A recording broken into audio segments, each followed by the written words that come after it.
Hello everyone.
Hello, good evening.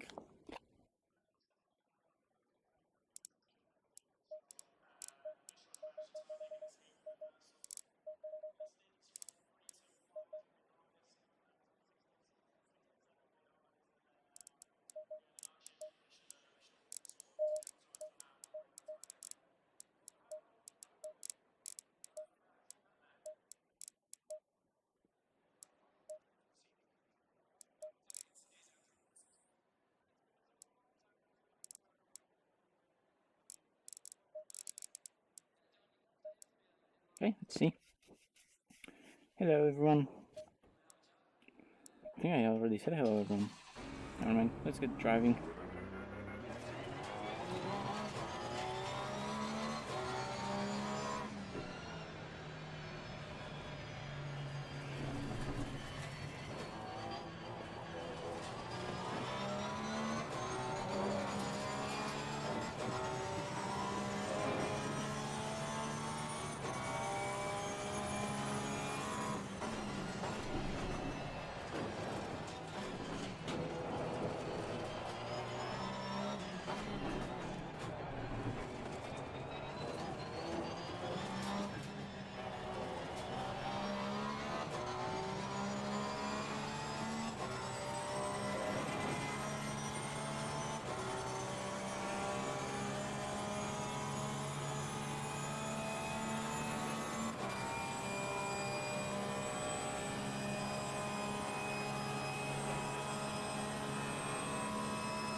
First lap invalidated, great.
No, this is not SRO, but I'm just driving, testing some stuff.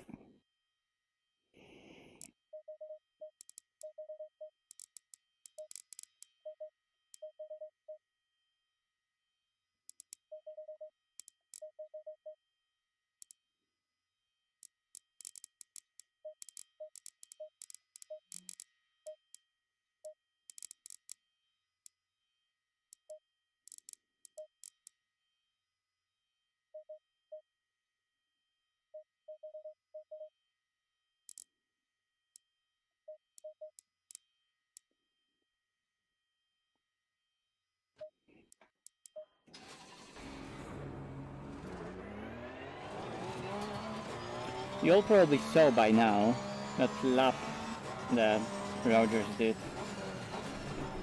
I just want to know how.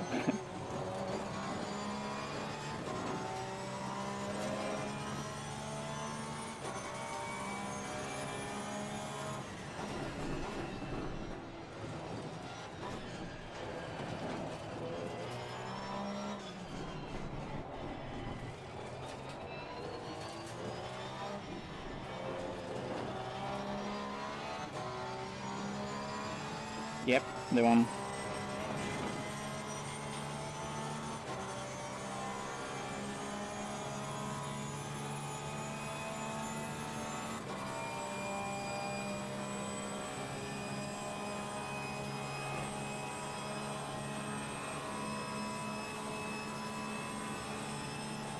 So not being good with the setup definitely won't help.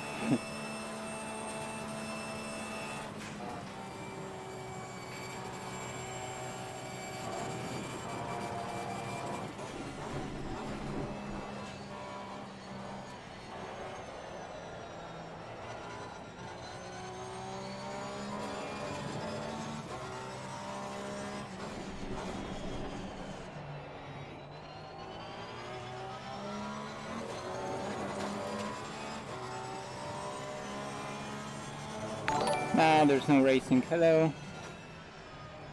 There's no racing. It's Sunday. I mean, usually there are races on Sunday, but not for me.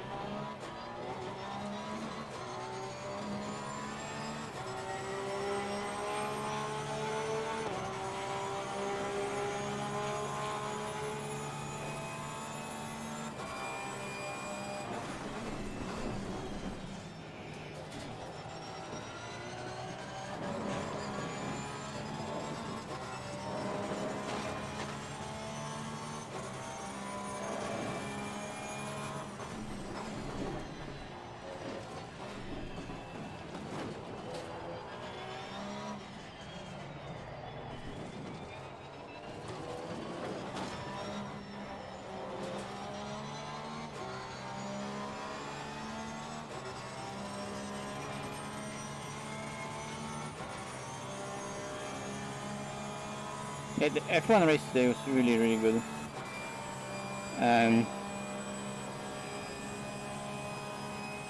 It was so unlucky for many people. It was so lucky for some. It was really, really, really eventful and interesting and exciting at the end, especially.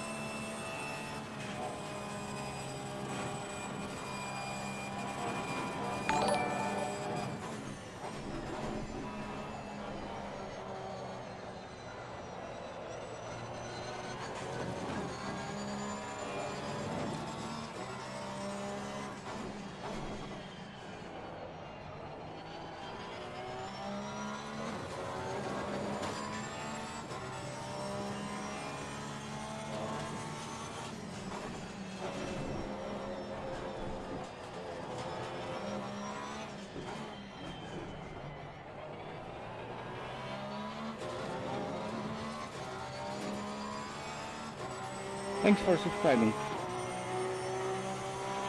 Yeah, and Seb was finally on the top.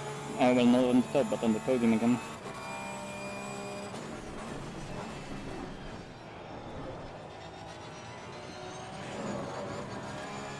Yeah, that was really bad, this corner.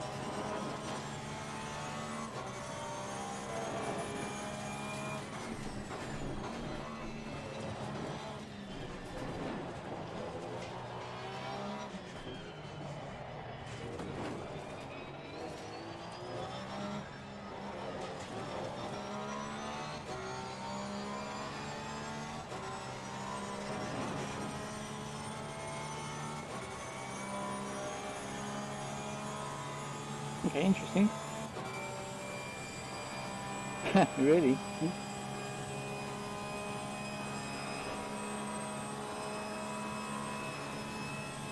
Okay, so the tires at the rear are getting really hot. And that's one thing I need to fix.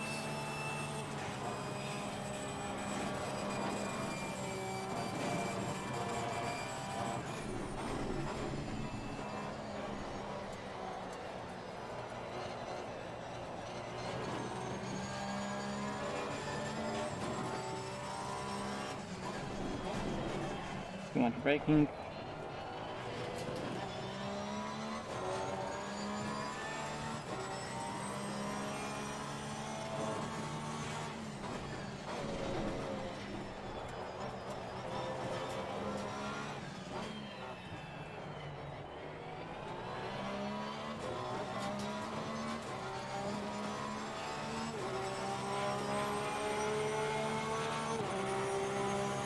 And I was through. I wonder about that rear, because it's really a lot of temperature there. I'll reduce it by 1 click. Okay. I want to see it even softer. Like maybe softer here. It was kind of working.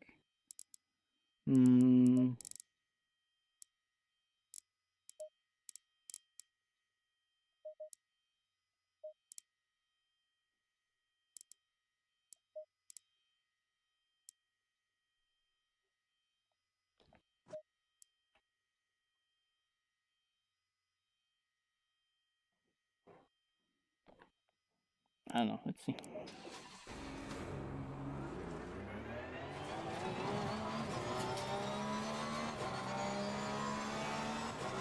And also Porsche won Nürburgring 24, so that's really good as well.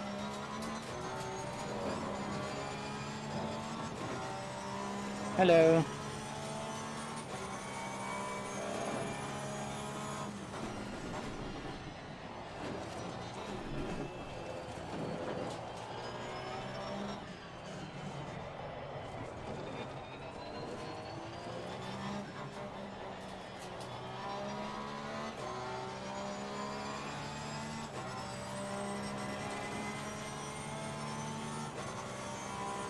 My day's been great.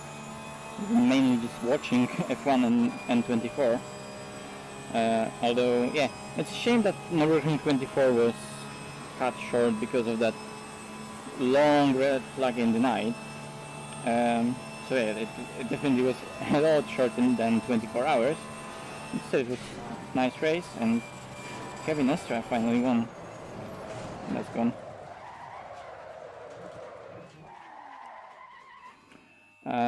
Okay, fuck it, I'm just gonna continue on those tires.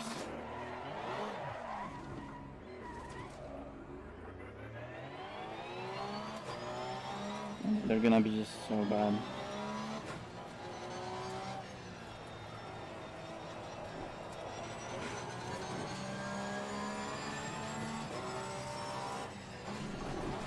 Yeah, the F1 just super big shame for Max. Nah, I'm gonna go back to the pits because those tires are just like, they're not gonna work. And they're not gonna be even in the proper operating window, so there's no point of trying that. Did I reduce the wing? Yes.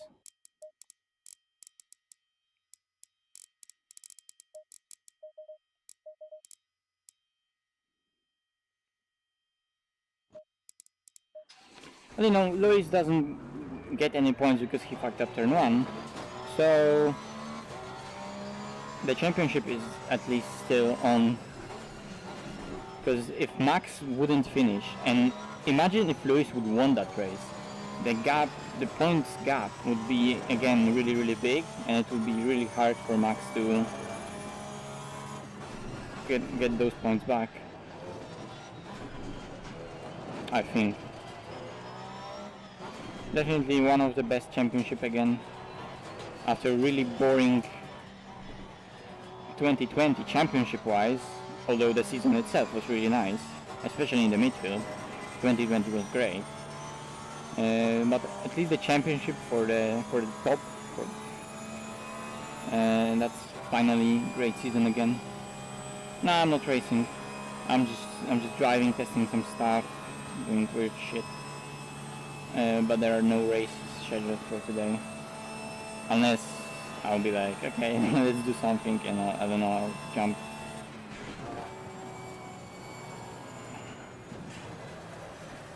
Wait, what did I do with the car that's suddenly so bad? I changed something, but... okay.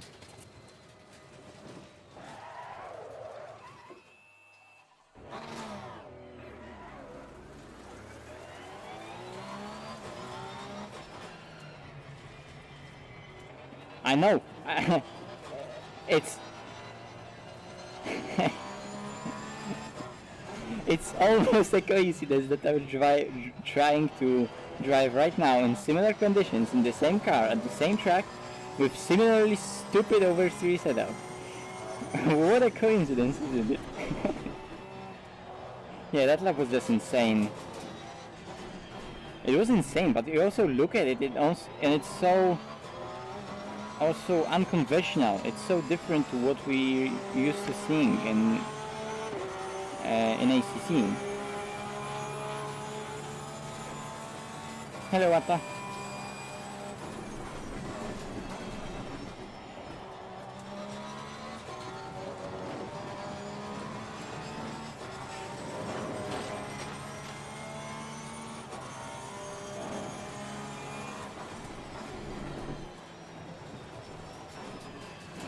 I think I just went one step too soft.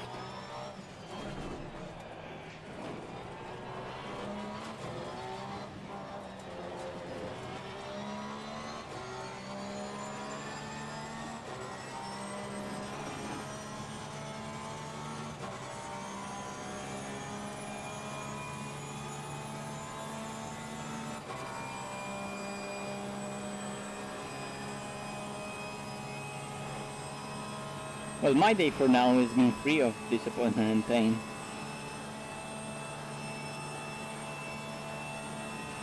Professional idiot, do not attempt, yes.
Also, let's be clear, the driving was absolutely mental, but that car was also set up in a really magic way.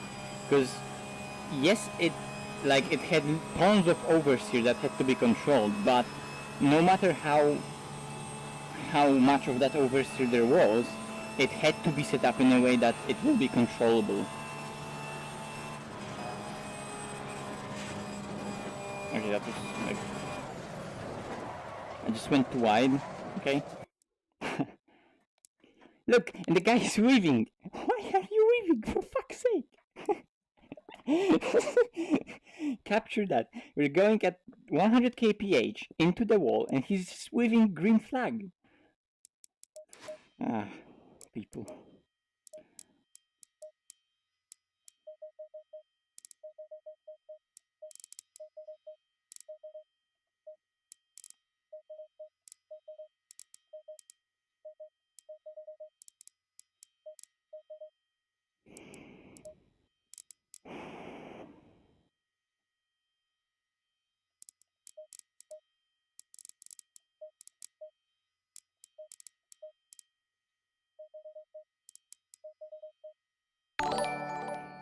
Hello, thanks for subscribing.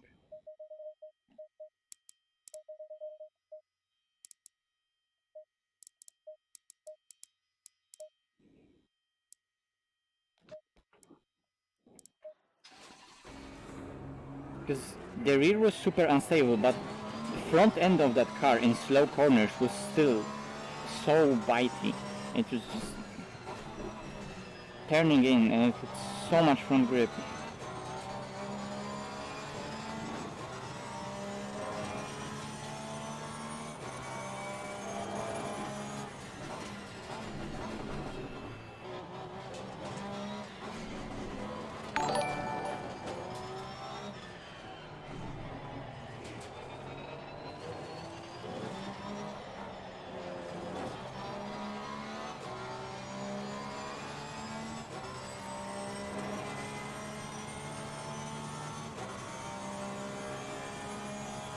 Thank you for subscribing, everyone. Also, click the like button, guys. Apparently that helps.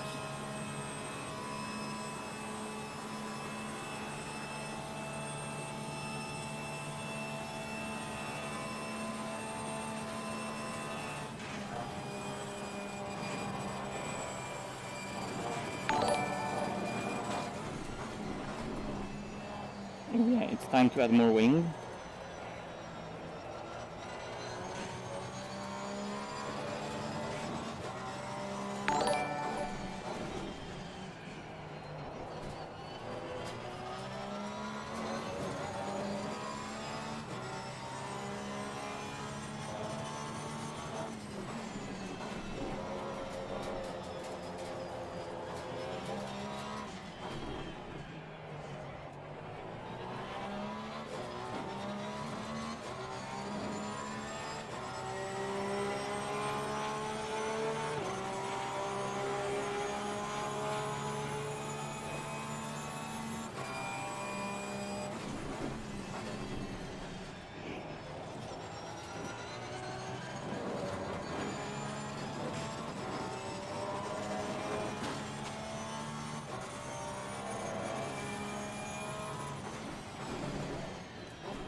Oh really? Oh no!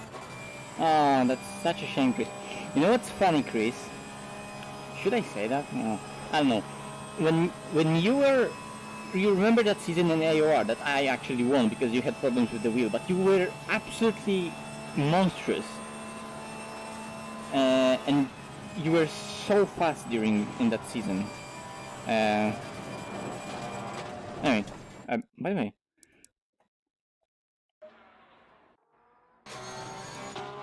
the speed in that corner. Anyway, you were so fast during that season, and we were all looking at your lap times during the hot stints on Nürburgring, your quali laps. You were so fast in every single race. So fast at Misano, you absolutely destroyed everyone. So fast in those hot stints, doing those 51s, and you had absolutely no clue where the fuck that's coming from. And we were analyzing your laps and so on and so on.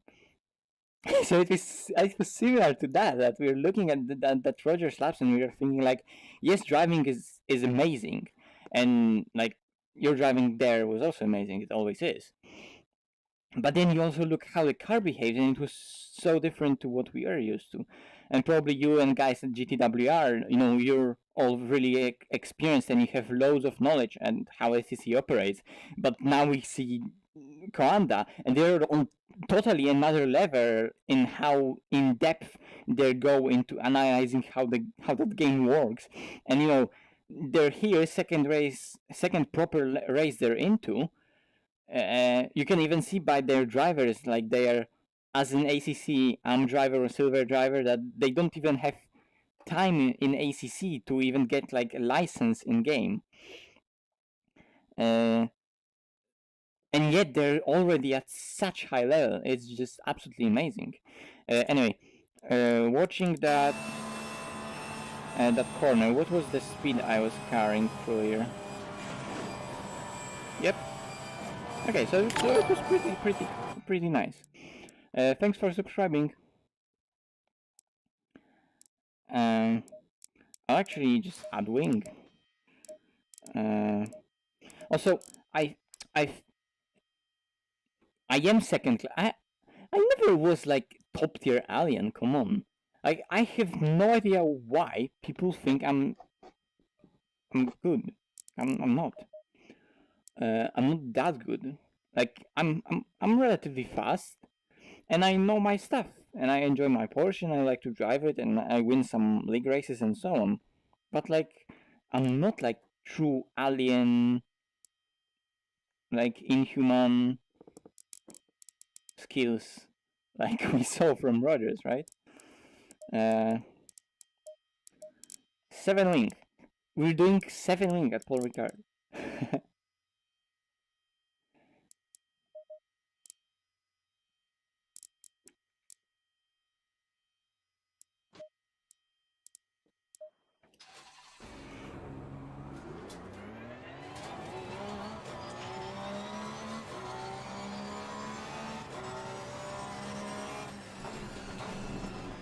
But Porsche is not just it's not fast anymore, but it has that ultimate potential.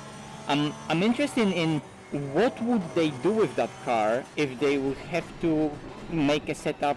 Like I'm so interested in their approach to Spa. It's gonna be amazing to see what they're gonna do at Spa, and I have some ideas myself how to approach some tracks right now.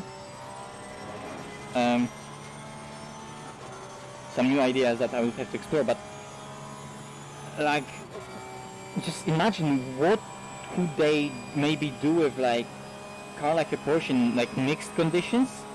Imagine mixed weather race in a Porsche at Spa. What they could maybe pull off, and what kind of magic setup they would be able to make.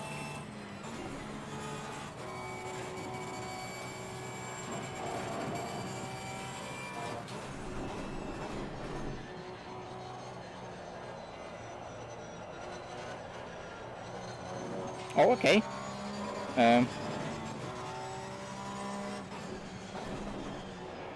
That wasn't extremely fast, that was low pressure with tire pressure, but the minimum speed mid corner was kept.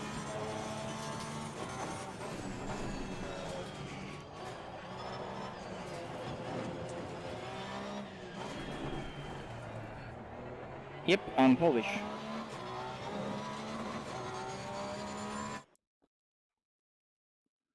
Max swing at Spa. Ooh, that would be tough. But I have a Spa setup that has 4 wing, and now it got really boost on the straights.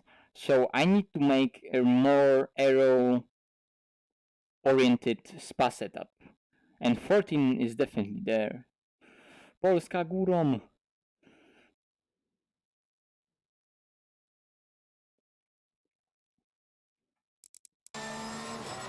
Hey, let's go.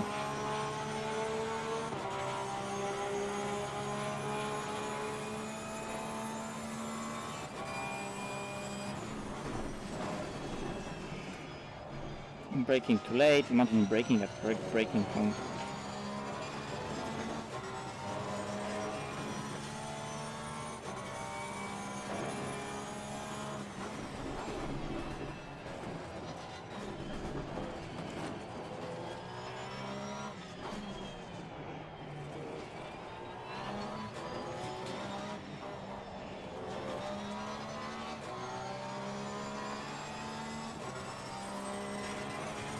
Oops.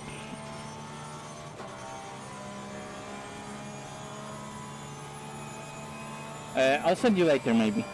maybe. I'll send you later. You know, it was 8 degrees, so it was really cold. But considering what Porsche is capable of, it was really fast, I think. I think I can give it to you, since now I'm certain that it can go faster with higher downforce, because it's low downforce setup. It's like 4 wing. But yeah. Hello.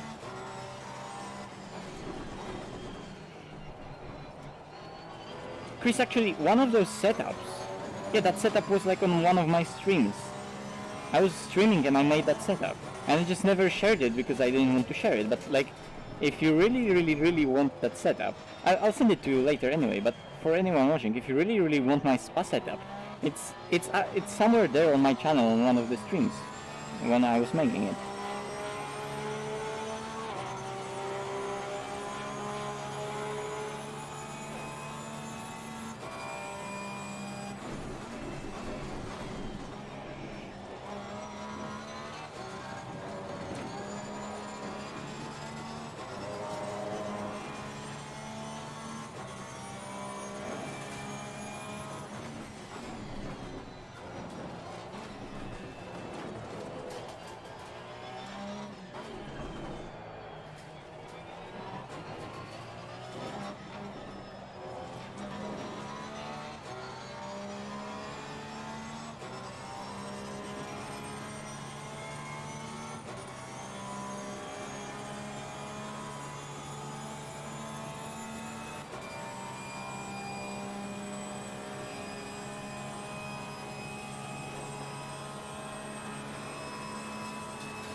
You know what's funny?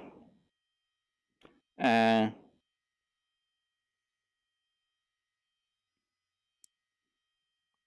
did one of those laps at the very beginning, and it was relatively fast, and then everything else is absolute shit show.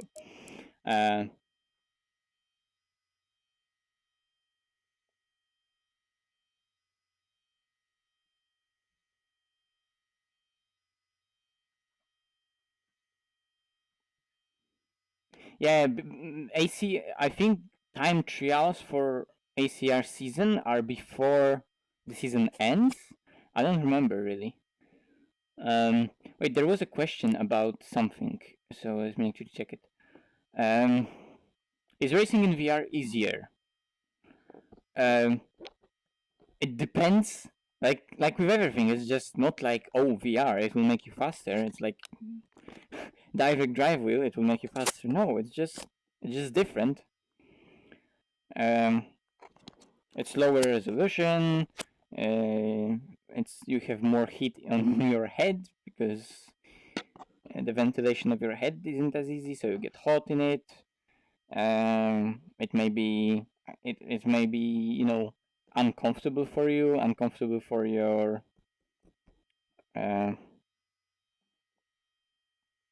like you'll get dizzy or sick in it. It depends. Some people like it, some people don't like it. I just like immersion factor of it, so I drive in it. But it's not like I drive in VR because I think it makes me faster. I don't care about that, to be honest.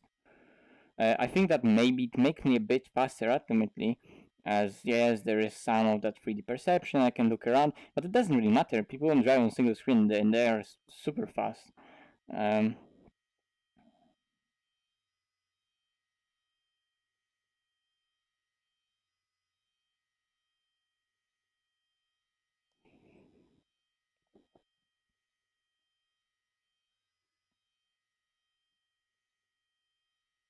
Thanks, Chris. Cheers. What's wrong with me? Everything is. It's not for fun. It's not for fun, Tinko. I'm not. I'm not having real fun now.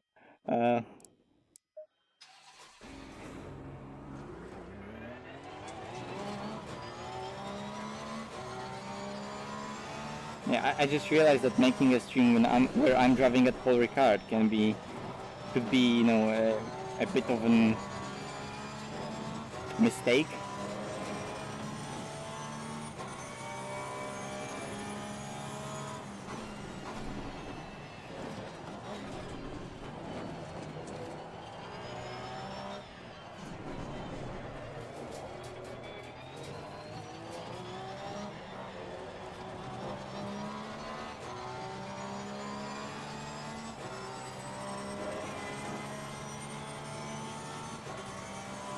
Yeah, I am trying that, although I'm nowhere near that. Like, I think, I know that I can do 52.5, 52.4, maybe 52.4, but like 52.1, no fucking way. I have absolutely no idea how that happened. I mean, I know how that happened, but it's just still hard to get my head around it.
Okay, lights on.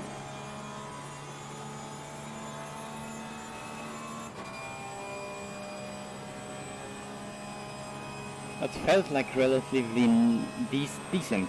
Relatively decent. Again, that didn't feel like fast sector 1, that just felt like relatively decent sector 1. But low pressures on the left, so I'm gonna get fucked right here.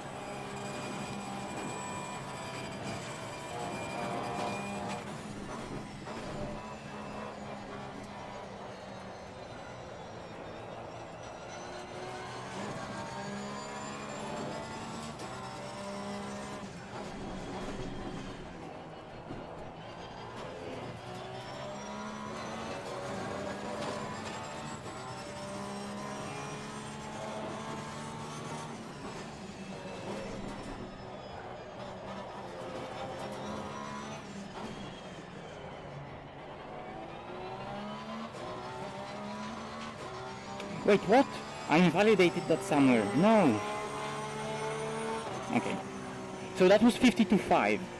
But I invalidated it somewhere. I don't know where. But that was 52.5. And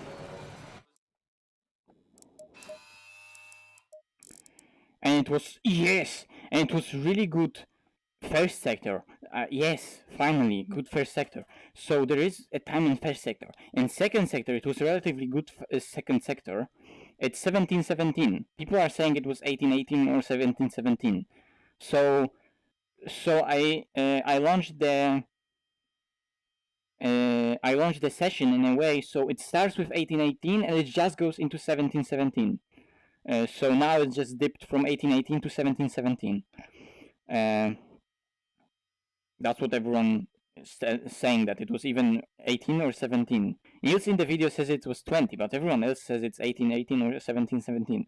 So that's what I did. I made a session where it goes from 18 to 17. So it just clicked into 17 air temp, because it's not a hot lap at a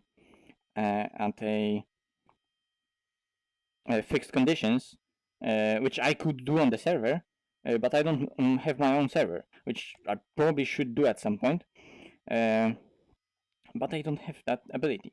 Anyway, there's definitely some time in the second sector. There is time definitely in the last sector, and that was 50 to 5, like literally 50 to 5, 52,000. So going for a 51, fuck off. I'll just load up lowest conditions possible and I'll do a 51. I will do it at some point, just for the sake of hot lap on YouTube. But holy fuck. Okay, I'm gonna save that setup. Q1717T, because test. I'll save that. So, okay, let's go through what I did to the setup. 51 at this temp. Tinker, you know that you're making me 50.9, alright. Tinker, you know that you're making me drive on PAUL RICARD just for sake of getting time. You better bet that I'm gonna lower the temperature to get it. It's PAUL RICARD. Fuck PAUL RICARD. For hot lapping. For racing, it's amazing. So anyway, what I did, max camber, because max camber. Caster, I think maybe Caster could have something to say in stability of the car and so on, but I'm just gonna leave it as that, because for those corrections and for feeling the car, I want to keep the Caster at what it is right now. Also, professional idiot do not up temp, that phrase fits perfectly right here, because that setup is so stupid that it's probably not even gonna work. That's probably far from what Coanda used. But anyway, lowest tow, because who needs tow? Highest camber, because why not?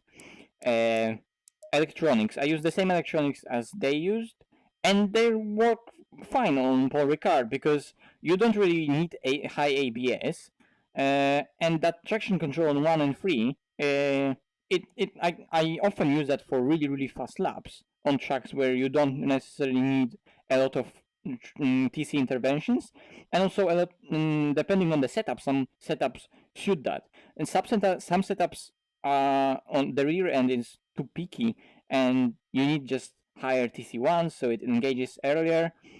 But I'm just using the same they used, and it kinda felt good. 10 meters. Okay, mechanical side. Now that's where the fun begins. So, bump stop range on the front, 20, because why not? You need a high bump stop range, so the front dives down a lot, and then the rear follows and it rotates like that. Also, I just found that front bump stop range, when it's low, when it's there to stabilize the car and to control the front pitch and so on and so on. Of course, you should use it. That's why it's not like turned up to for full, but it's at 20. But if you can give the car a lot of front bump stop range, you will have a lot of more grip and suspension travel to play with at the front. It's just that then you have to play with it and you need to be super cautious.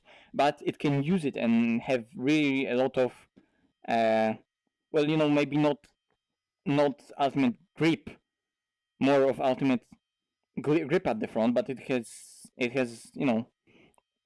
balance can be shifted way more to the front. And it also just clears curves better, like Tinker says.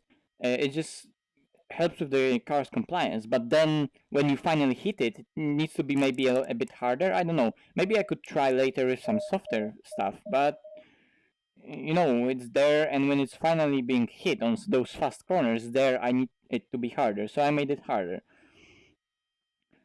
wheel rates, I don't know, at high wheel rates it was like really stiff and the grip was really picky, and at low wheel rates it was too wobbly, and then the aero platform was not stable at all. So I just went for a middle ground with like those stuff. Again, like I don't really know setup, and I didn't touch any of telemetry, any motec. It's just that I felt like using those because they felt good, so I used those. So like I'm just showing you some stuff that I did to the car, and I'm telling you why maybe I try to go for those. But like remember that thing again, professionally do not attempt, still applies here. It's just stupid stuff that I'm trying to do to see if that they might work. Anti-roll bars, they're at 2.2. I don't know, I just went with those for now. Maybe we could try higher, maybe we could try lower. I don't know, it kind of worked. I was trying to also at first I was trying to also ride the rear bump stop a lot more, so you will have a wheel rate that you have, but then the suspension would compress into the bump stop at high speeds, and also when you go on power, so that would start oversteering. How did I learn making setups? I didn't. I still don't know how to make setups, Tinko. That's that question is that's just a wrong question. Um, I watched some of the Aries videos. I watched some Niels's videos. And I just, the best way to learn setups is like making setups. Just play with them. Just do stupid stuff. Just play with sliders. Go full whack with bump stop range and see how wrong it is. Because it will be wrong. But just see for yourself. Play with it. It's like, you're not gonna learn how to talk with people by, I don't know, reading a tutorial how to talk with people. You're gonna learn how to talk with people by talking with people, just doing that. So you need to just do setups and you'll finally get the hang of it, Just do stupid stuff, exactly. Dampers. I don't know. That's like, let's just skip that part because we all know that those don't matter. They do and a lot, but I have no idea what to do with them. So I just kept them kinda stiff because when they were soft they didn't work. And aero. Okay, this is now interesting. Paul Ricard is a truck with extremely long straight, Mistral straight, but the rest of the corners are high downforce corners. So because of that straight, you should use low downforce setup because you will gain so much on that straight, and your car will be also a lot more capable in fighting in a fight in the race, right? Because you just have that ability to defend on the straight, to attack on the straight, to attack on the front, on the start-finish straight. You'll have that top speed to play with. And of course, you need to have slight down, a bit of downforce. So I was using like Wing 4 before in the race. It was working relatively good, although that was already on high side. But usually on Paul Ricard, you use lower wing. But here, for the sake of just full yeet, I'm just using high downforce. So lower the car because Porsche is so sensitive. It's not only sensitive on the front, like sensitive to pitch in a way that it will make high downforce. Not only that, Porsche is also sensitive on the front with, if it's higher, it loses top speed. It generates drag when it's high. So you need to keep it low so it's fast on the straight. You can't go negative rake and gain speed because it's negative rake in that car. In some cars it works. In the Porsche, it doesn't. You need to keep it low to get the speed. And also now that bump stop range comes in, because we have more bump stop range, the bump stop can be compressed more, and because at high speed it can be compressed more, your fronts get even lower, and you gain speed because you lose drag because the car is even lower to the ground at super high speed when it's compressed. That's something weird that I discovered. No splitter because I want to, because if the splitter is there, yes, it will create front downforce, but it will create some drag, and depending on the track you can use it or not. But I found myself that in those kind of high speed tracks where the front is gonna, where the car as a whole is gonna be really pitch sensitive, so low downforce tracks or mid downforce tracks like this, I don't want to use a splitter because if it's there, if there is a device at the front that creates downforce, it's gonna create situation where the car is gonna be even more pitch sensitive and aero sensitive at the front, and I want to avoid that. I want it to be as progressive on the front with, and it's already as low to the ground, so it's gonna be sensitive as fuck. That's what she said. What did I say?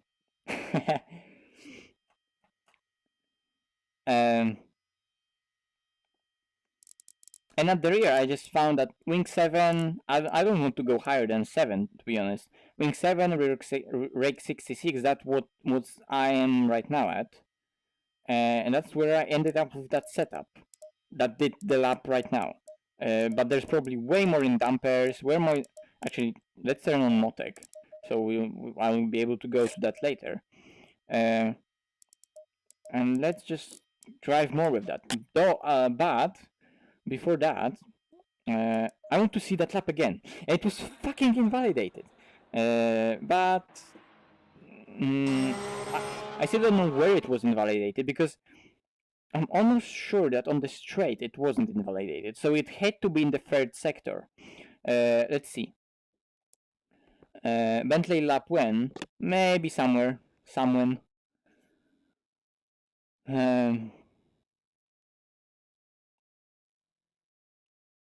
Did I say that I like Sector 3?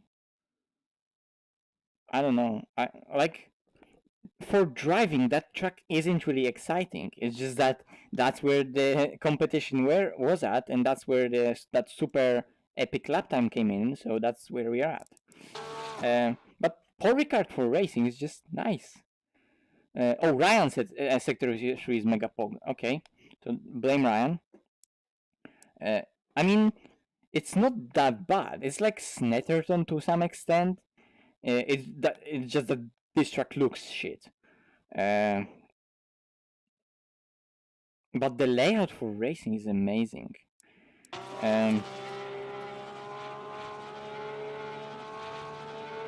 Anyway, let's watch that lap. So, braking, third gear, going in, rotates the car, left here, go over curb, use all the tracks. So, that was pretty much maximized first sector. There was definitely some more to be found here. I could brake maybe later, I could maybe go tray brake even deeper and go with higher speed, but that was relatively nice. Oh, the transition was monstrous. Just look at that weight transfer in the middle. How it goes from one side, here, boom, to another. And it immediately settles. I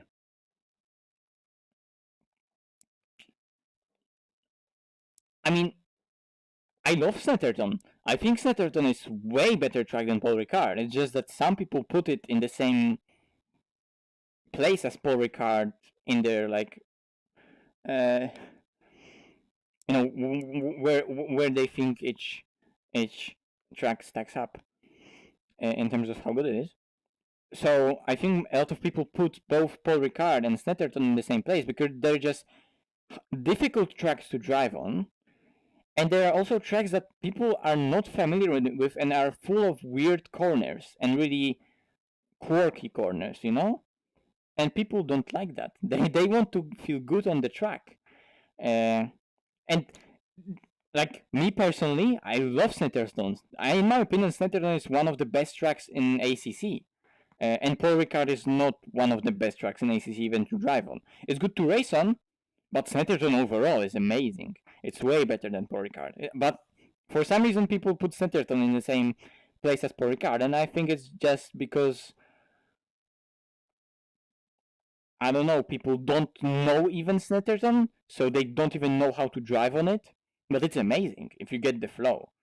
I think to some extent it's similar with Paul Ricard, but it looks shit and it's still really bad to drive on alone. Like what I'm doing now, I'm not enjoying it because I'm, oh wow, it's Paul Ricard, I'm enjoying the track. No, I'm enjoying that because I'm exploring some parts of the game and of the setup and of myself of driving that I didn't explore yet, right? That's what we're doing today. Paul Ricard has nothing to do with it. It's just the track that we need to do it at. Anyway, let's continue with that.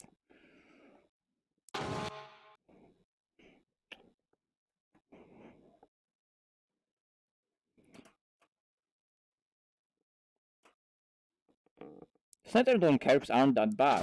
Just raise up the car. Just get good, Ryan. Shut up and get good. That's what the stream is about. Trying to get good. Mount the curb, even though I could bring even more speed through there, because here you can see that I was braking in a straight line, and then I'll lift, go off the brake right here. You see, I'm already off the brake, and now I'm turning in hard. I could push that braking zone even further, but it's really difficult. But then here the transition was perfect. I used all the road, accelerated really early, and the car applied throttle nicely. So there was that even more speed that I was able to bring into the that first part of the second chicane, but it was nice. Now, what Roger did that is second gear, so you're not downshifting. You're not downshifting to first gear. In the Porsche at least it has short gears, so it's able to do second, but second gear and just bring in that speed throughout the corner and bring it all the way towards the outside.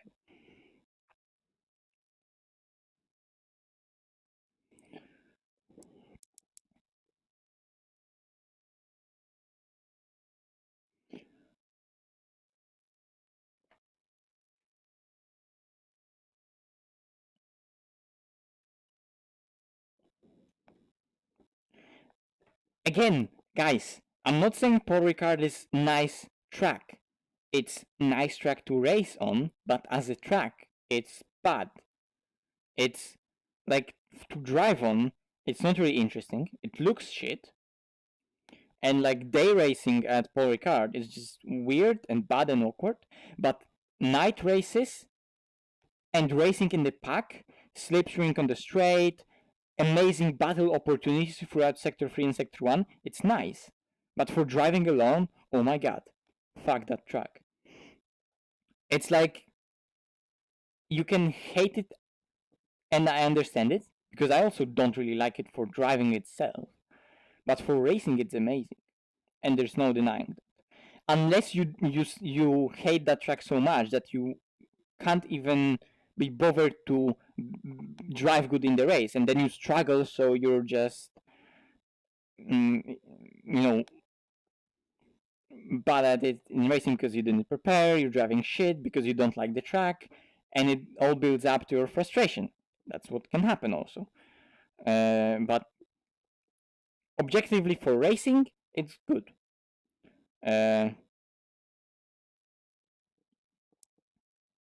It's better than Sochi. Like,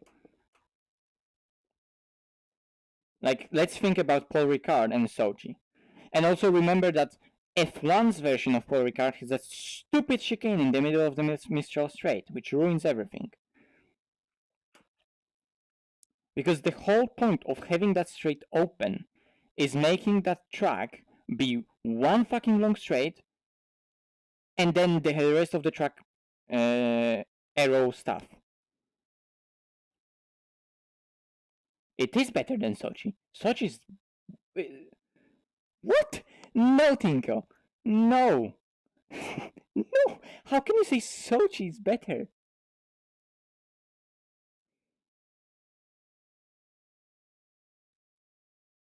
Zolder is good. Assen is good. Virginia is good. F1 chicane is really bad. And you can argue on the chat.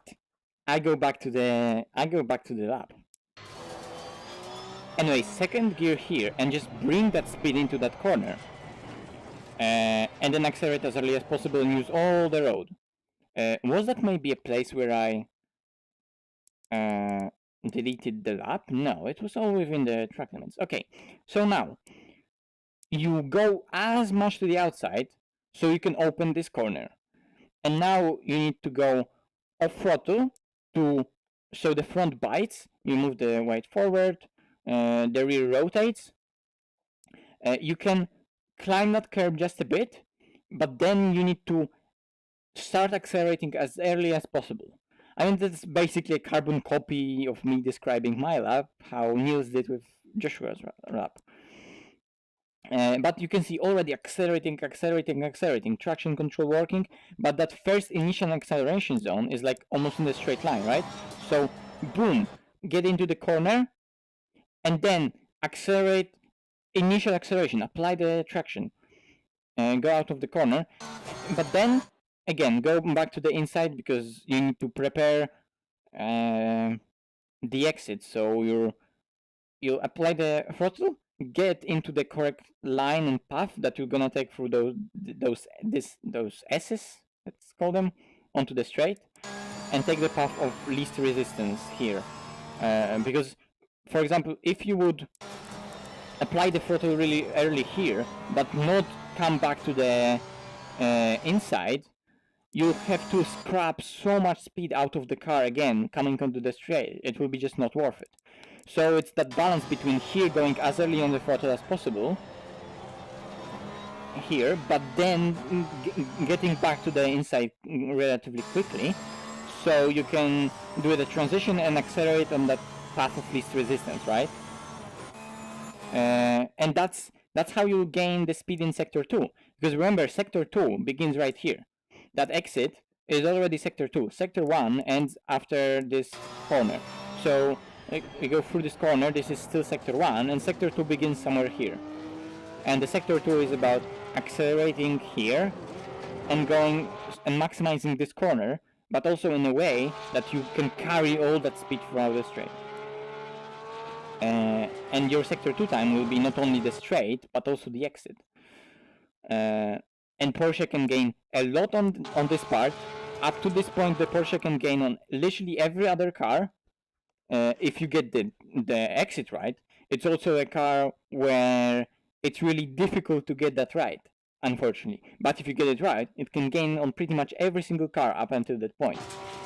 But then the drag comes in, and throughout the whole straight, all that you gained on the exit, on the entry to Sector 2, you're slowly losing and losing and losing. But, you know, first sector is just 2 chicanes, high speed with amazing aero, and first sector is also full of places like that. Anyway, what was the top speed I achieved on that lap? It just clicked into 274, okay.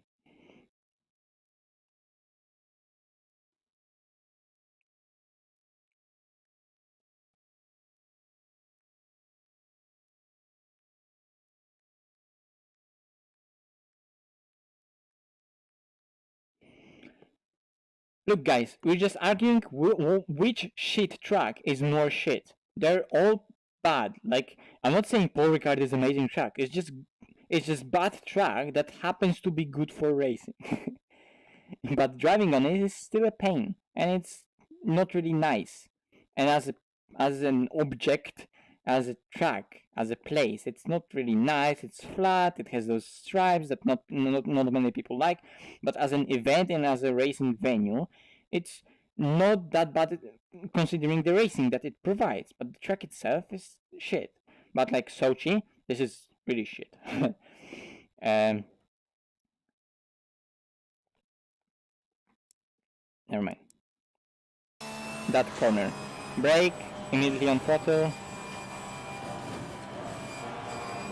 I'm pretty sure that was within the limits. It had to be within the limits. Whoops, I just changed the camera, amazing. So, was I within track limits right here? I think I was. Anyway, that's really scary, because here the Porsche can easily bottom out.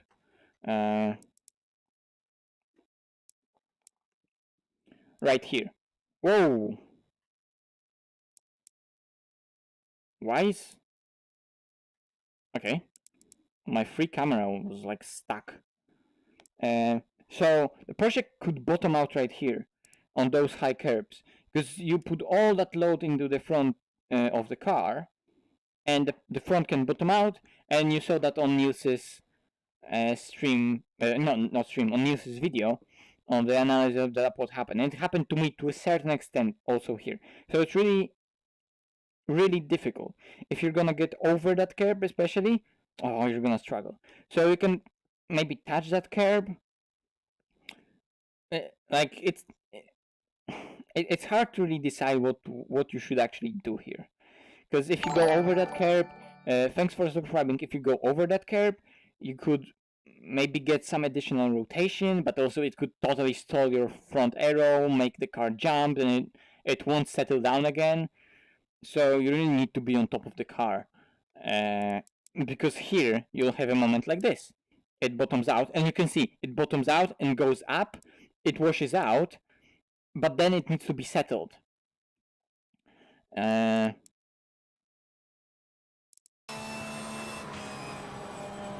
Boom, and needs to be corrected.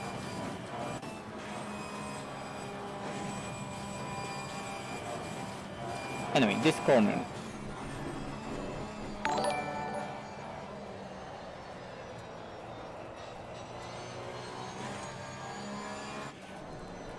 What was my speed through there? Oh, okay, it was a bit too low.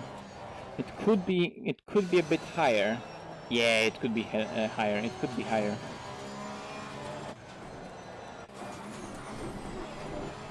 So, I think I started braking a bit too much on the inside. A bit too much on the inside. And then I went really quickly to the outside. I should at least try. You know, everything happens super high speed and then it's bumpy. But I should have tried at least, to brake a bit more from the outside to the inside and get onto a braking line that would be more towards the corner, you know? Because now I found myself in a situation where now I'm heading there and I need to add that rotation to make the corner. I need to give the car the rotation, while I could be on the braking line that's more straight and positions me in a way that I don't need to rotate the car that much. You still need to induce that rotation while braking, but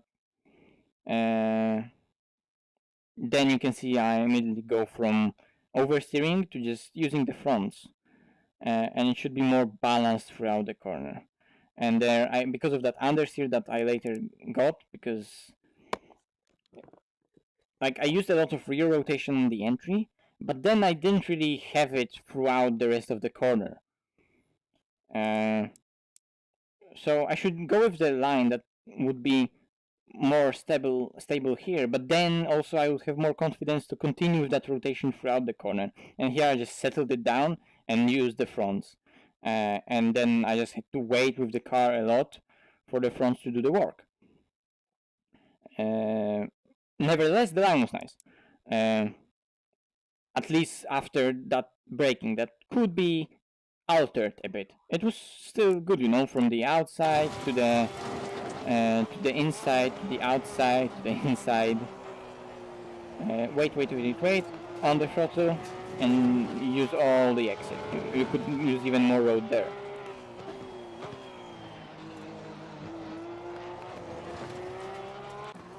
Okay, so where's the time left on the table? There's definitely some time left on the table right here in that corner, like I told you. More yeet and more rotation at the exit. And maybe even use that tiny bit more road.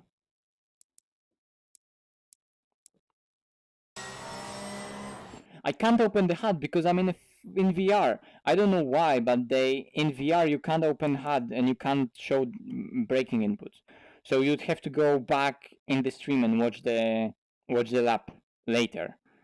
Again, unfortunately, in VR I can't show it.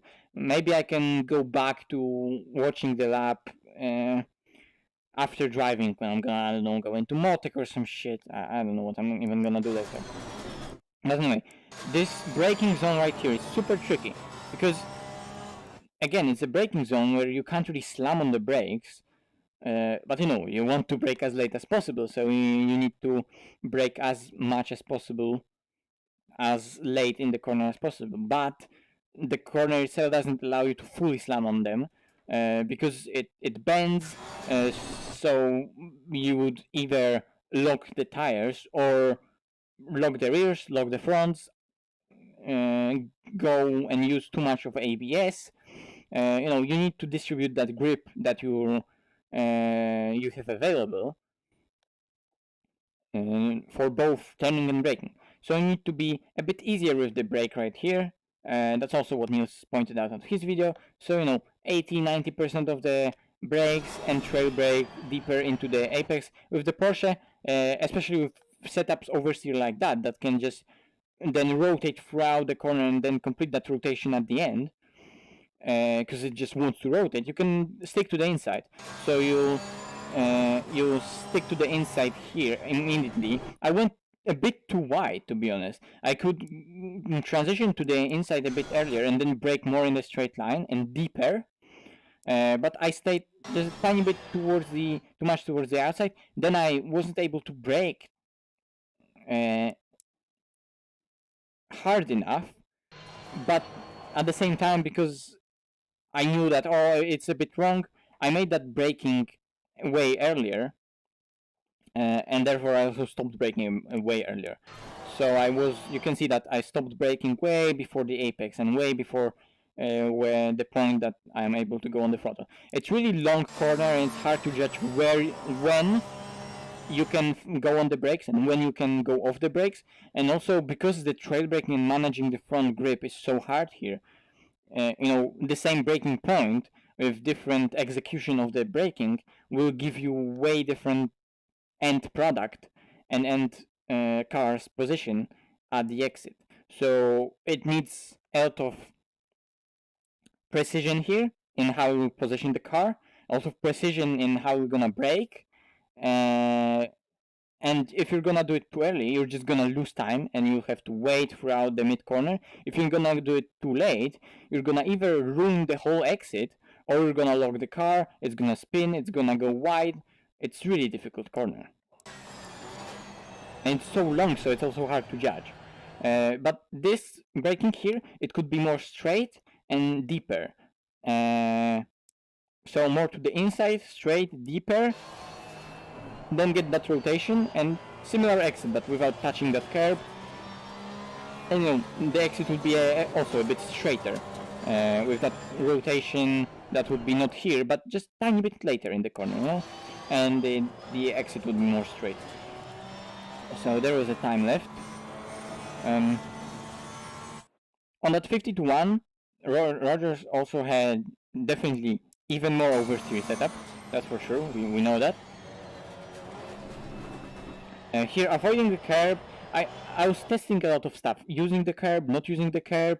Some cars used to like to use the curb, some cars don't really like using the curb.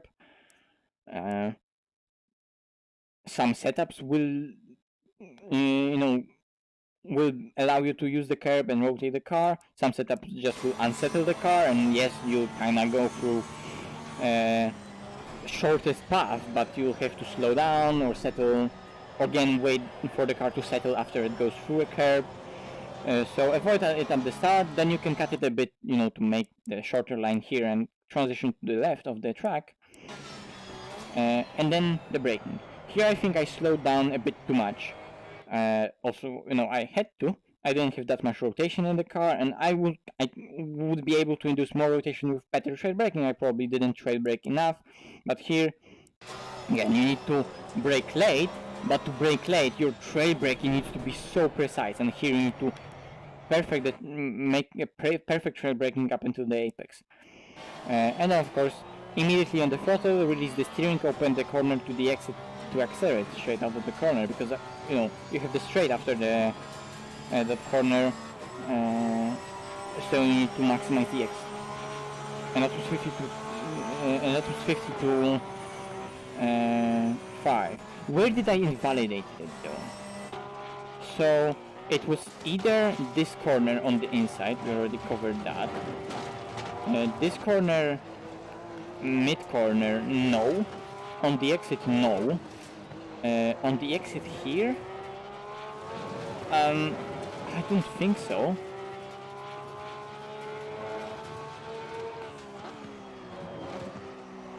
Where the fuck did I invalidate it?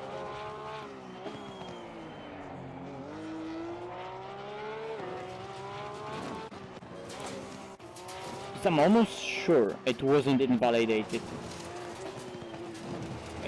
It for sure wasn't invalidated here. Maybe it was... no, for sure it wasn't here. So it had to be either the senior, right here, just a tiny bit too much, or the exit of this corner.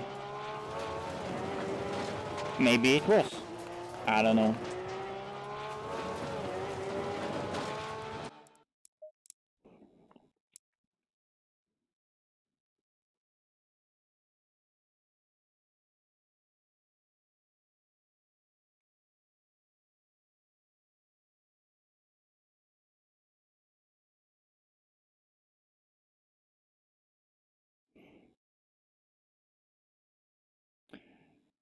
It depends on the curb. Which one were you asking about?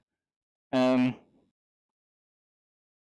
yeah, a lot of the times to clear the curb, you can go on power to clear the curb, but curbs at PAUL RICARD aren't that high, so that's not really necessary, although on some curbs, yes, you can do that. On the exit onto the straight, in the fast corners, in the second to last corner, you could do that, but like you would do that anyway because that's the line, so there aren't really specific curbs on PAUL RICARD that you would go specifically on throttle to clear the curb, because that's the line anyway, like you were on the throttle there anyway. Apart from fast right-hander after the straight. But again, with the proper line, you would be already on the throttle there. Yeah, I think that was that. I think that was that. Anyway, I guess we need to keep driving.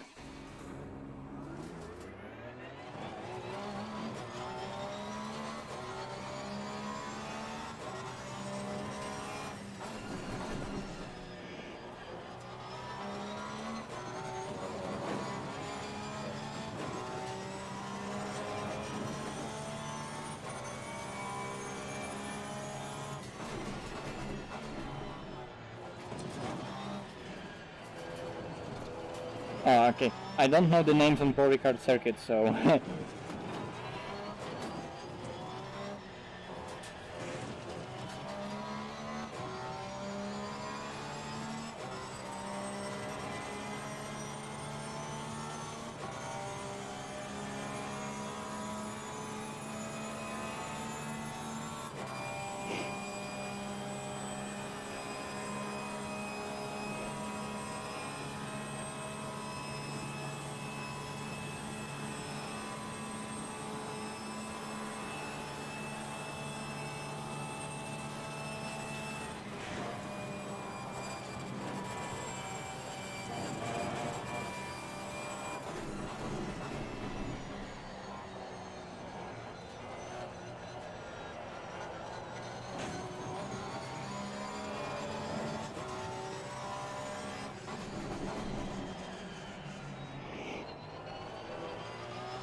Now I'll probably not even be able to repeat 50 to 5.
It's still a problem, that corner, because the pressures go so low here.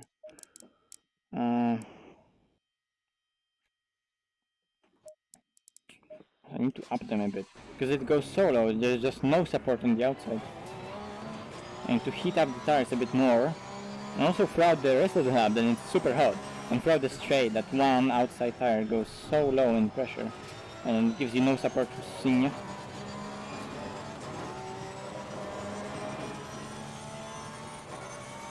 Dead.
Fuck! I again hit the wobble. That was so in me. I turned in and then I corrected and fuck. I'm not precise enough.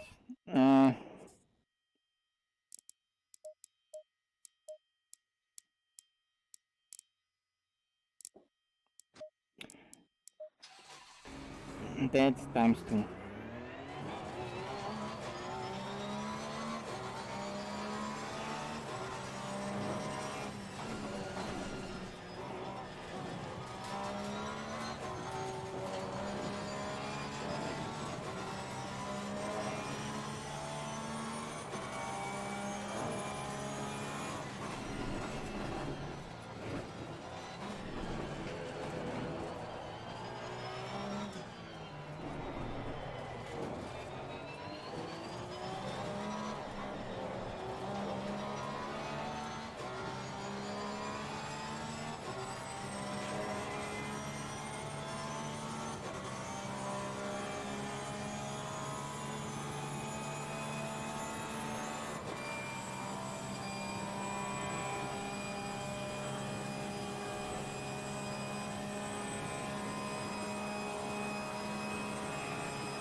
Yeah, those both of those laps were really bad.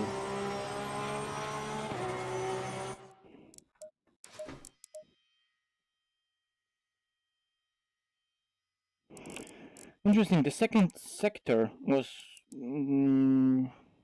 really decent on the second to last lap. It's really interesting.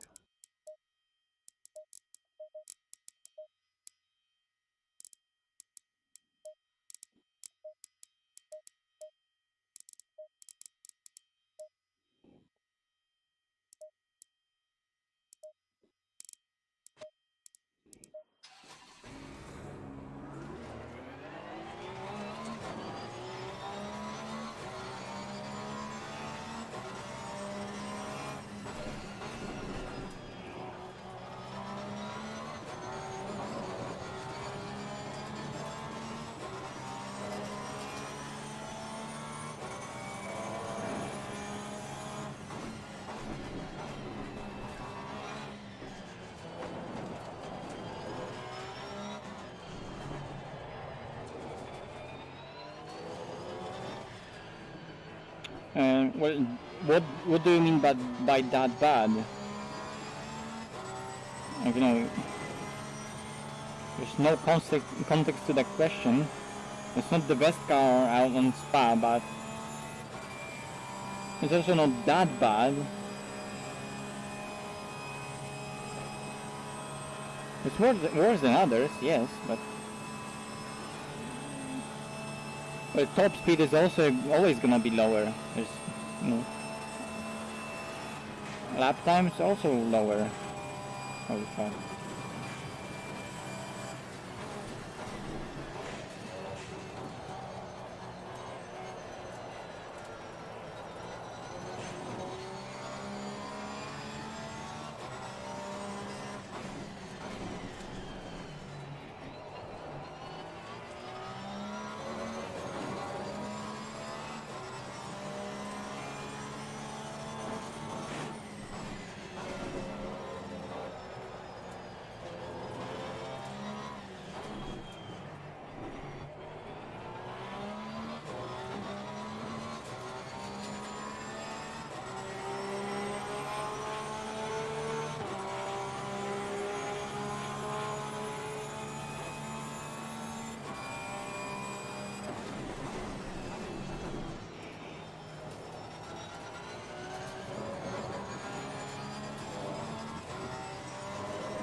Come on.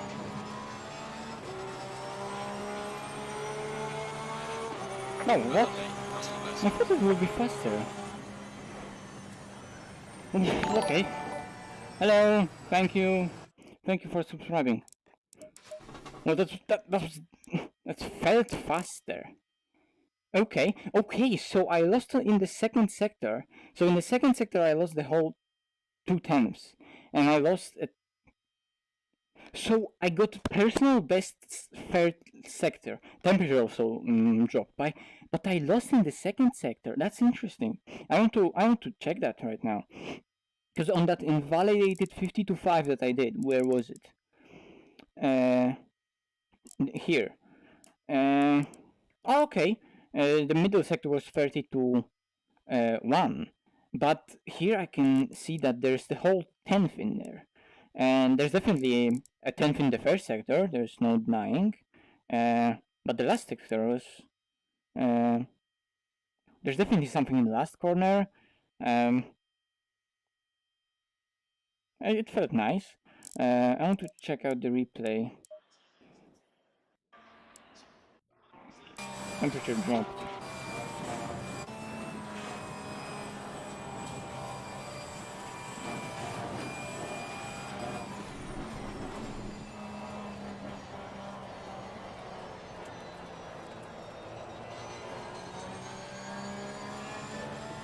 And then here the speed dropped a bit too much.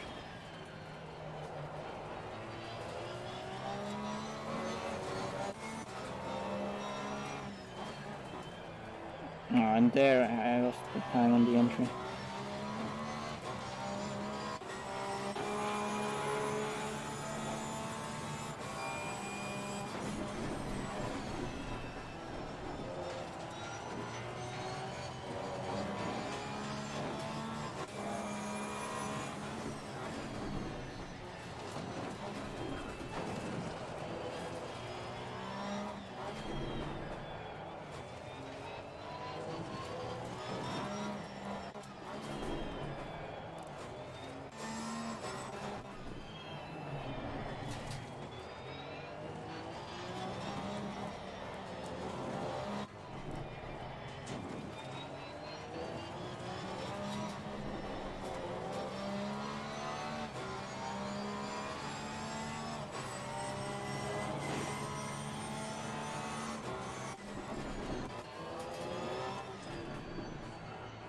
Okay.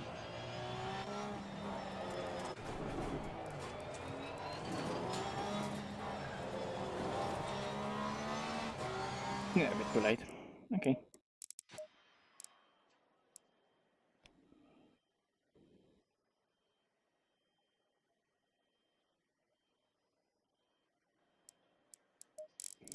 Yeah, there are like 2/10 here. There is 10th here. 2/10, 3/10. That still gets me 52.3. And that's not enough for 50-1. How the hell? Well, more heat. That lap was nowhere near perfect. Anyway, temperature dropped by. Let's just continue.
I got a snap.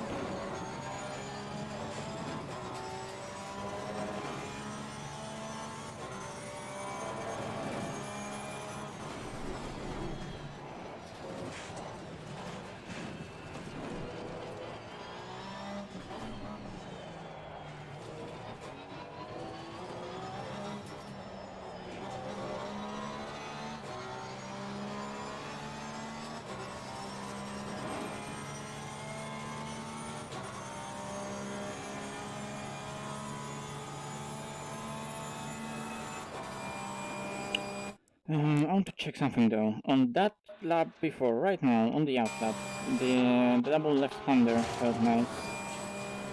I want to see the speed through here. No, it was still low. Fuck.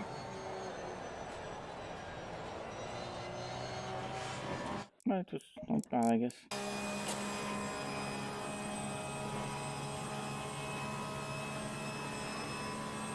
I just like the car. I just like the brand, I like the car. I like how it drives, I like how it looks.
And it's gone.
I know.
And why are you trolling?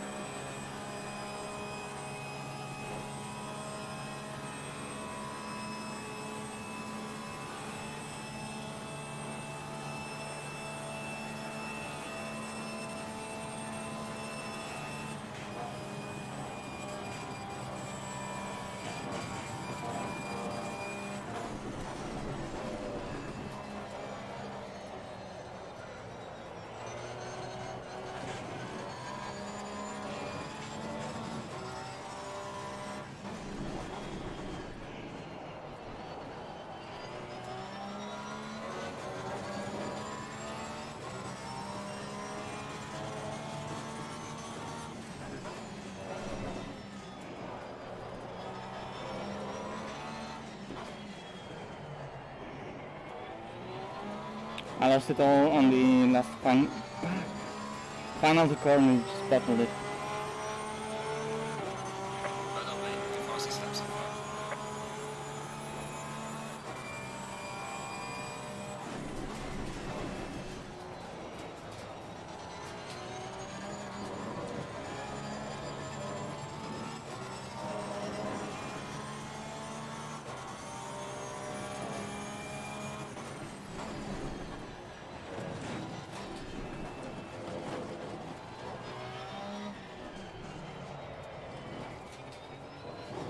Oh wow.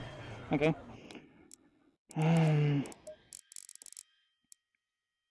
Yeah, there's a 10th here. That was really good second sector. And there are 2 10s here. So yeah, those are those 3 10s that I know that are there. I was like,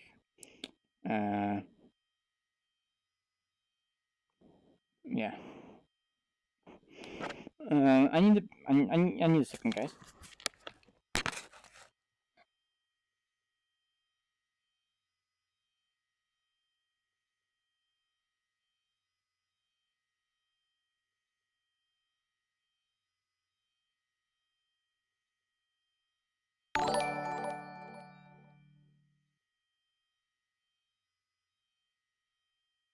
Thanks for subscribing.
Okay, I'm back.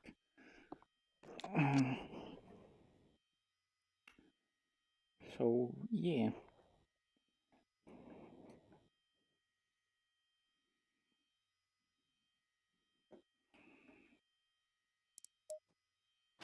Let's try again.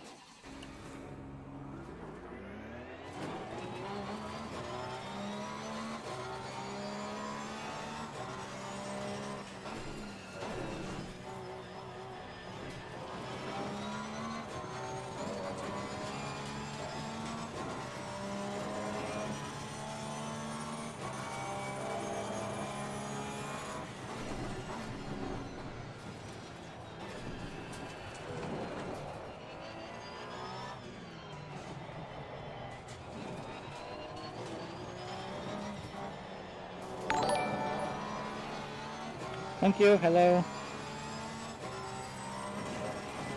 Oh, fuck.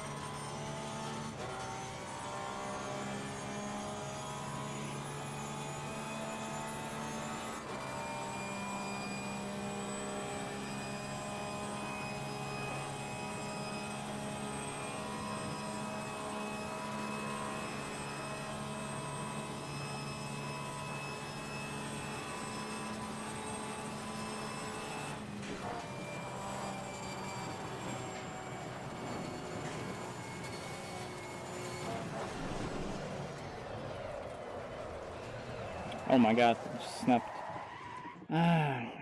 Let's try again.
For some reason I couldn't downshift with third.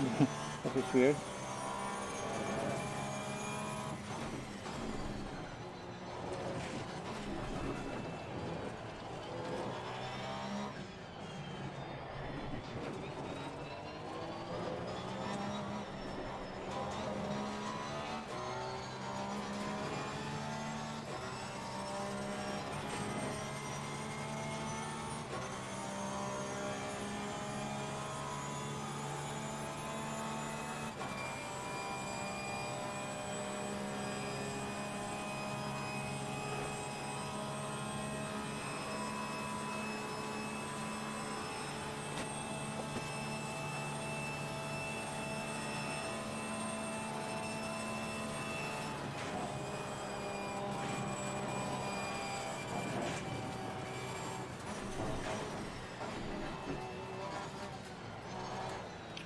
There's definitely something in dampers.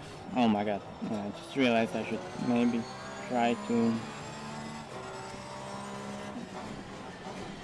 get the dampers right.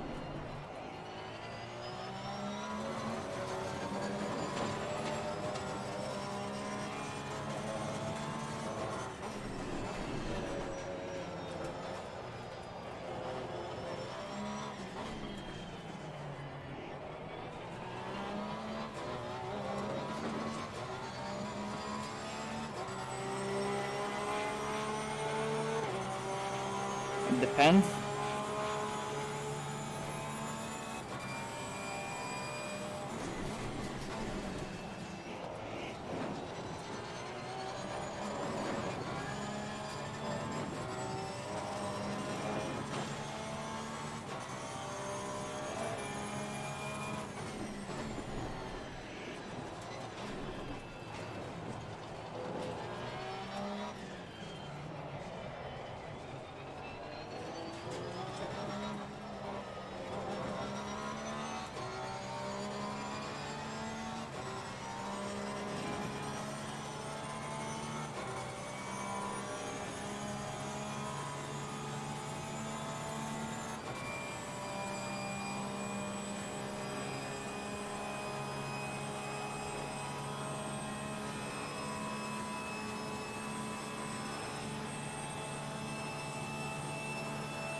Um,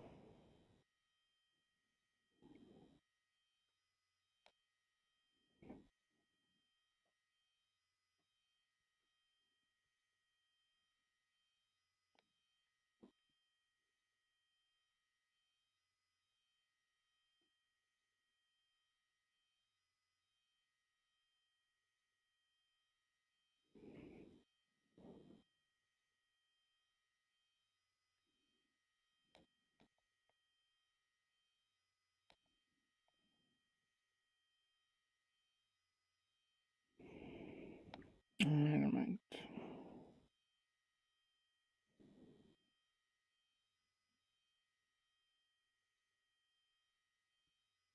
Okay, so it's kind of good actually.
Jesus, why am I so bad?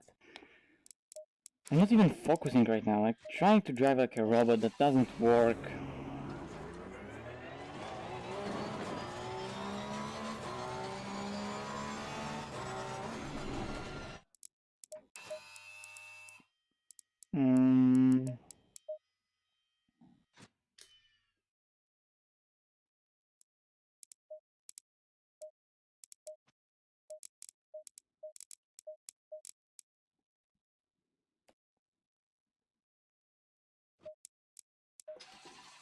Green light, go, go, go.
And that's what happens when you put too much brake on.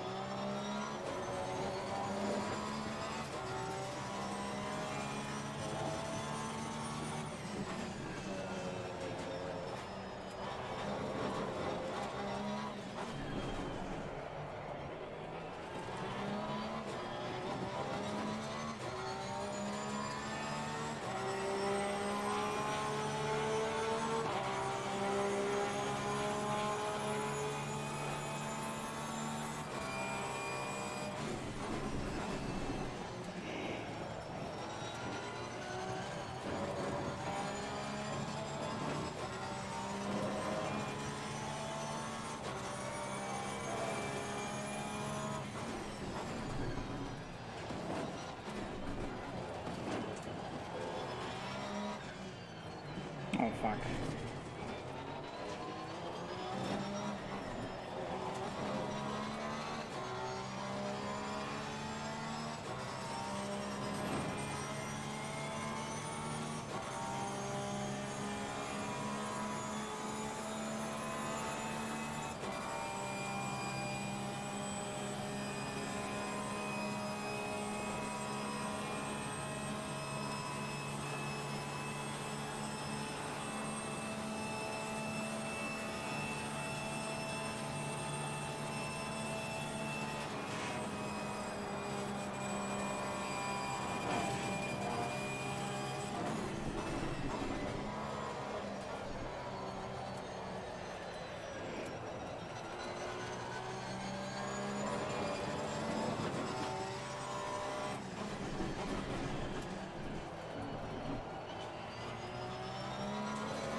Oh my god. Okay. So that was good first sector. Oh my god, that was good third sector, but it was invalidated. But it was good. Yeah, there's speed in the car. It's just I need to put it together.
Still the same 50 to 5.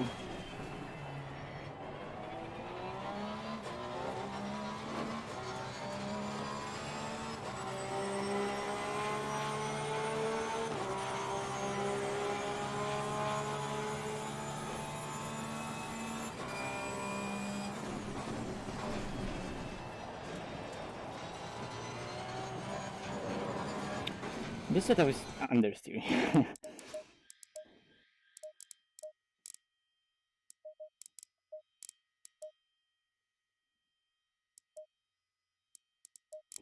Actually, let me...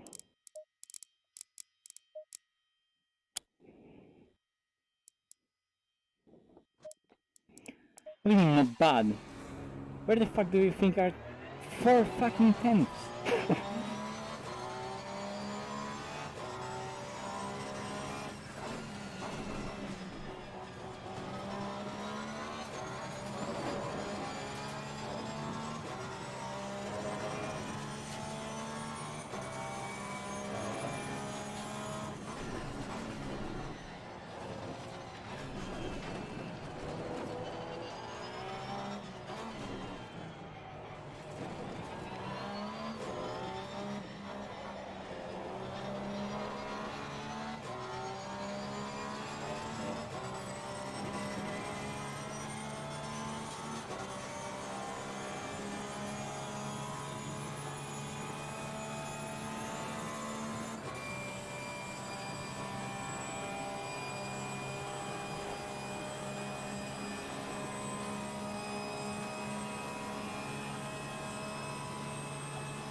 Oh wait, I downshifted.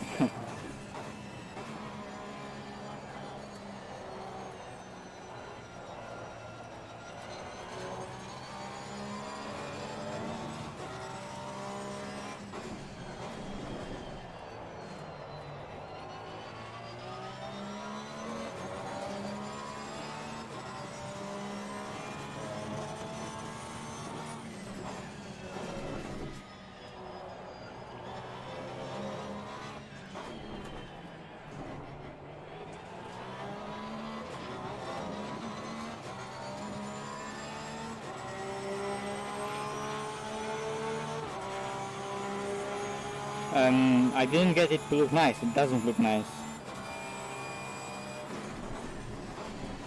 If you think that this looks nice, then like what the fuck? I'm playing on the lowest settings possible, in very low resolution, and people say it looks nice. Like what the fuck?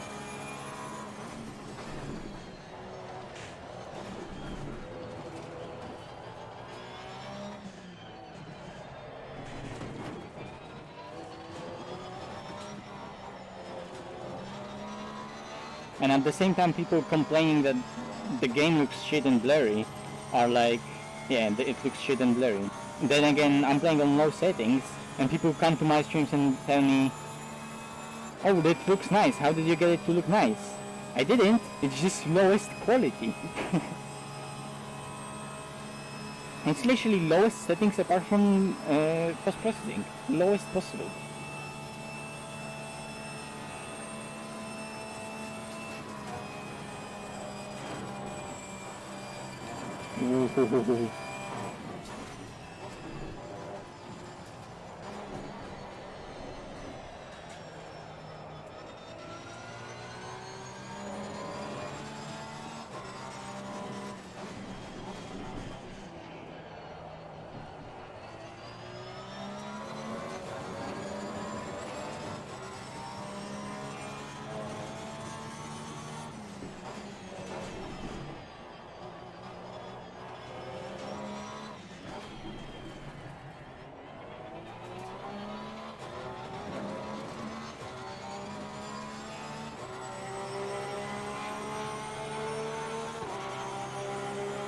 Yeah, 50 to 5, really bad.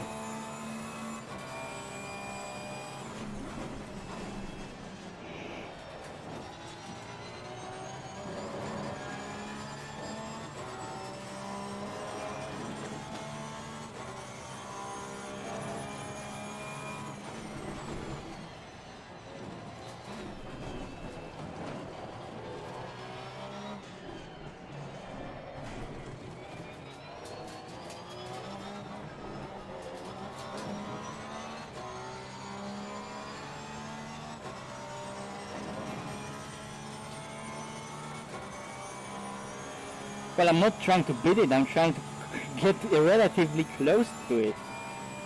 It's so fast, man. I'm nowhere near that.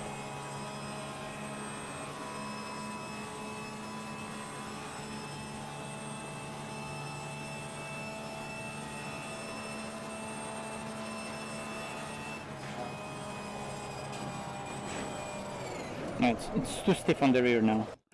It's just, but I want to finish the lap because I want to check the... Oh fuck. It has to be softer on the rear, it just has to.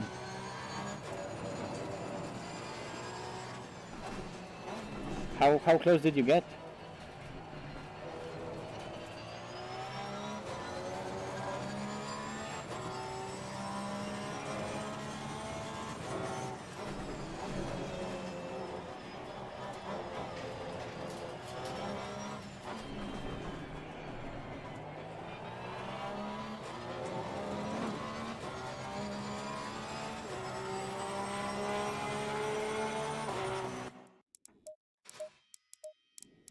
Yeah, first sector was nice, second sector was bad. I know that.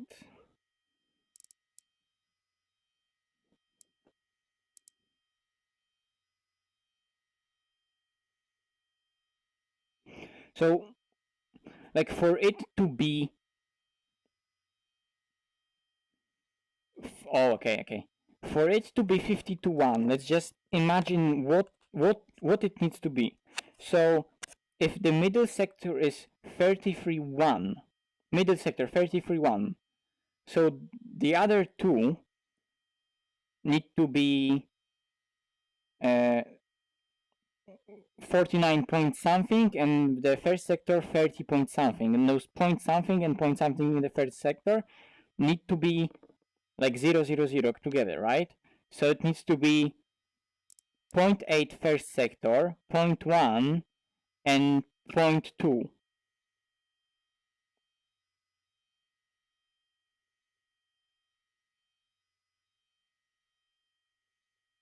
Yeah, I thought I'm quicker. Yeah, exactly. I thought that I'm quicker than I'm in sector 1. Because, like, I just 49.1 in the last sector. How the fuck?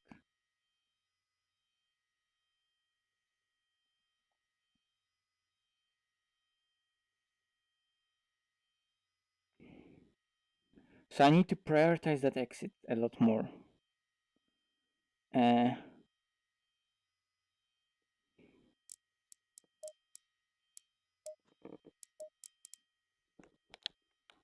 Okay.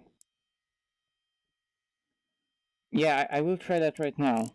I'll try that. I'll try that. Try that.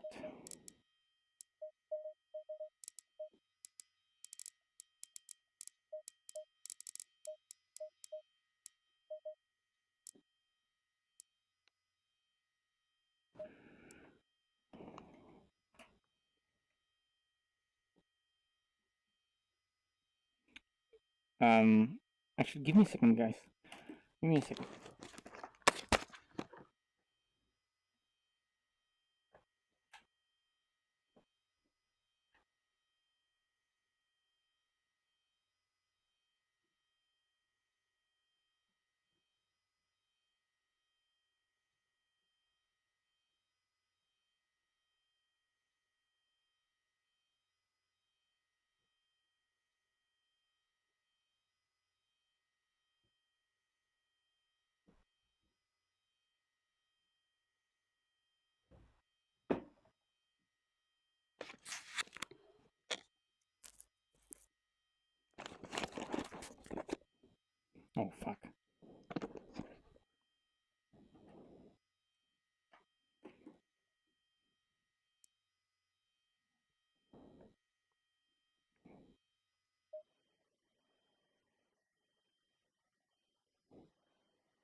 option. No, not option. Fuck mine.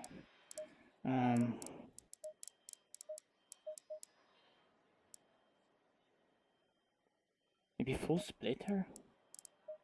Maybe full splitter, I don't know. I'll try full splitter once again.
Okay.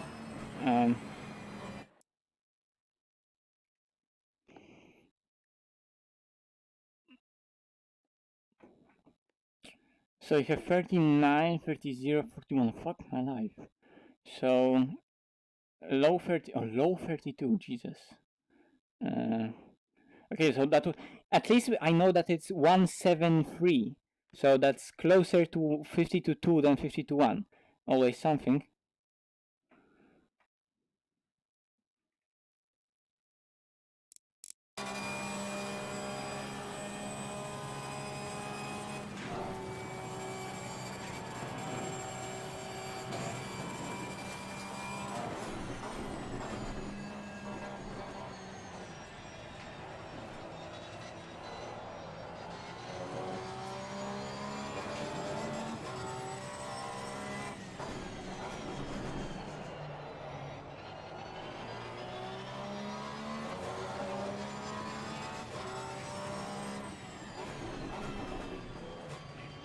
Yes, my FFB is high and I like it like that.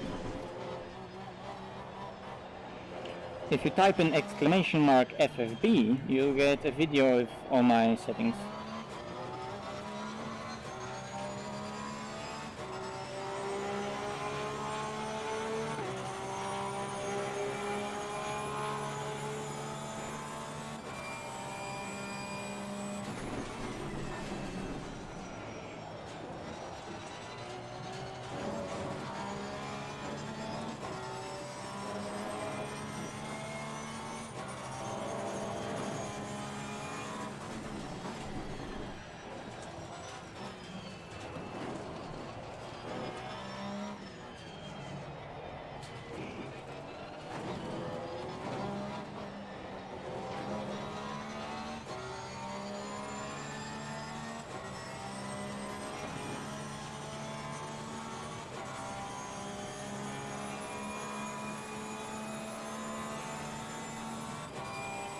I see a lot of pros doing it.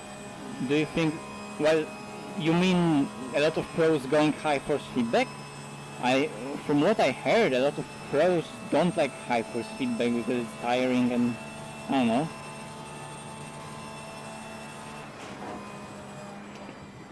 So,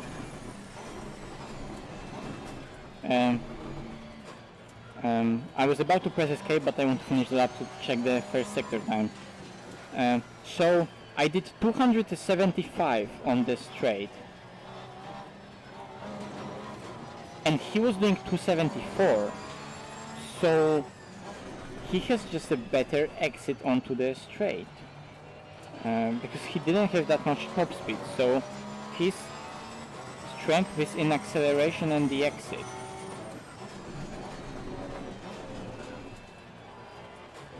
Cheats.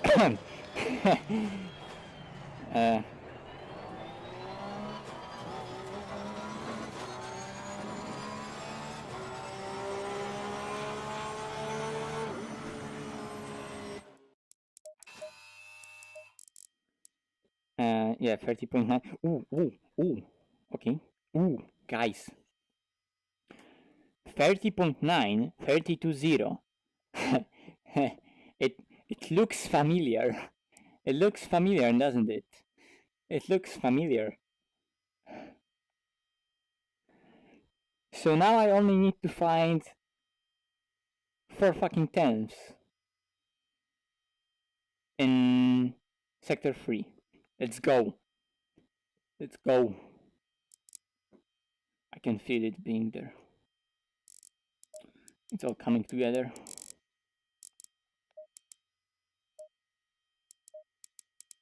Why am I clicking options, not setup? I don't know. Sometimes I'm just retarded like that.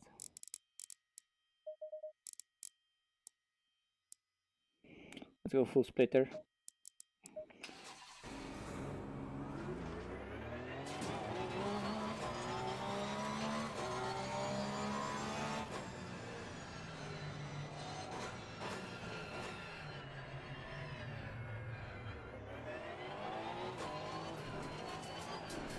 Well, yeah, but remember that now I did a lap with lower wing, so I have no idea what time now I would be able to do in the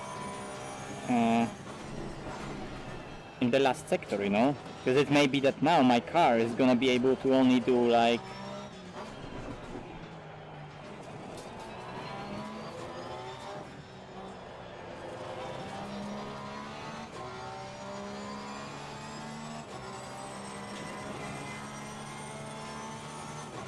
for 49.6 or something like that in last sector, and then we're again half a second below, right? But it's all about last sector. It's all about last sector. Yeah, I mean, it's not weird braking technique. It's just extremely skilled and precise braking technique that we all know and technically use. It's just that the problem with that car is just it's undrivable when talking about stuff. It's also too sensitive. I don't want that.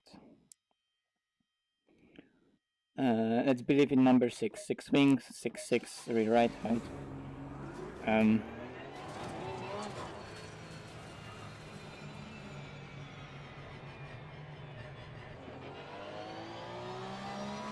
It's not really weird braking. It's normal braking, just taken up to like he took the technique like up to 11. You know, he made it super precise. Yeah, I also don't really like splitter. It doesn't give you that much drag, but like the pitch sensitivity of the car is so high then. And I don't think they used splitter. Also, I don't know if that's true, but I heard somewhere that splitter makes you be worse on curbs. I don't know if that's a myth or some shit that I heard a long time ago, but that's what I heard somewhere, that 5 splitter makes it harder over curbs.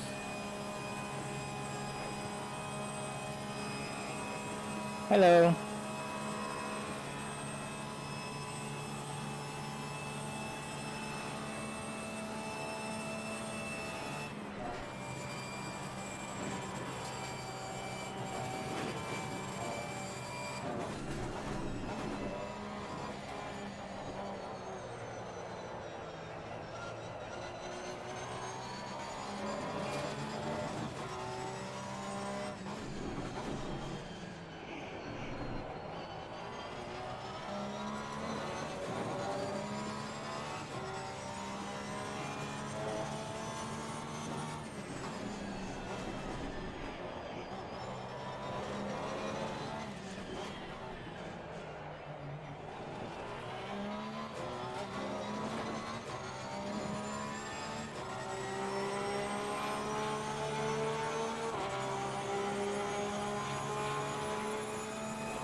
I'm sliding it too much.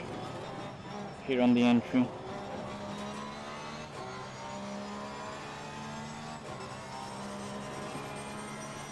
And did someone subscribe? I think someone subscribed, so thank you very much.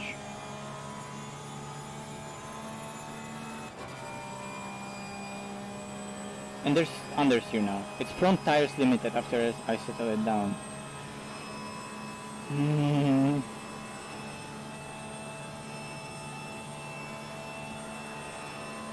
Now I'm trying 6-wing. Up until now I was using 7. Oh, holy fuck. Oh, whoa. Ho. Guys. That was omega speed and omega stability. Look at the speed. Okay, so it's slowed down on the entry. Oh wait, that's not the lap. That's the lap. It was omega speed on the apex. Slow down. 251, 250, 248, 247, 46. And okay, a bit too wide, but still, holy fuck. 245.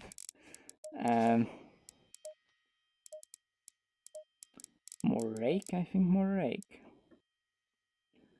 A lot of rake.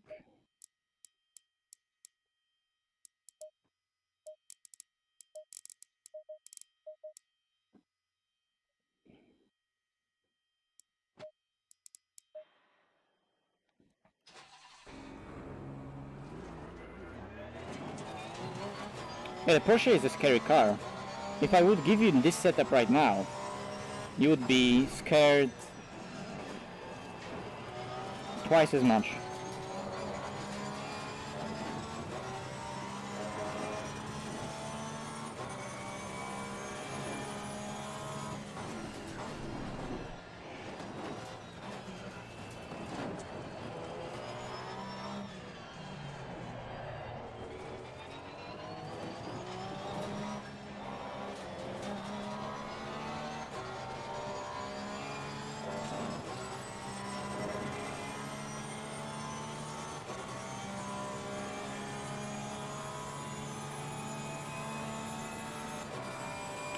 So best last sector I did was 59.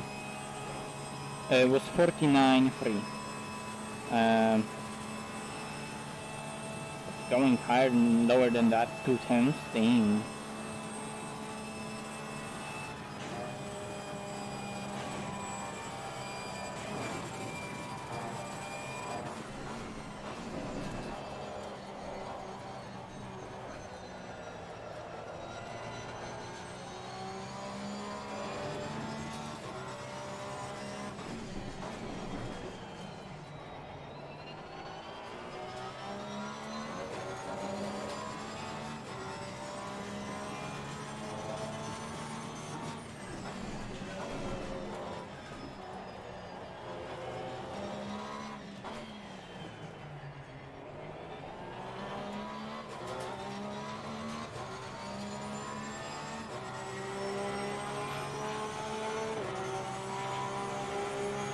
.488 Evo is one of the fastest cars in the game right now, alongside McLaren.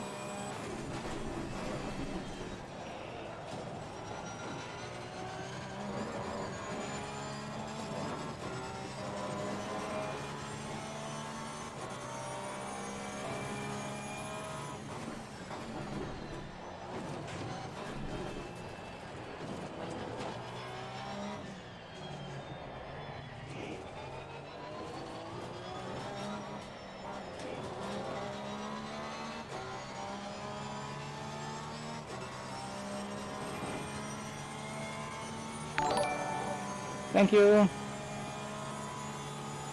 By the way, 5,000 subscribers is coming up. Unless it's gonna, you know, stop on 4,999 and stay like that for eternity, which I hope it won't.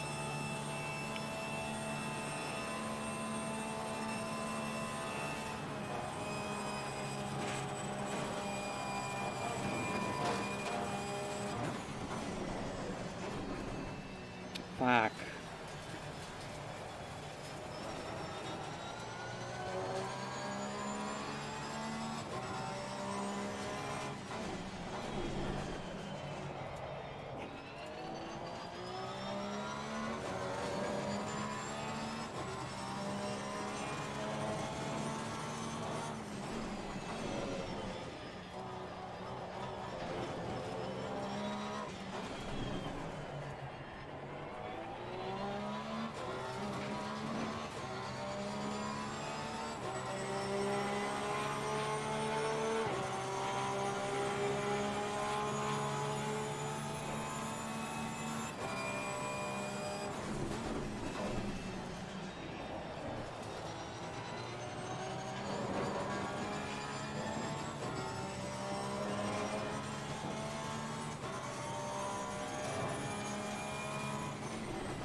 And that was just slow.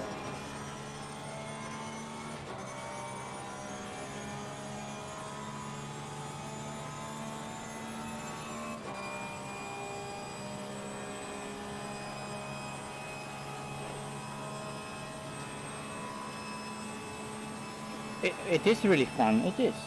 It's just deadly if you don't really know what you're doing.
Now this is just too unstable. This one's just too unstable.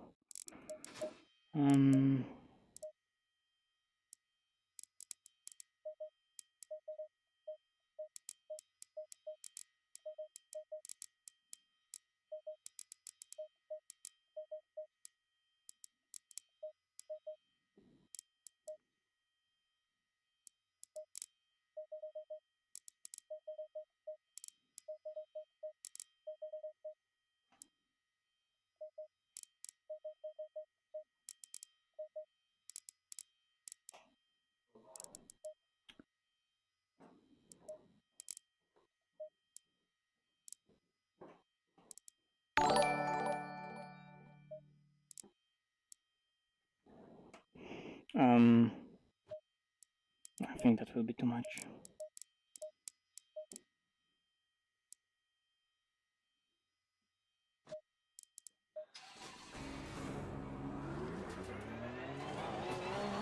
$52.0, nah. Man, I can't even get to low 52s. Or I'm like mid 52, yeah, I can do that on good luck, but I'm still just playing around with everything I know, and I don't know that much actually. Just to make that car have that front end for the last sector.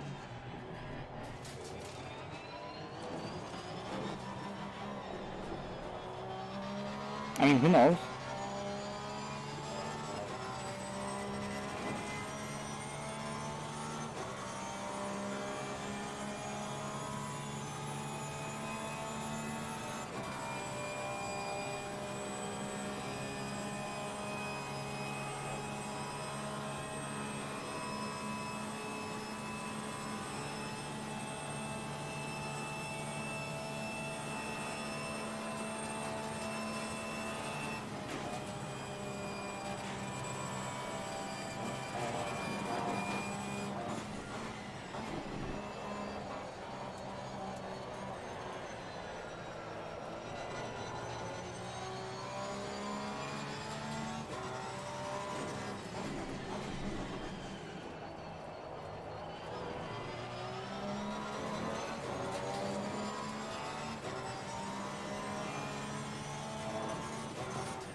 Fuck.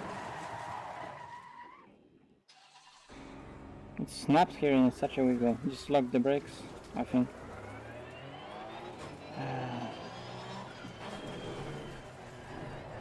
I was just warming up the tires.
Hmm.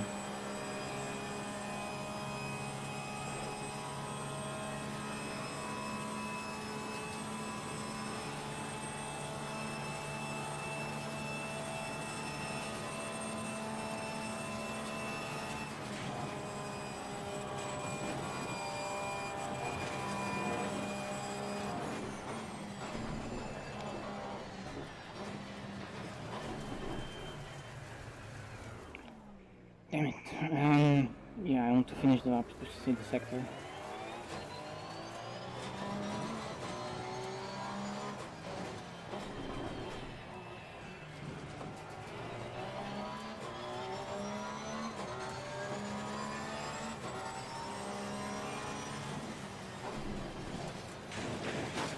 Where?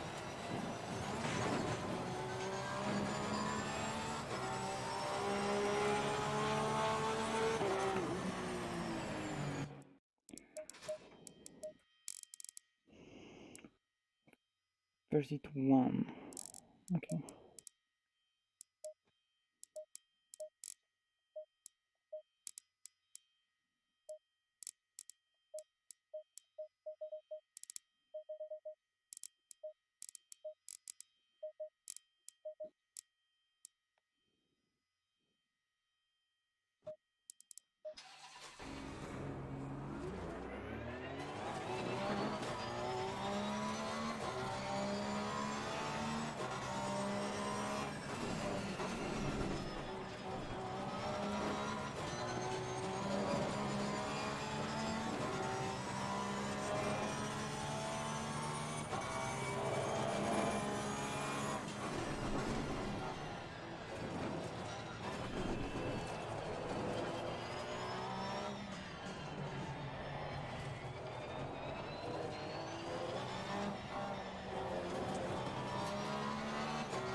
Well, it is.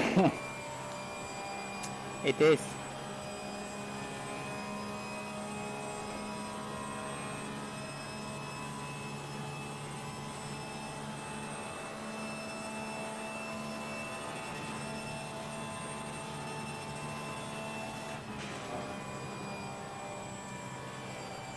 It feels so unstable here though.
I still think it's 7 link.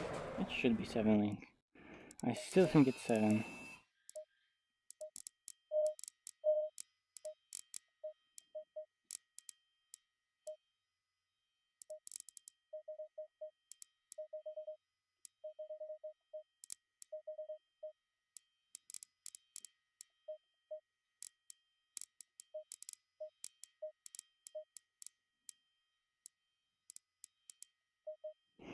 Um,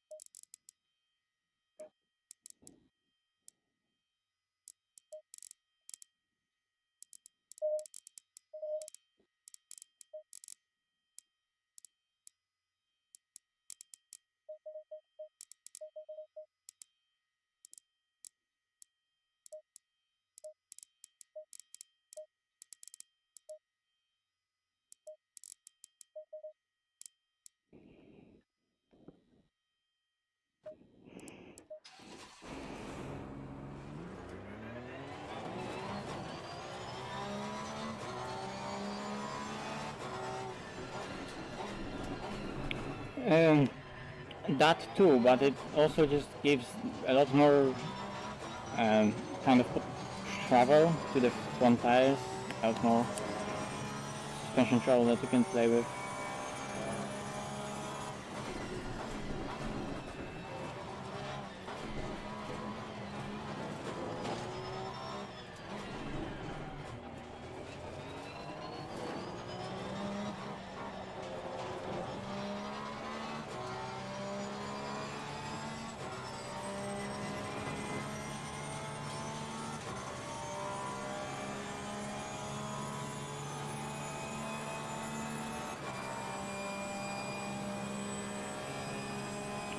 More front and bite.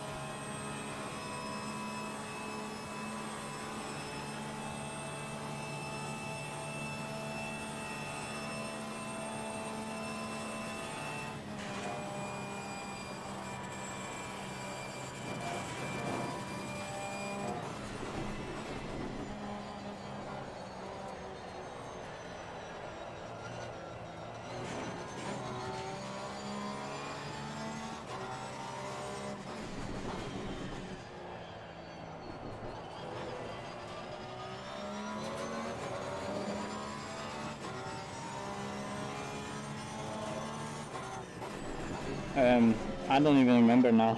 I think it's one.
I'm a bit lost now. I just started doing some stupid laps and I haven't even got like a lap in.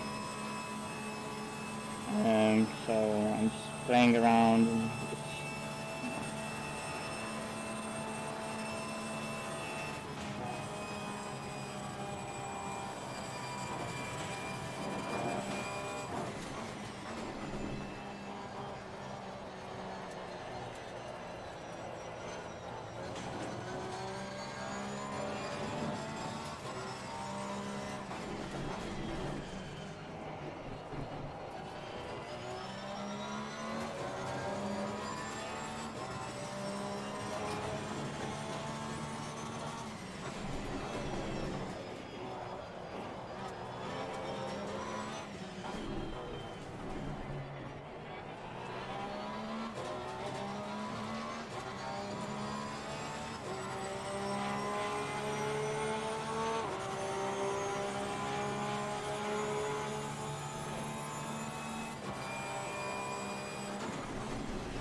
Yeah, but it's from faster. I'm puzzled. Because I don't think he used Win 7.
Jesus, the second sector was so bad.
So unstable.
no way it's how it is.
I don't know.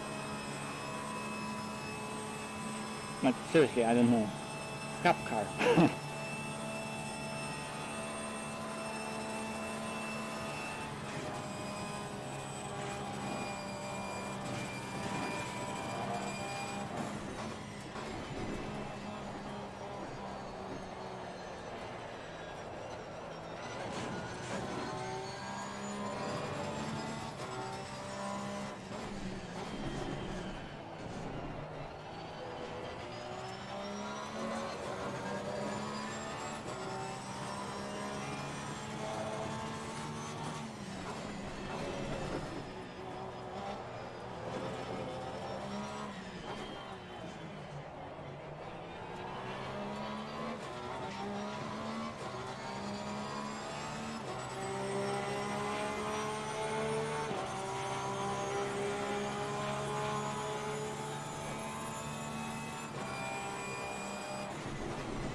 Confused with gears. Jesus.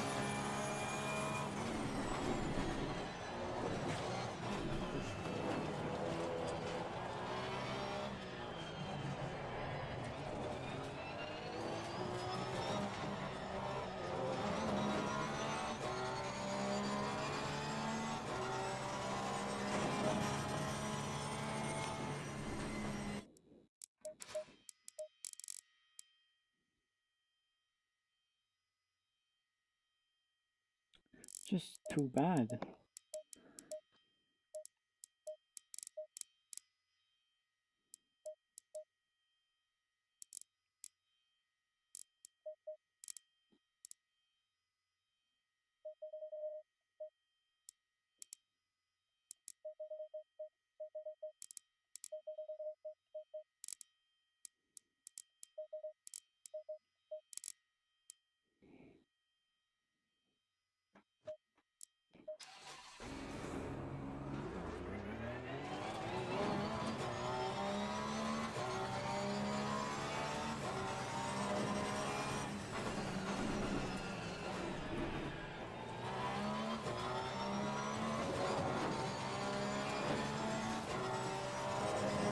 Still 50 to 5.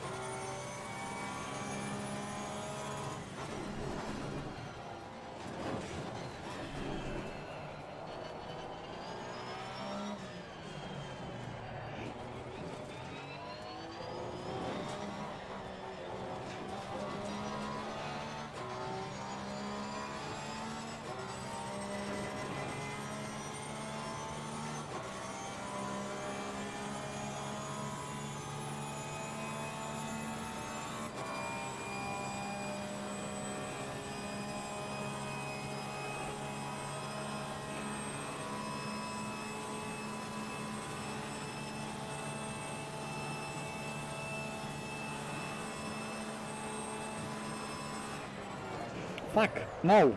Ah, Jesus. That was so stupid. That was totally on me. Oh my god.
Fuck my life.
light. Give it all you got.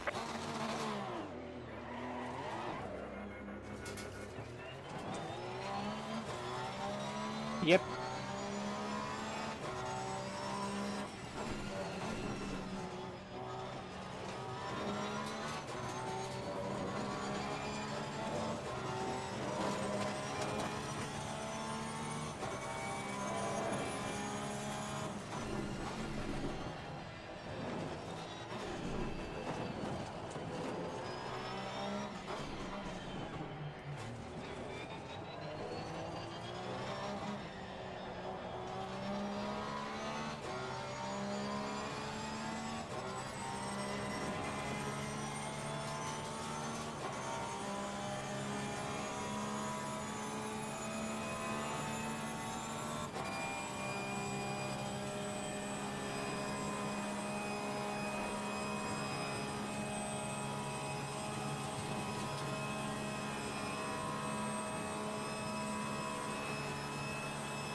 That was such a terrible last corner.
I think Nürburgring is a bit faster.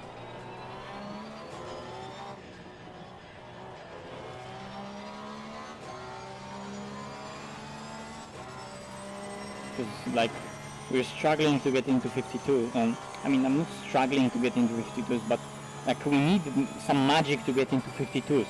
Like, normally Porsches don't go into 52s either, even, so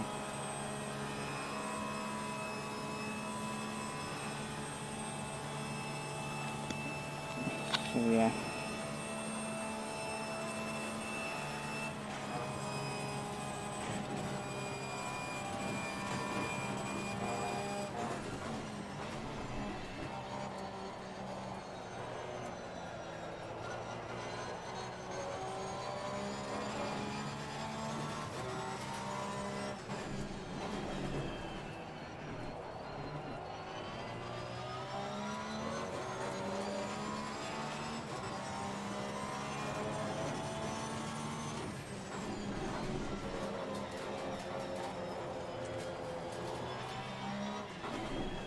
Oh, fuck.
Look at the screen and just guess what I'm trying to do.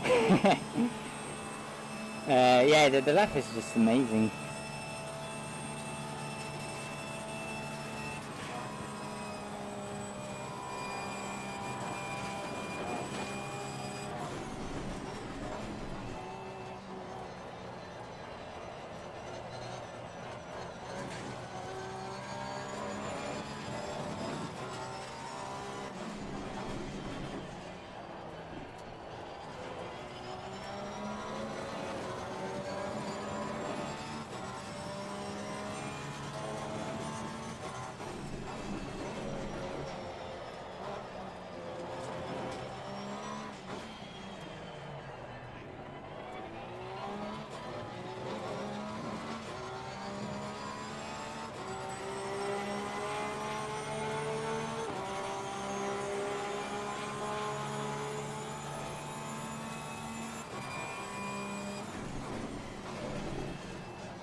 Oh, Vancy, hello. Thank you. Thank you very much.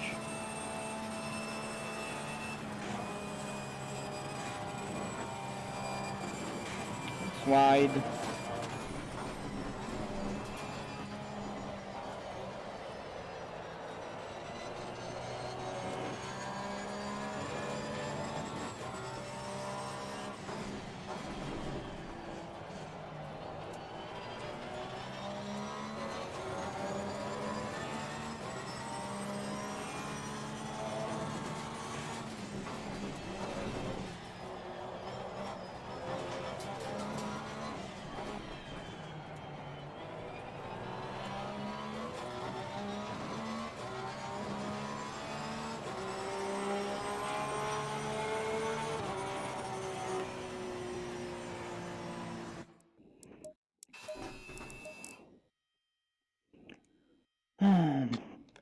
Till 3 times, like exactly 3 times in the last sector. 3 corners, 3 times. Probably a 10th in the last corner.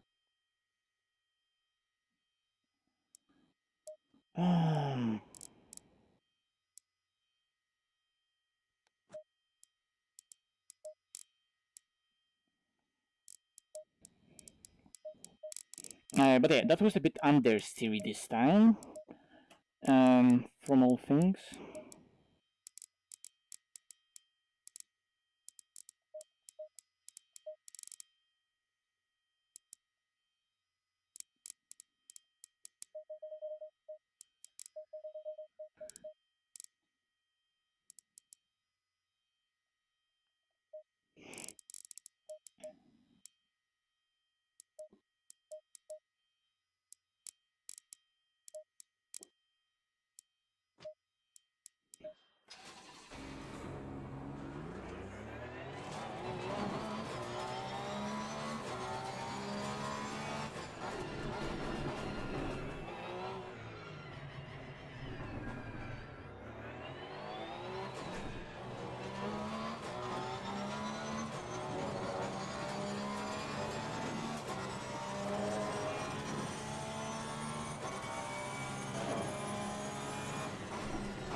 Oh, that doesn't matter, it's too high.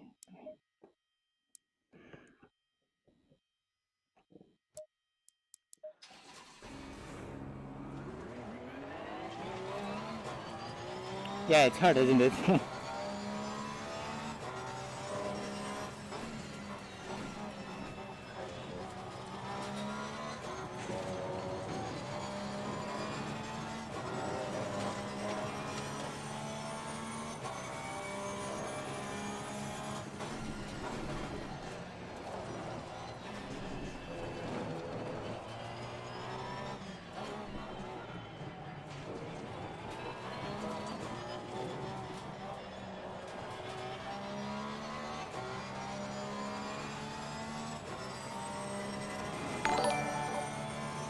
Hello, thank you for subscribing.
Hello, thank you.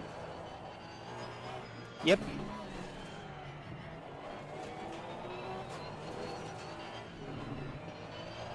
I mean, it was a bit of a news. Like, what news is saying isn't a news for me.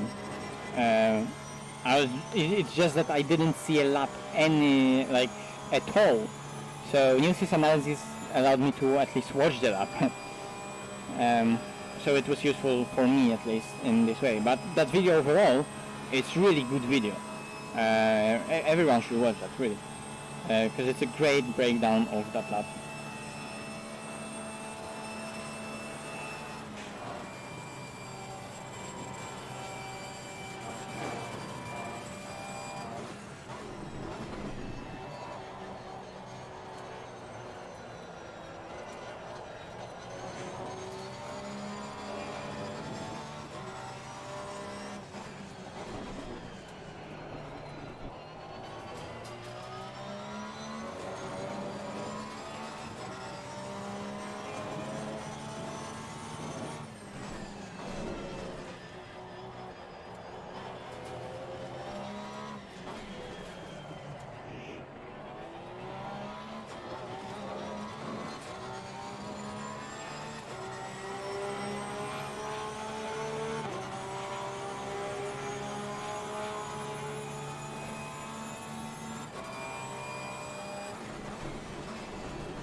There we go, Nightbot works, amazing.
Ah, almost. Fuck.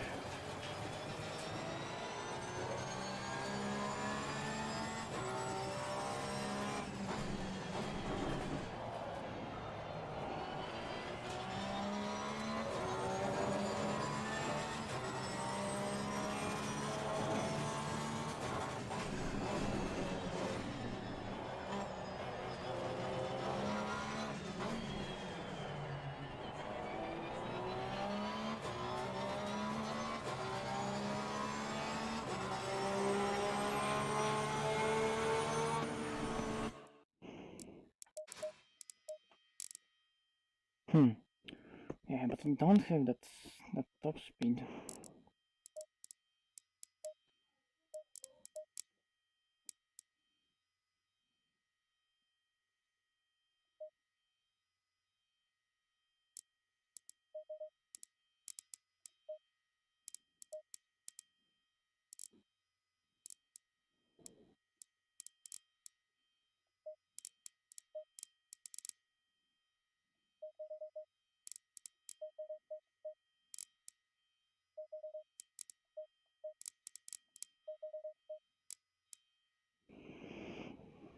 Hmm.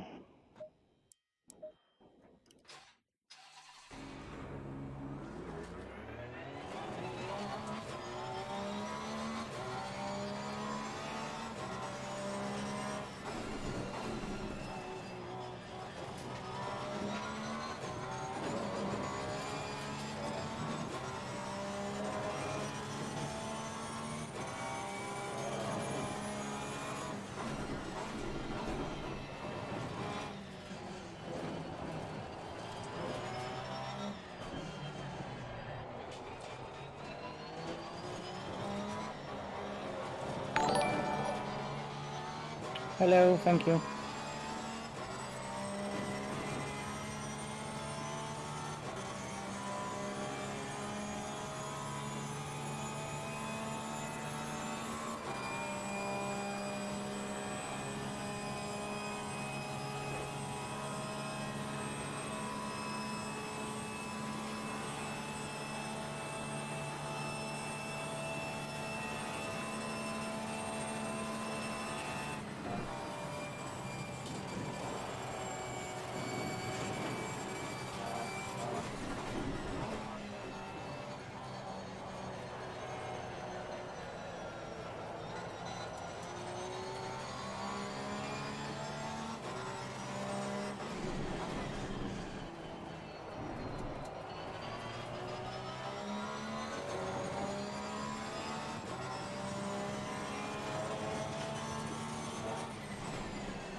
fucking slow now. I mean, I am trying really stupid stuff right here, but it ain't working.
Hello.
Oh, wow. Okay.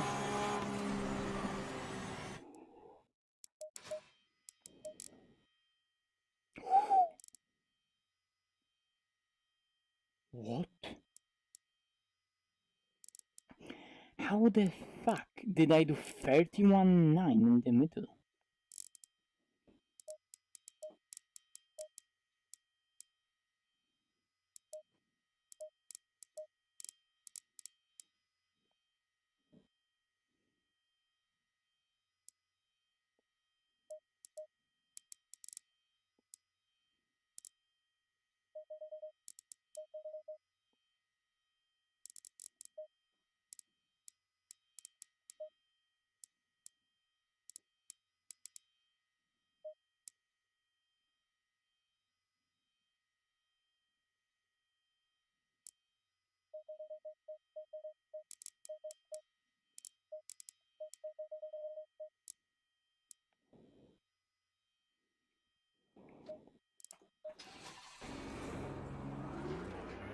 So that was unfortunately invalidated, but it was pretty close.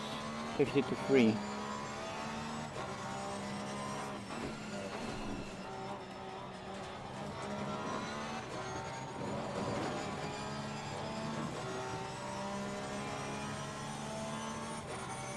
Yeah, already. That's PAUL RICARD for you.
Unstable in sector 3. Or you should try this setup.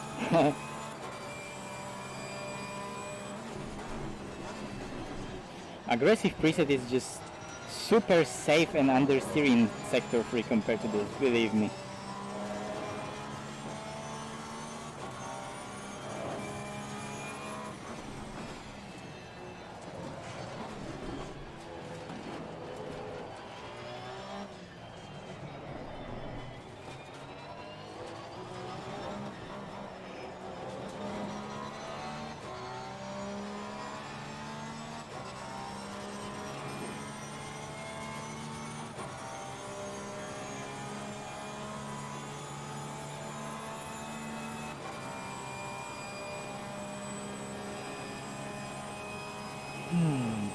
It's a shame that lap wasn't validated.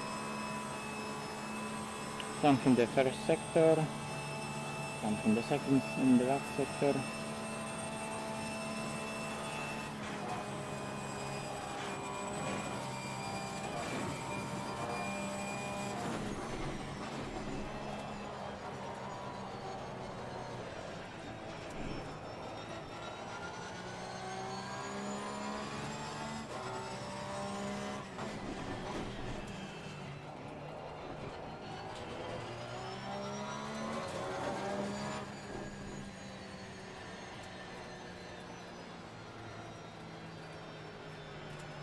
Just drive over series setups and you'll learn them.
Yeah, exactly. Well, you know, it's also up to you. Maybe you don't want understeer setup, so just don't drive them. You don't necessarily need to drive. Oh, for fuck's sake! I shouldn't talk while I'm going into this corner, especially not when the pressures are completely whacked.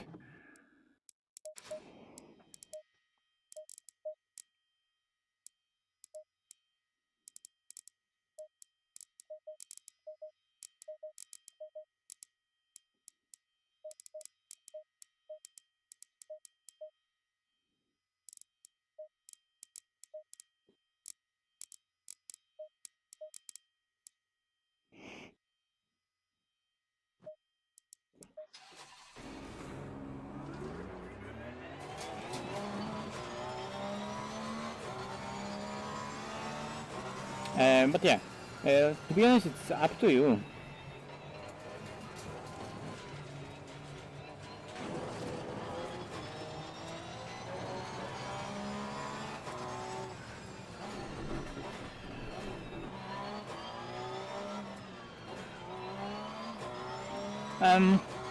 You know, aggressive presents aren't, you know, extremely fast.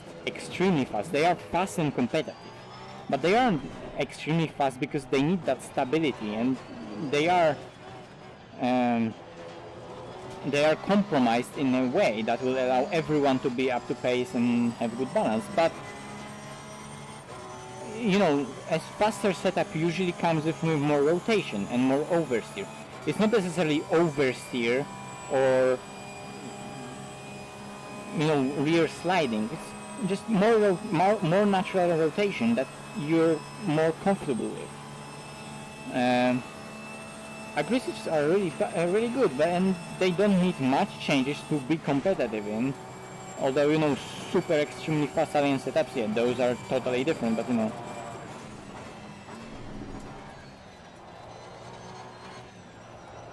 those are totally different.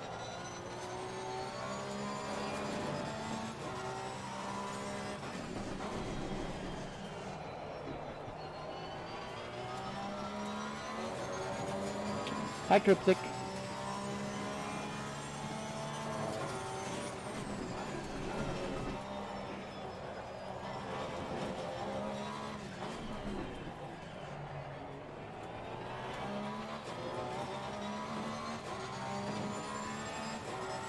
Bentley boy.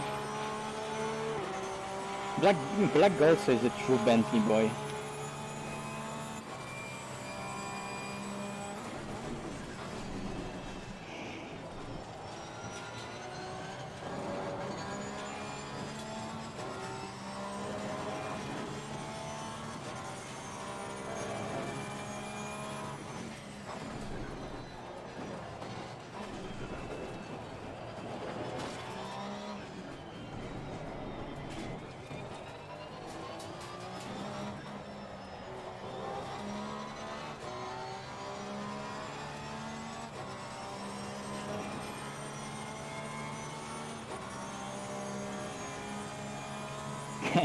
Yeah.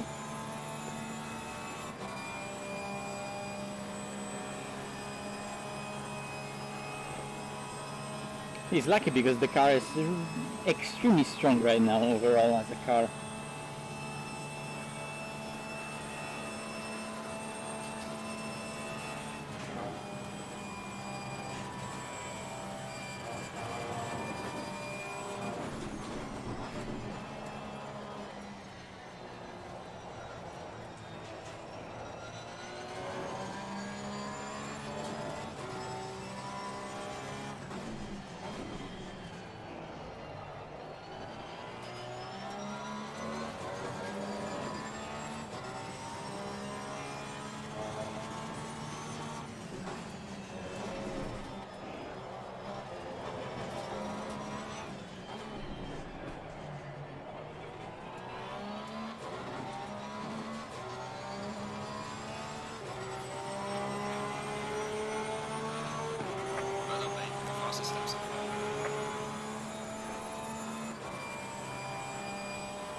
Bro, it was 52.2 estimated.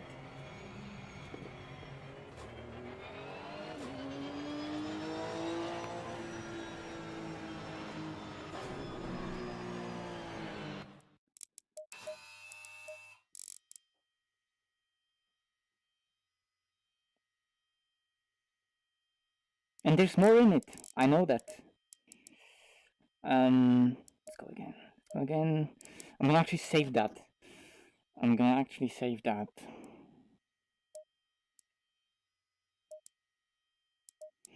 So this setup feels good but really scary. I'm gonna go through it. So it's similar to what we started with. It's just even more deadlier.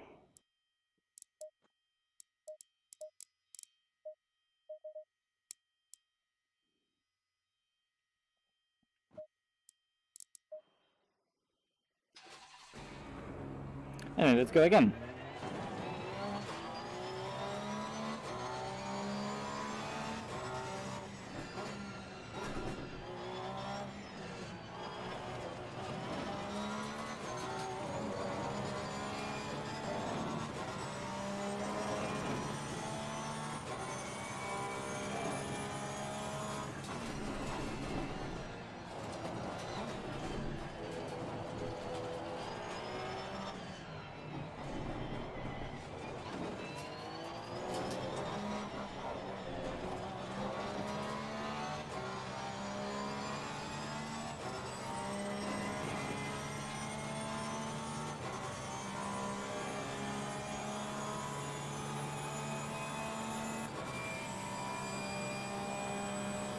What did I make of?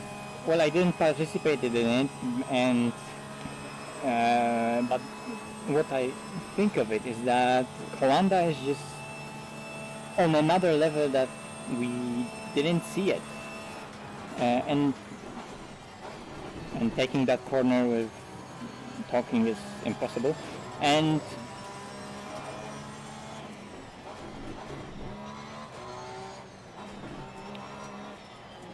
yes, BOP favored the Porsche just a slightly bit, but the amount of preparation they did and the setup they were running, so aggressive, so oversteery, so on the edge, so consistently, oh my god. They just destroyed everyone.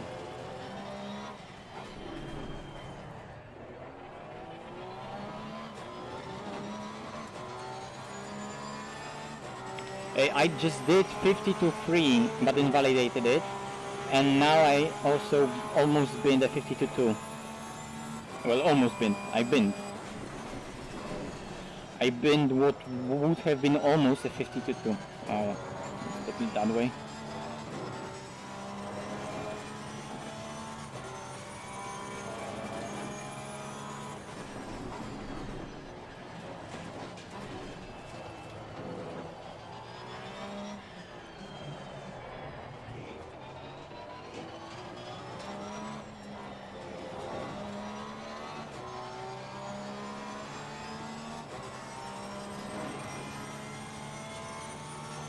Also, I did a 31.9 middle sector with wing 7.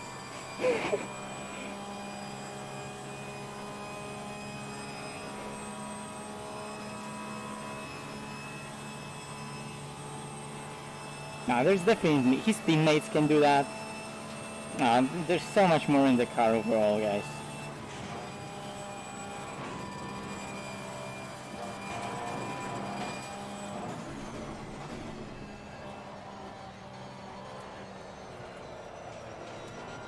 Too much to the outside and pushed out.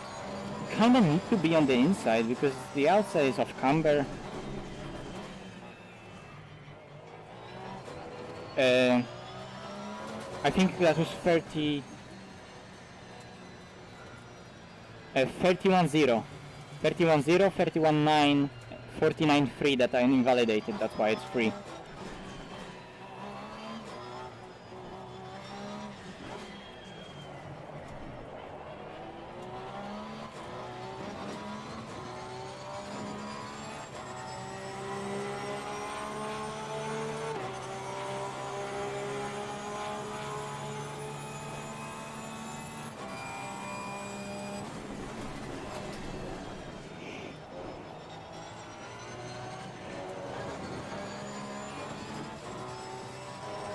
was bad.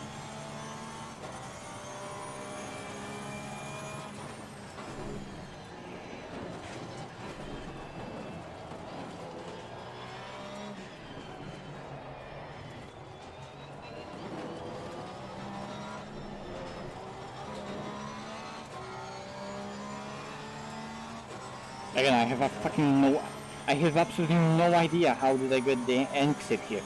I mean, there's literally a 10th on that exit. How did I get it? Lap 18. Also, look at the leaderboard. There's only 2 valid laps, and one of those is a fucking gout lap. Oh my god. Yeah, that was literally the perfect exit. That was the perfect exit. That, like, lap 14 and lap 18 when I got the exit right. Lap 14 and 18. 14 is here.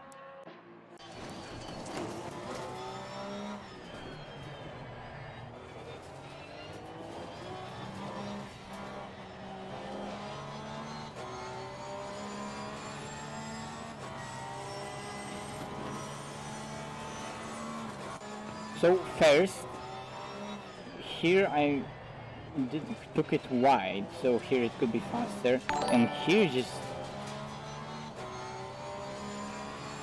rode it in and went on the front. And lap 18, which is currently the fastest,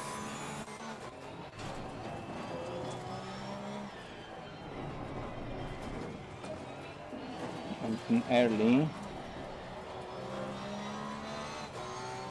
It's hooked up so beautifully. And how I invalidated lap 14, I'll show you. So it was decent here, and here just went wide. I was so impatient right here, and it snapped and went wide. I don't know if maybe this is even 1/10 lost on the exit, which it could be. Then it would be 0.2 maybe here.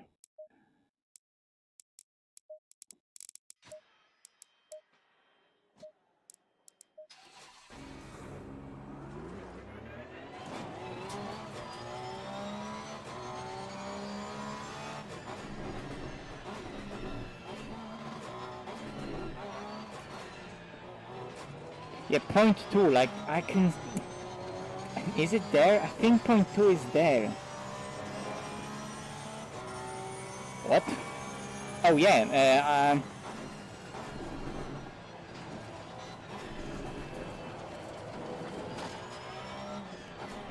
I don't think Porsche needs that. Porsche has too good of a TC to even think about stuff like that.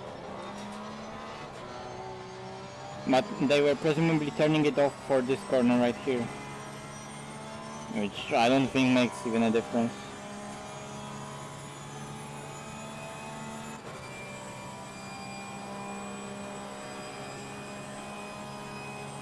I know, I know, but I also know that that setup hits such a front end that I don't even know how to get. That setup was for sure better than what I'm running right now. That doesn't change the fact that, yeah, you're right, he's one of the fastest on the planet. Like, full stop. Like, for now, when we were in that ACC bubble, you know, I was fast, you were fast. But now we compare ourselves to a guy like Rogers and you know, Brandon Lee, Tonitsa, and we suddenly we feel so small, and so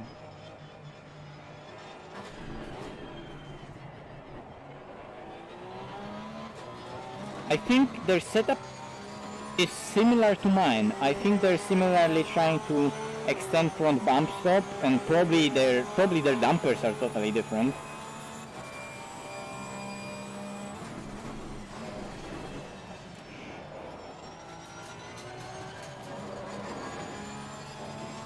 I don't know about them using splitter though.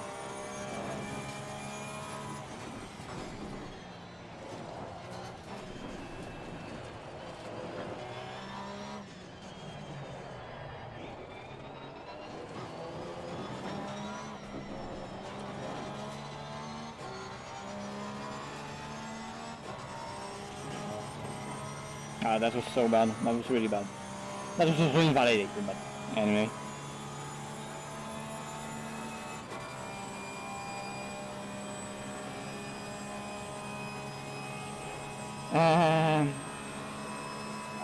I didn't look at them, but they're not default anyway. They're like taken from some other setup, but I doubt they're, you know, as good as they should be. Oh no, it bottomed out. Okay, that just bottomed out. Numbers are like that. Maybe I can actually change something. I don't know. Let's just go again.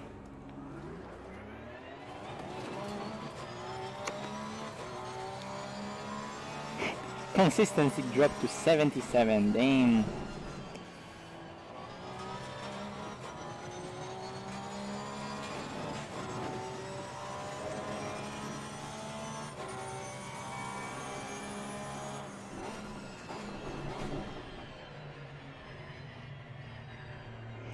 Could you send it to me?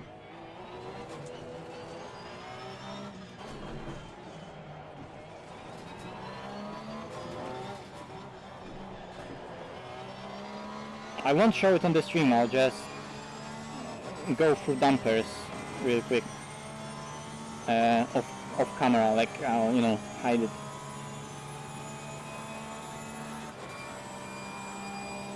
Oh, no worries. I'm gonna be still here.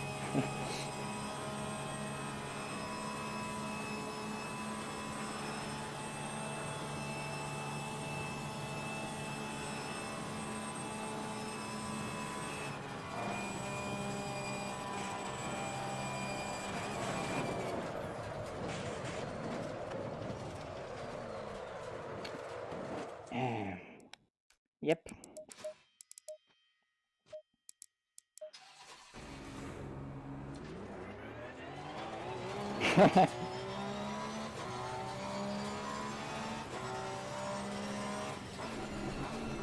Yeah, I'll send it to you in a sec. I'll do that run and I'll send it to you. Because I even saved it.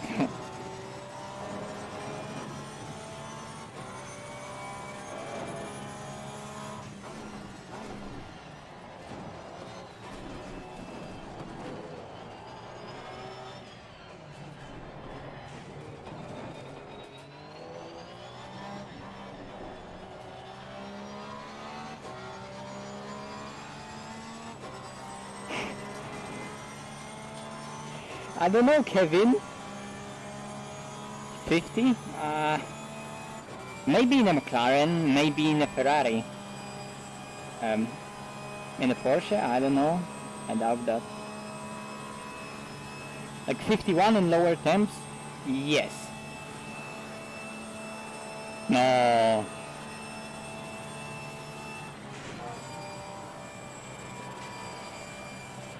And before Kevin just comes here with a screenshot and it shows 50.9 in the Porsche. No, I can't focus right now. I need to warm those tires up on the straight. Actually, I'm gonna... Oh my god, fuck.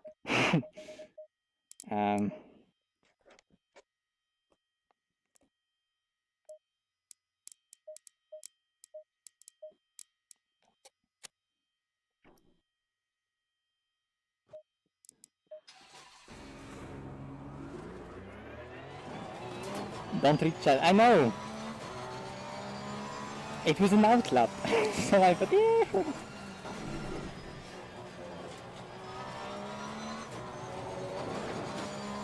Kevin, you need to give it a try as well. We need all best ACC drivers to give it a go. I mean, I'm not that good of a hot lapper anyway, so I'm sure someone like you or Chris would get there.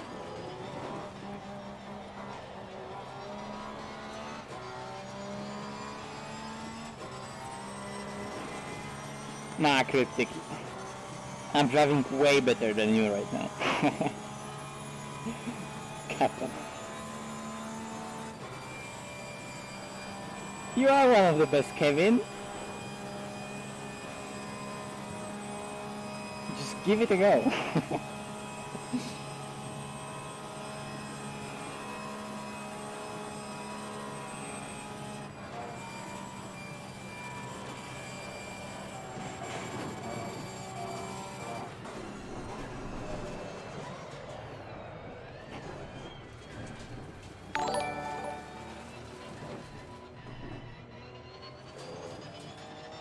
Hello. Someone subscribed. Thank you for subscribing. Okay.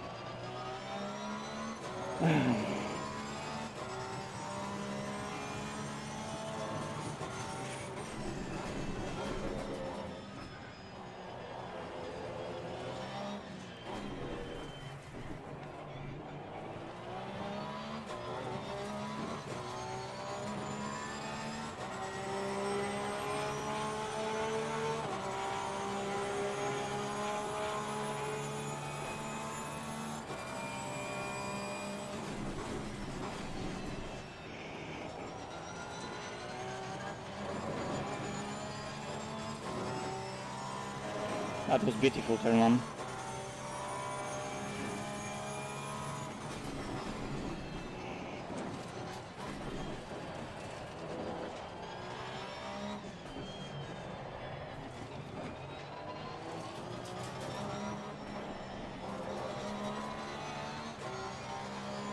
And again, I just can't get the exit.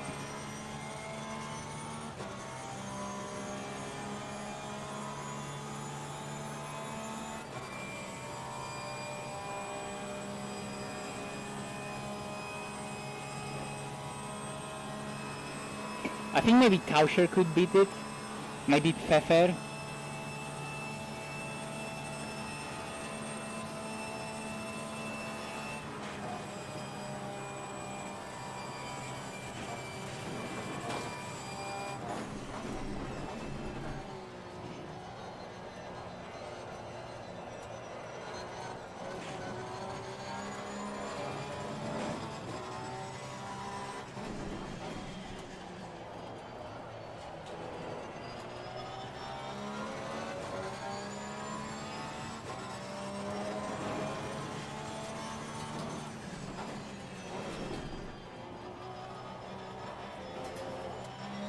I think temperature dropped and car stopped working.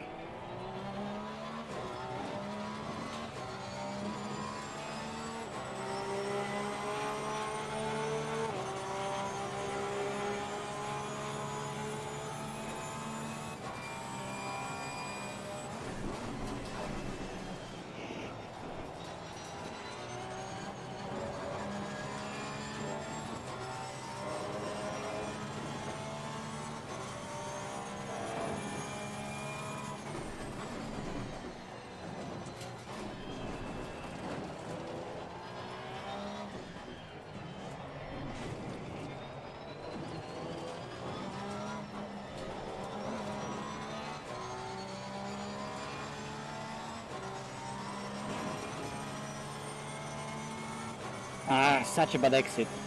That was really bad exit.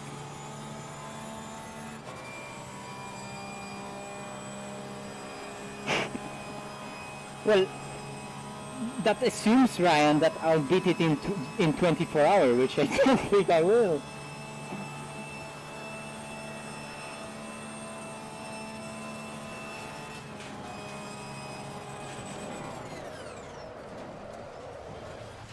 I don't know, why does it feel like the temperature dropped or something and it stopped working? Or maybe there was higher preload. And I forgot about that.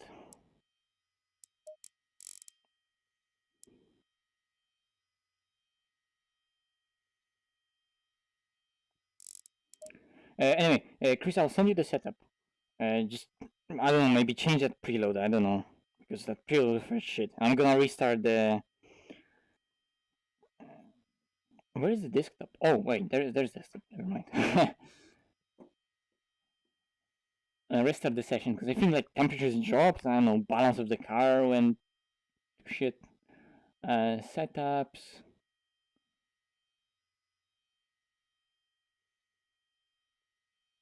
There we go.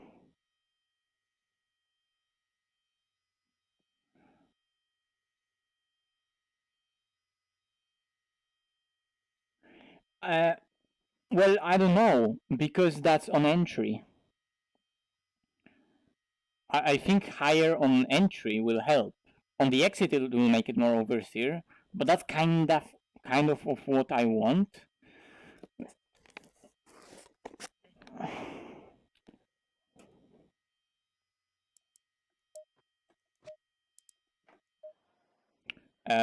Wait.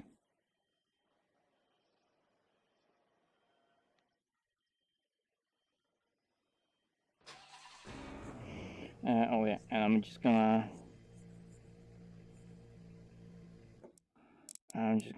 fuck it, restart the session.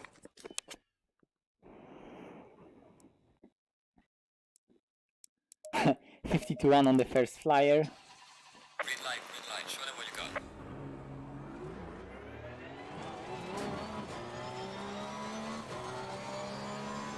Okay, thanks.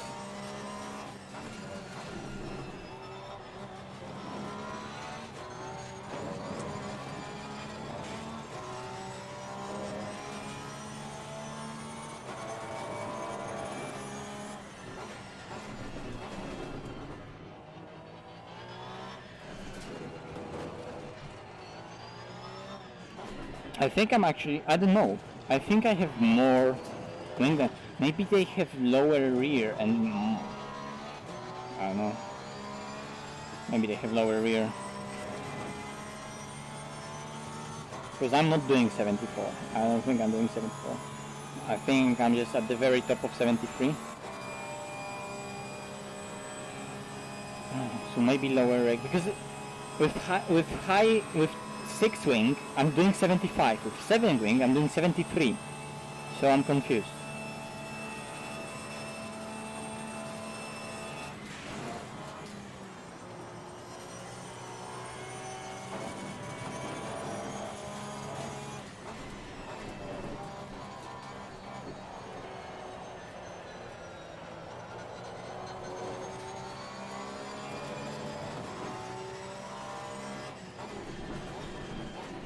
Yeah, I was...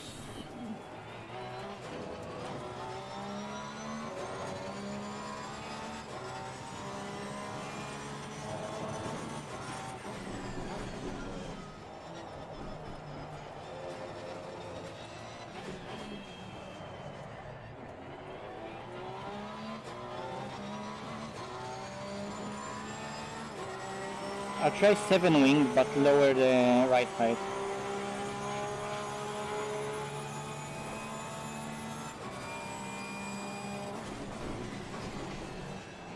Oh my god, went so early into this one.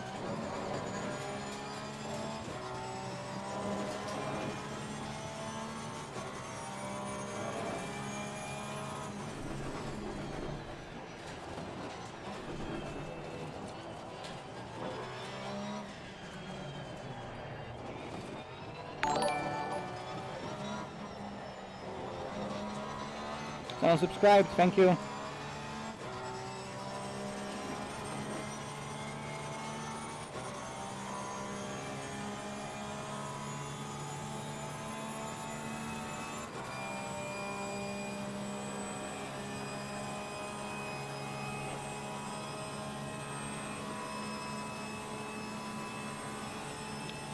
Oh boy.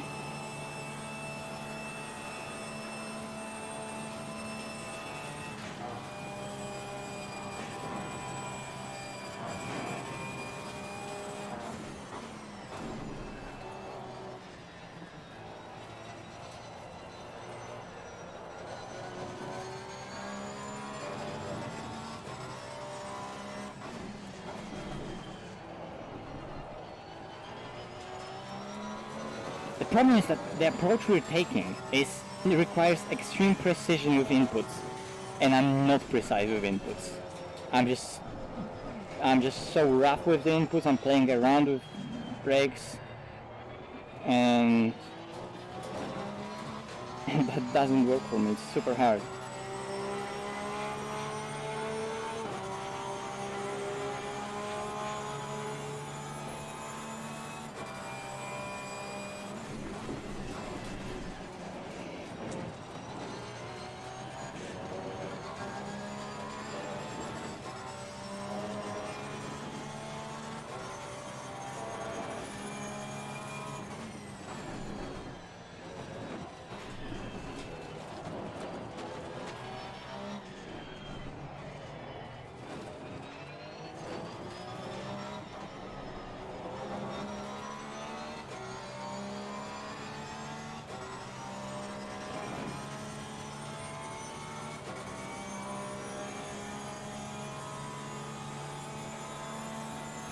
Maybe my game is just broken and I'm actually doing 51.9 every single lap.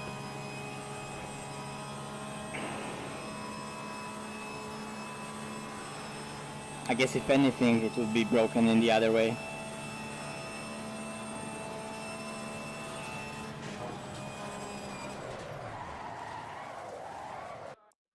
Yeah, that's just too much. Yeah, that's too much, Chris. That's too much. Holy fuck. That's too much. I'm gonna switch to this screen because I'm gonna change those dampers.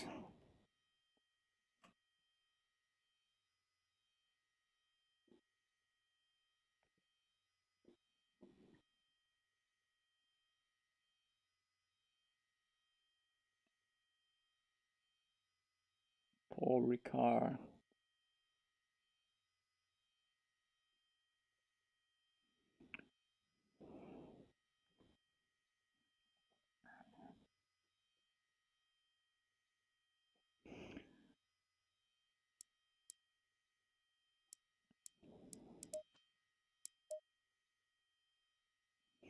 $52.9 quality GTWR server best. This is the best setup.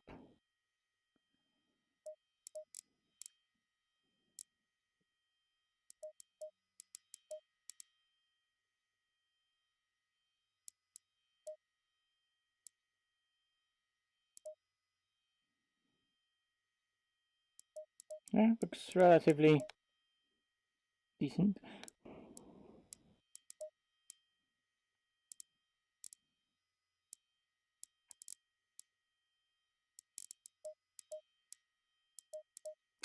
You know what? Let me actually try it.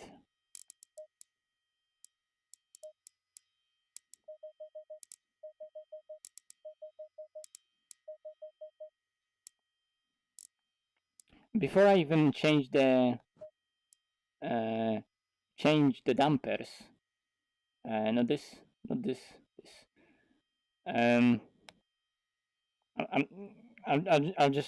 I have just loaded the setup that you sent me, Chris, and I'm gonna try it. On new tire set.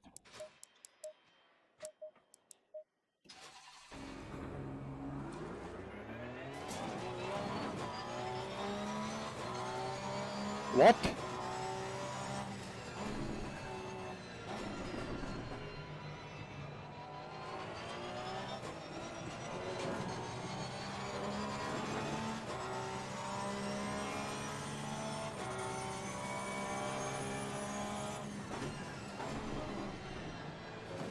I mean, I guess but 2030 is 2030 has to be like a server, right? Because in single player you can't get a 2030. You can get like 2330, but not 2030.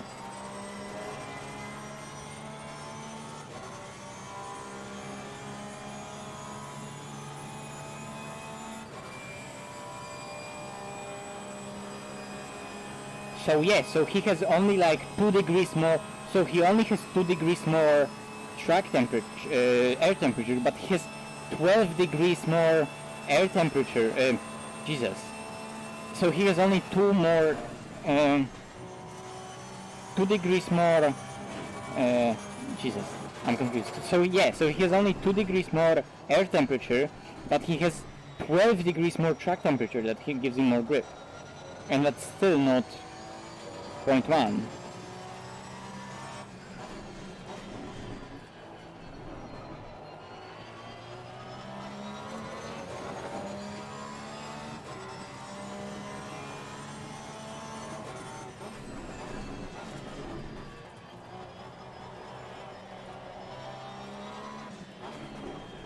Yeah, because it's 2030, it's 20 air, but it's 30 track, so 30 track gives you grip.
Oh fuck, okay.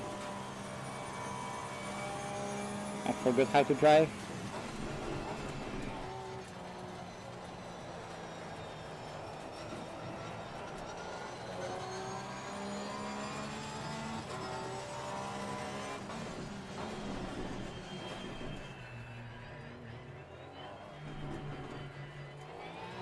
Oh really?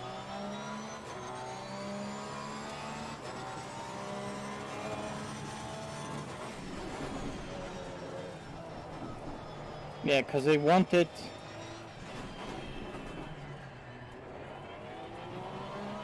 Because I wanted the same conditions as Josh.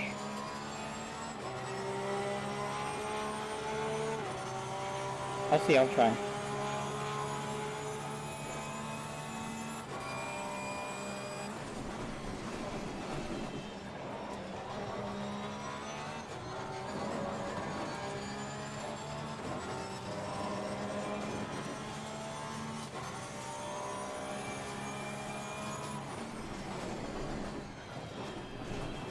Yeah, I'm not even gonna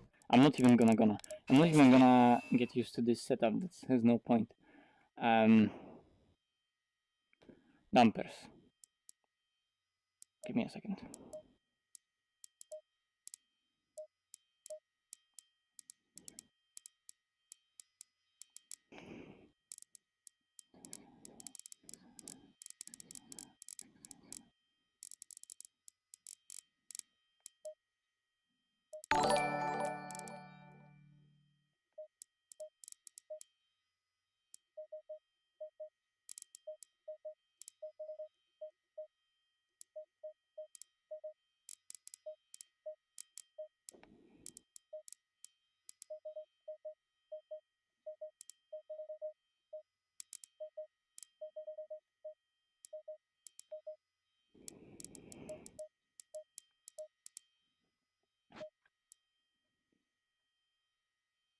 Okay, and now I have my setup with Chris's dampers.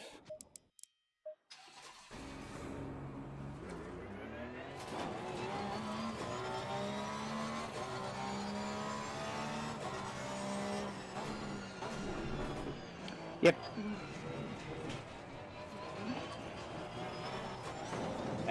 Well, that's what we think it would do, but those weird, really aggressive oversteer setups sometimes just don't use tires that much. Also, it's not like their pace wasn't dropping, it's just that they had so much more pace that even their pace that was dropping was faster than the others. And they were still able to handle the car, even though the balance was shifting. So I don't know what was the drop of pace, but like Rogers was averaging like 50-0 race pace, which is mad.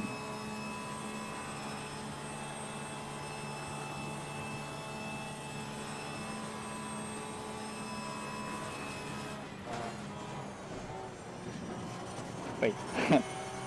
I need to again readjust the way I think about driving. Because it's so not intuitive, to be honest.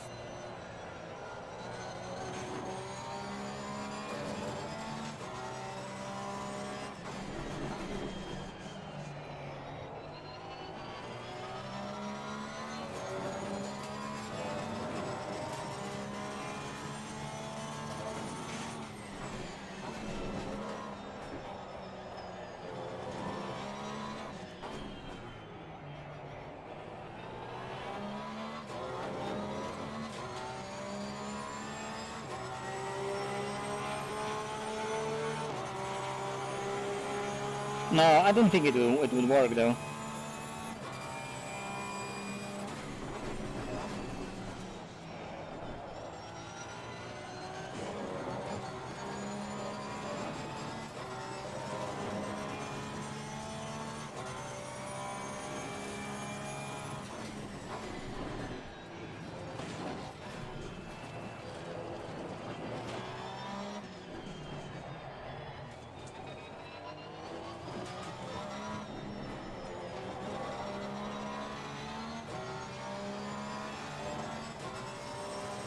So this map is shit anyway.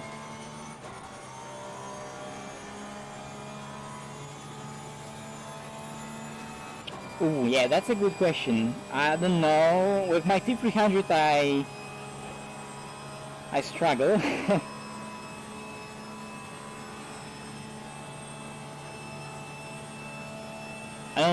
To a certain degree, yeah, sure, go for it.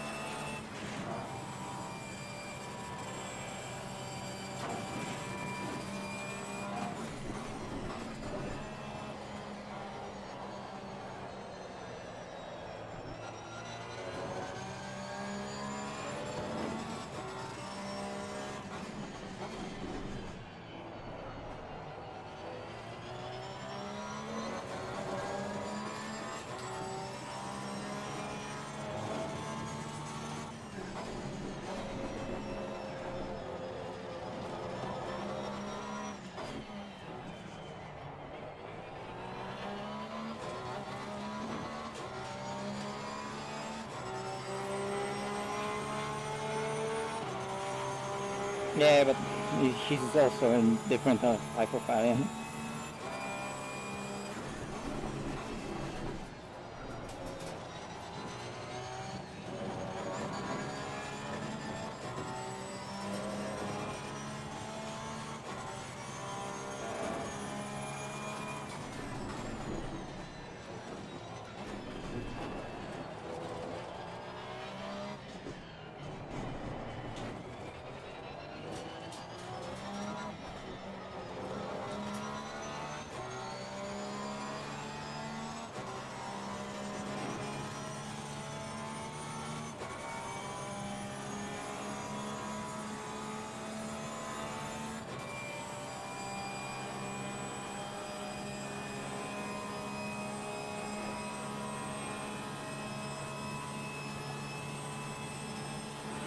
Also, bear in mind that we're talking about extremely loose setups, like above what people think are loose setups.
hate myself.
Yeah, I think it will be like a few days.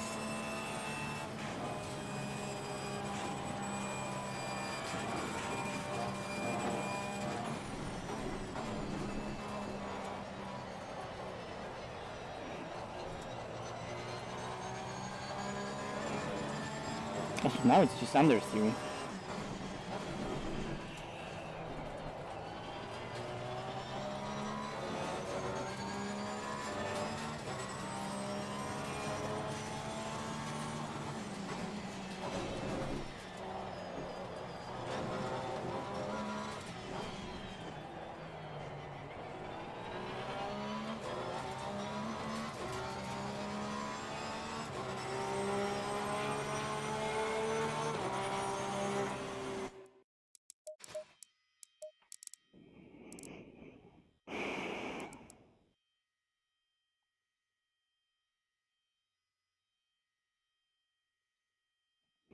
I just did the same lap. Oh.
Okay.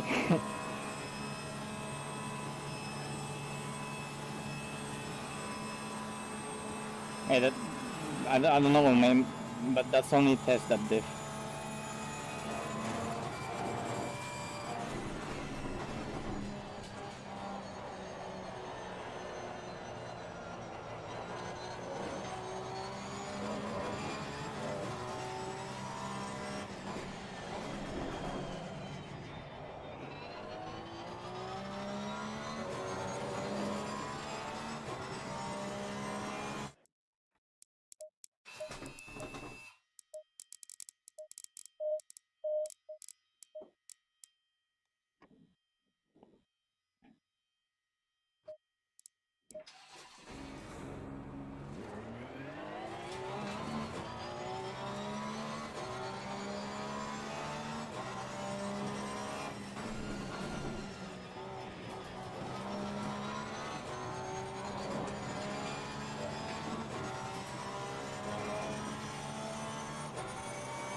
I don't know. Maybe. Why would that be? I don't know.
I have never done such a thing in my life, driving so long to get one fucking lap.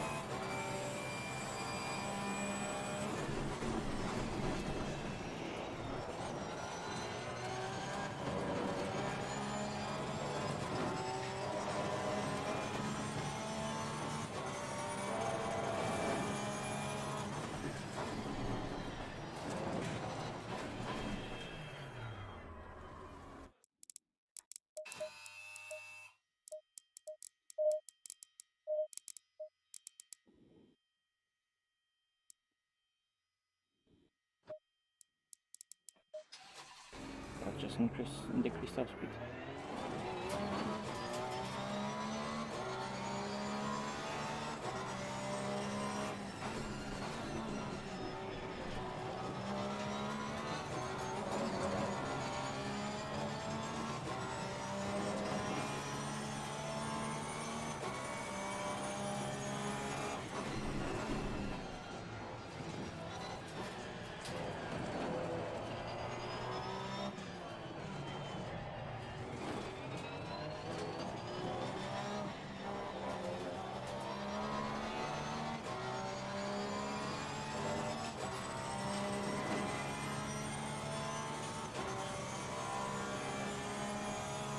What the fuck, Chris? I told you. Like, this guy, just give him a setup and he's gonna just... There you go.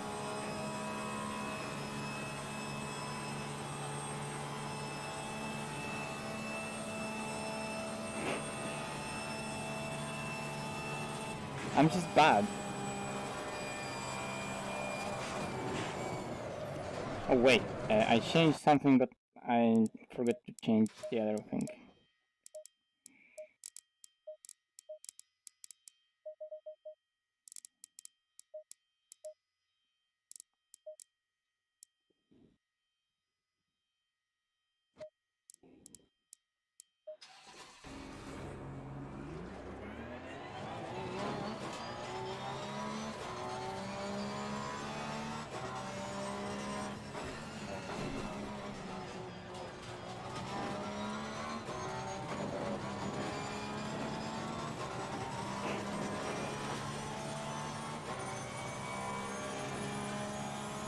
How much? Yes.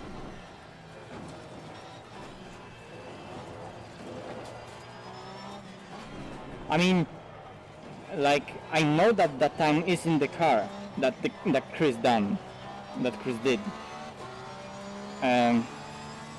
Although I told you I'll give you a setup and you will immediately go like that.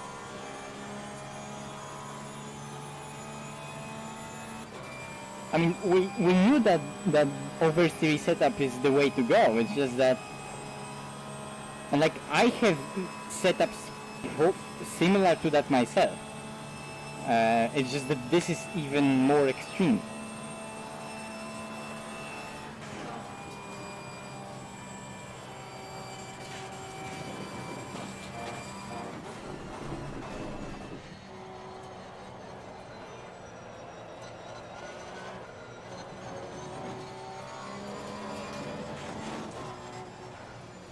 Holy fuck.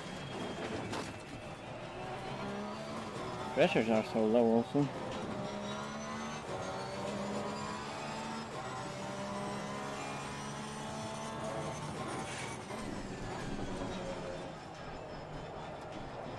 Chris, did you do any changes? And was it 1717, 1818 temperatures?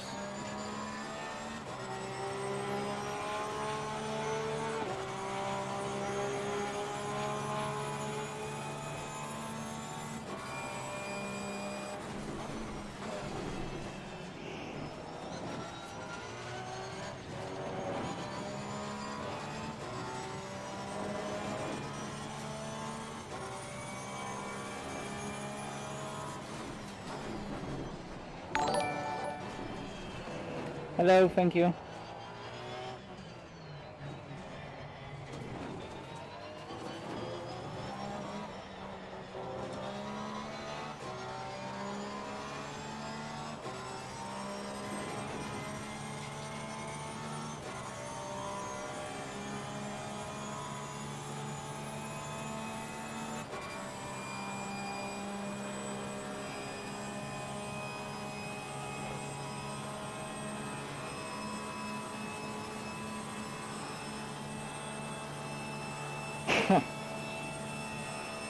Time flies.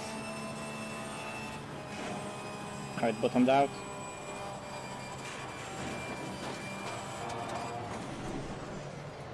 No, with splitter it just doesn't work.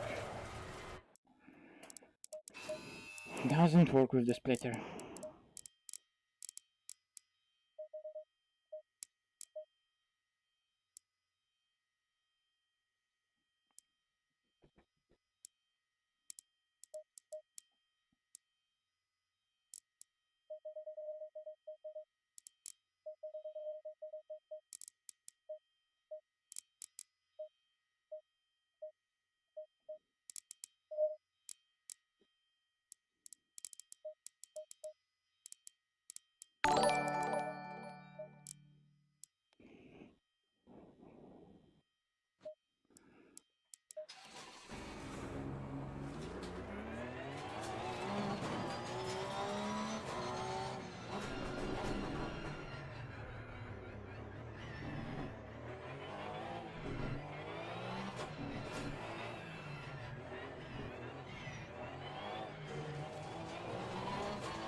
From the one I sent you, right?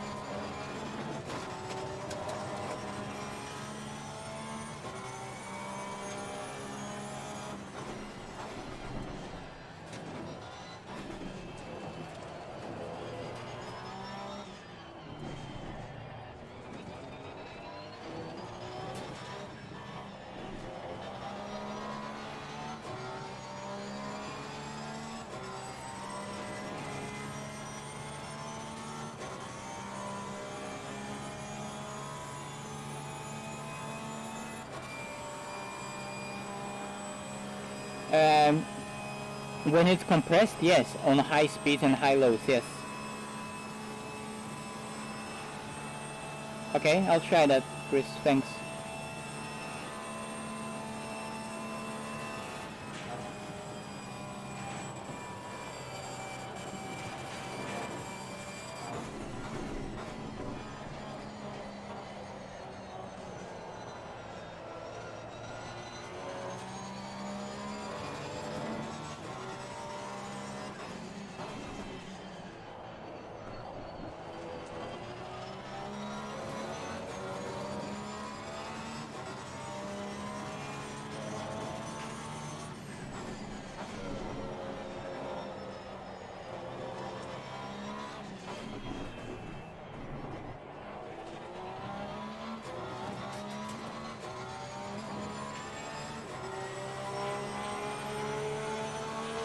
I mean, I already did a 52-3.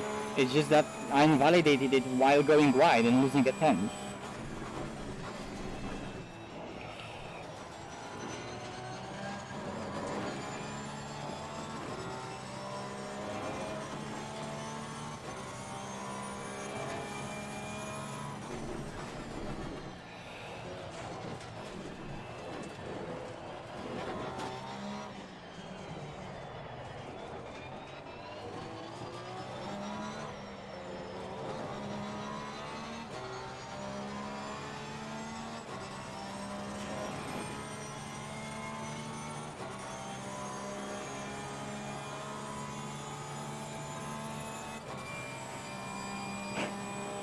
I know.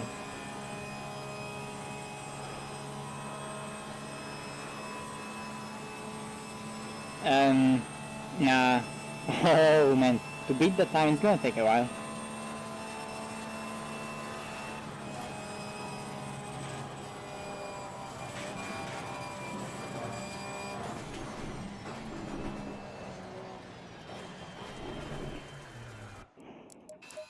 Okay.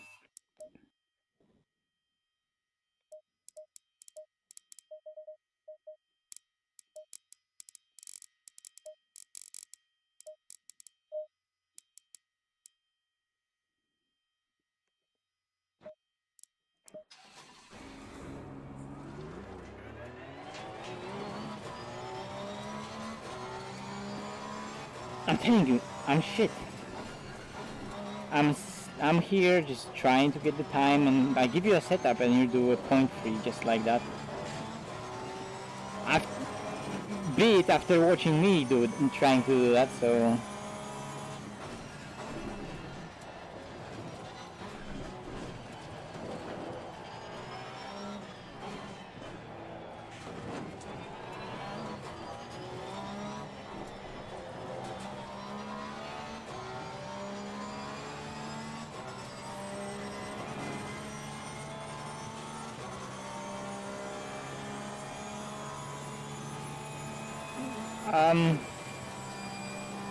well, with fuel, that setup would become more stable. We can try make a race simulation with that setup later. What time is it? Holy fuck, it's late.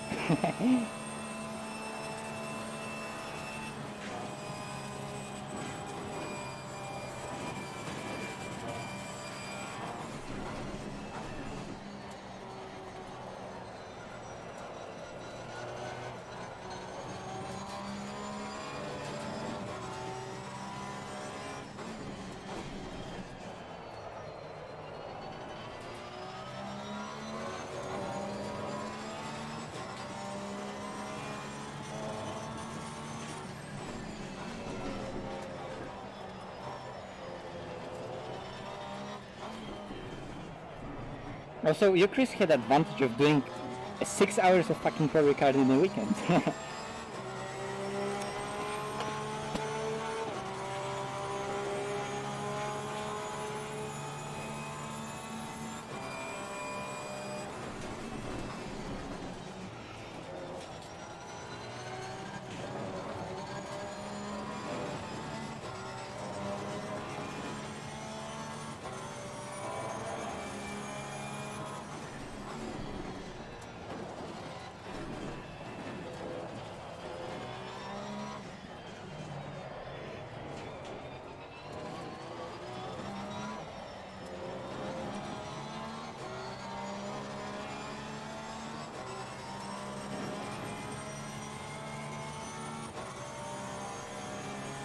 Yeah, G29 is really...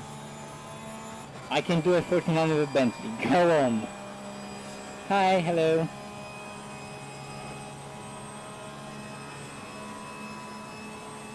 Well, I'm trying to do a low 52 still. I did one low for 52, yeah, but still nowhere near that time.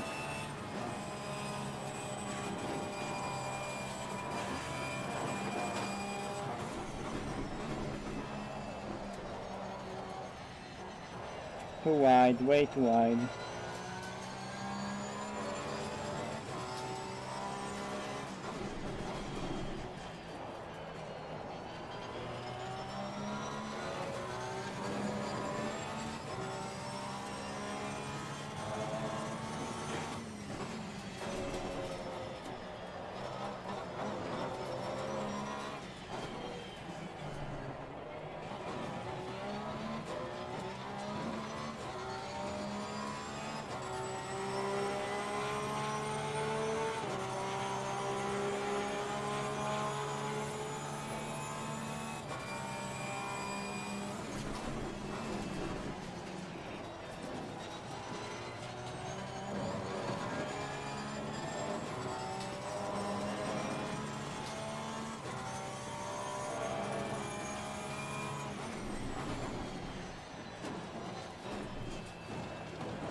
Let me know if I beat it. I won't.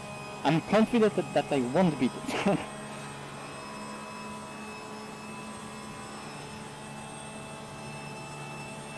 Cheers, Chris, though. Have a good night.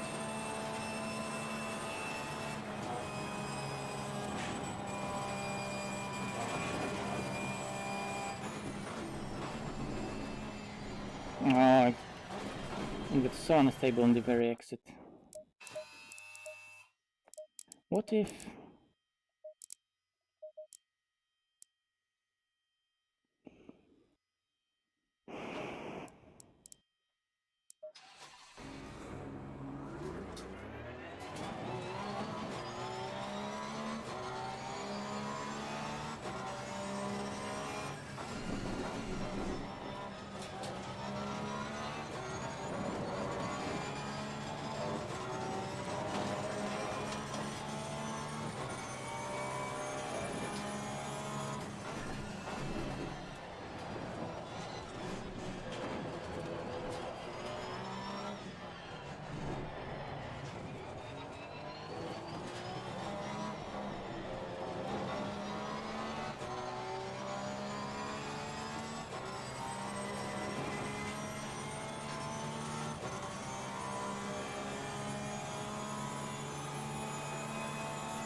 Hello, thank you.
Oh my god.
Oops, wrong button.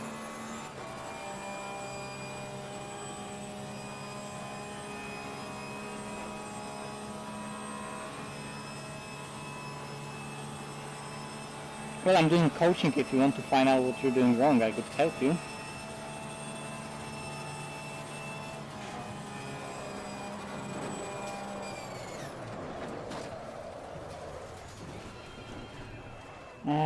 I don't know, like, you saying that you're slow won't tell me what you're doing wrong, you know? But it's definitely not the gear that you're using.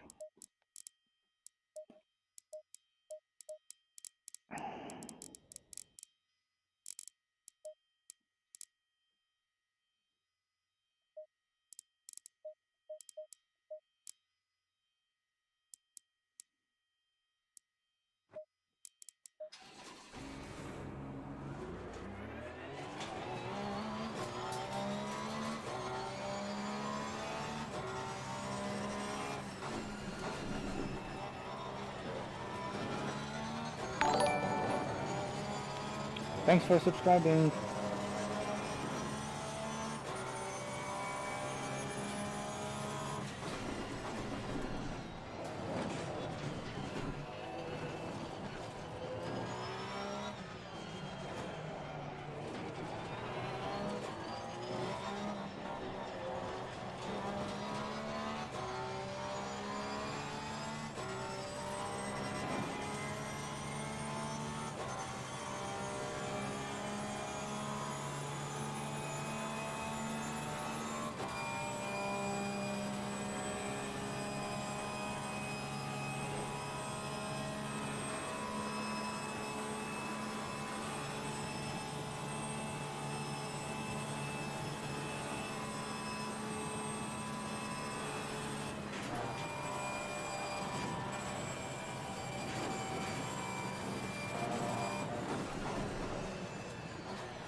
You can memorize the travel of the pedal.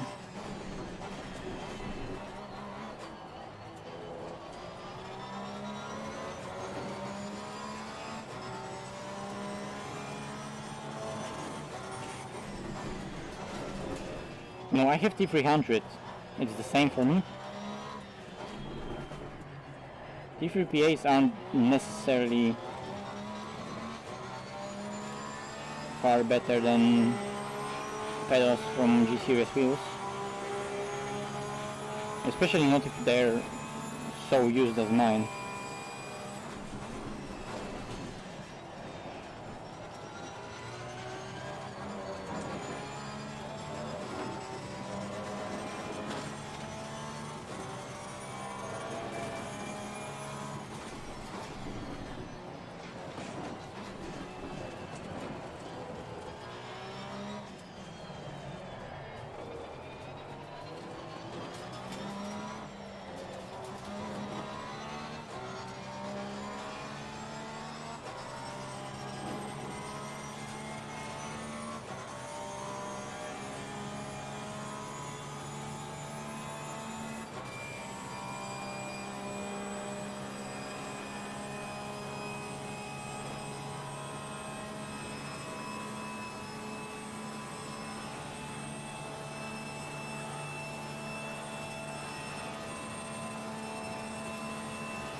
I mean, I don't know how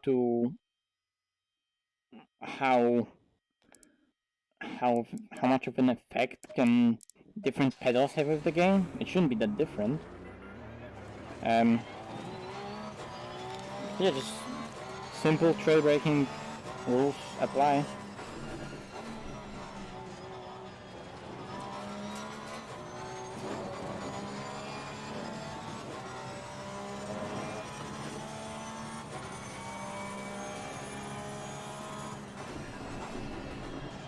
I don't understand the question though. That you can't... Well, if you feel that your pressure is too high to make the corner too high,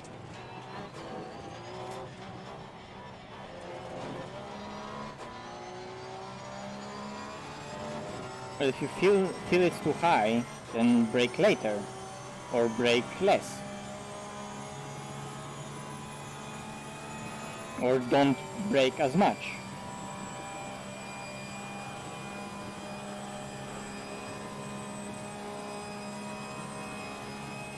Make sure that the references you use are correct.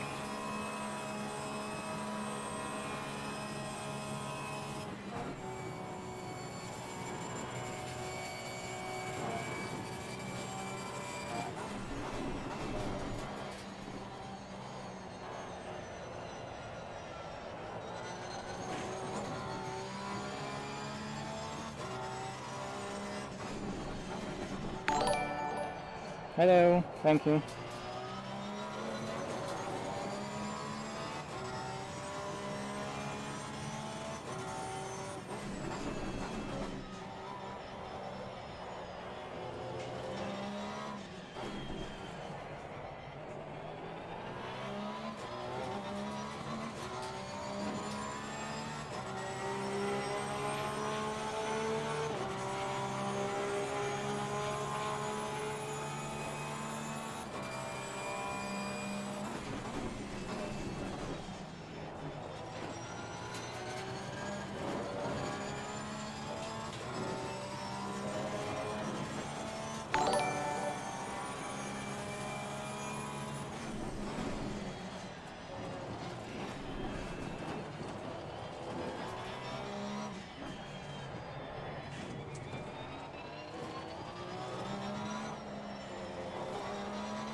Fuck.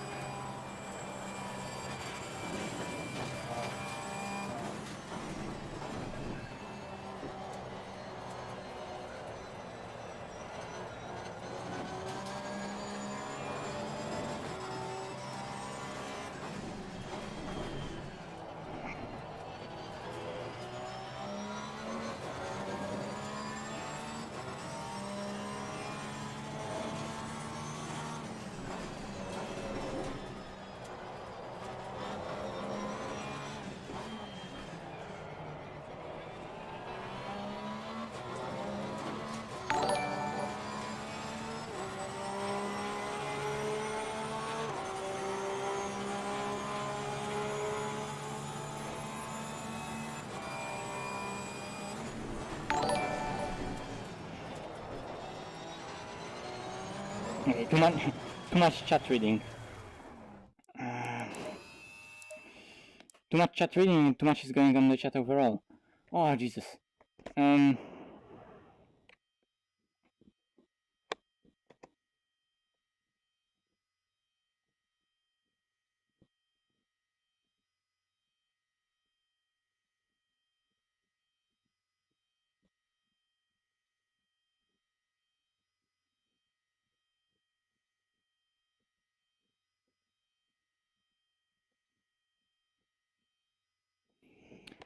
Man, please. There is no need to be angry about me moving my head. How many hours do I have in ACC? Too much. If you're asking me, then too much is the answer.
Hello, thank you.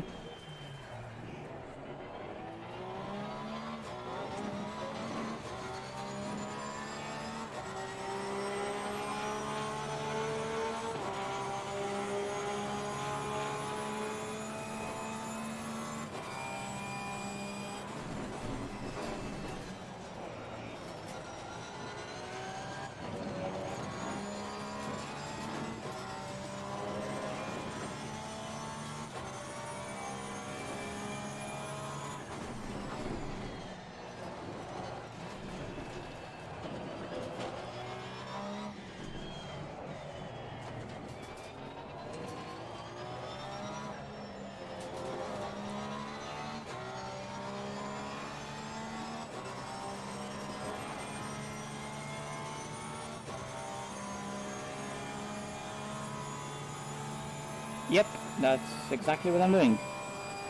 First of all, I'm trying to match it in any shape or form, because matching it will be hard.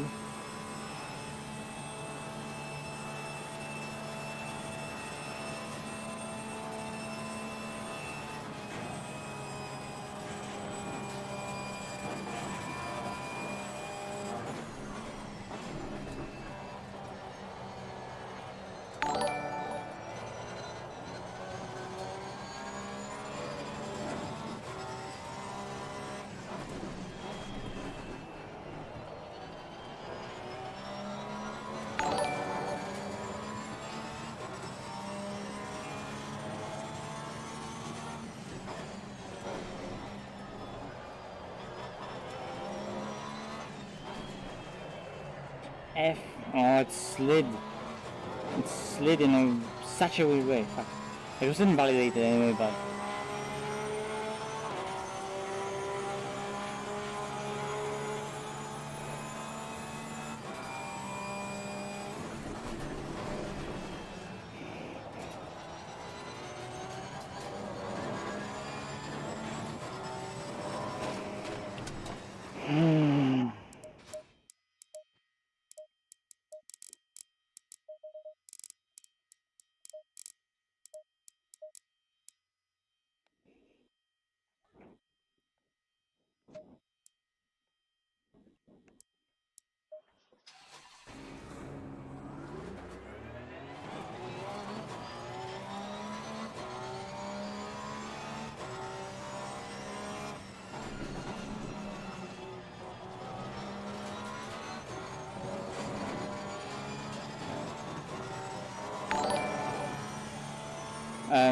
I don't use Motec.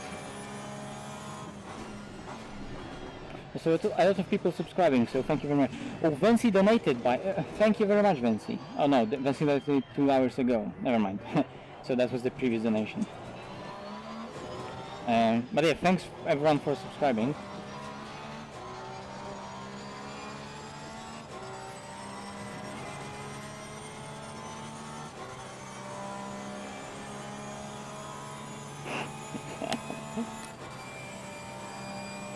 How long was the Nürburgring 24 hours?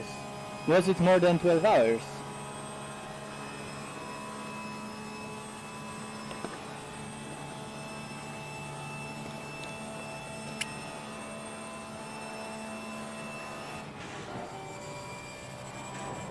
Oh my god. I hate it. I hate myself because I forget to warm up the tires in the straight and then I go fast into that corner with super low pressures.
Yeah, opening lap of Vestra was amazing.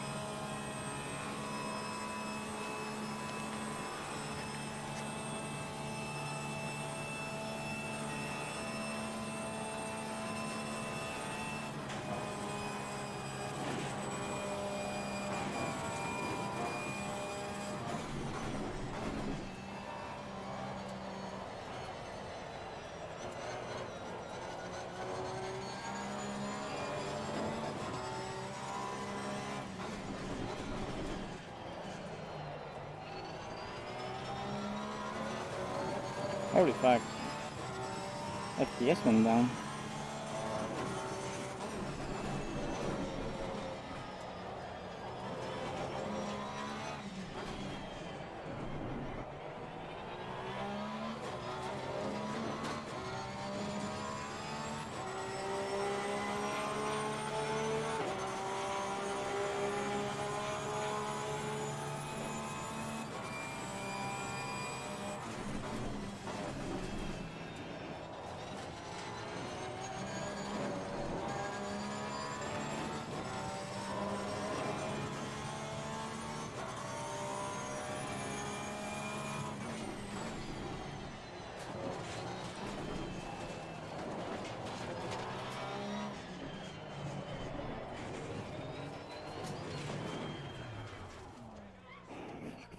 Fuck.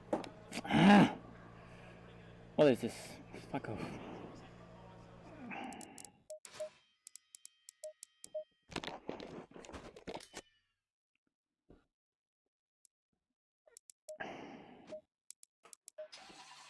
Green light, give it all you can. I'm probably driving too long now, and I have...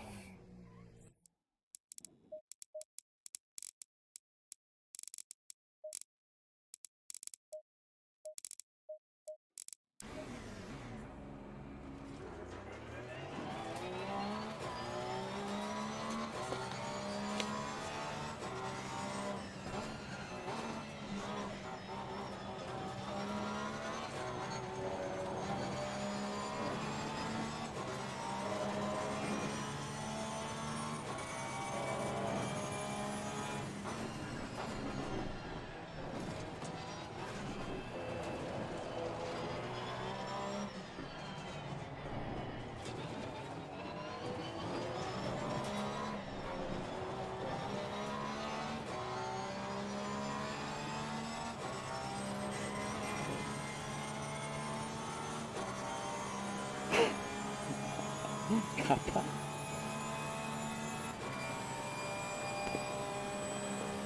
Oh yeah, and I forgot weaving around the straight.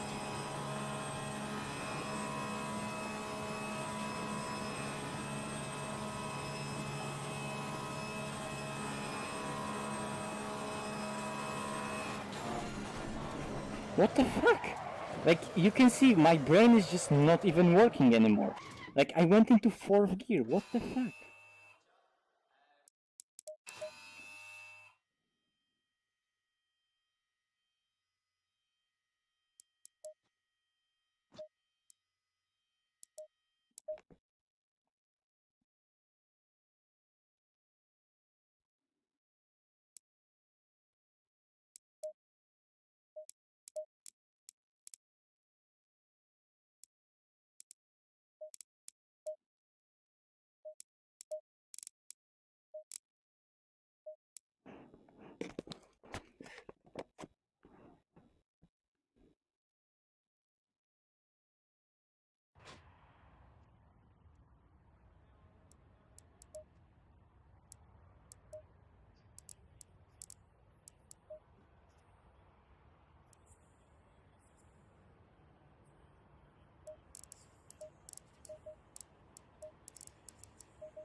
Green light, give it all you can.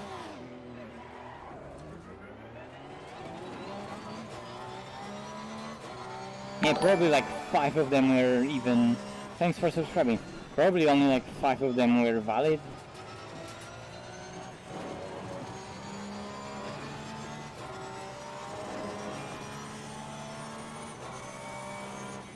Symmetrical or symmetrical or asymmetrical setup.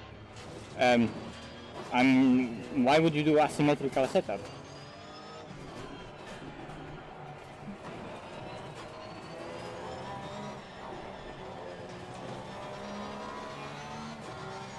I have never used asymmetrical setup.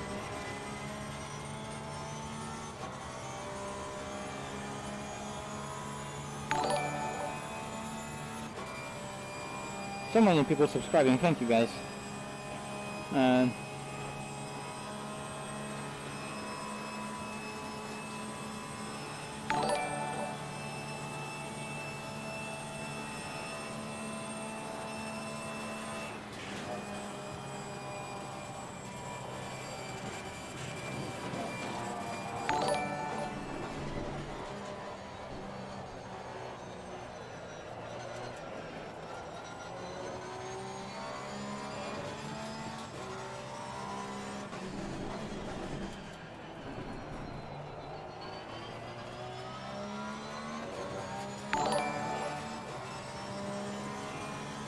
Well, yeah, but the setup itself is still symmetrical, apart from pressures, of course. But you know, pressures are pressures. Holy shit! So many people subscribing. Are we going for 5K?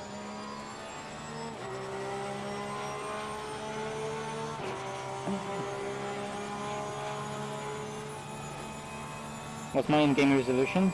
Really low. Holy fuck! What was that?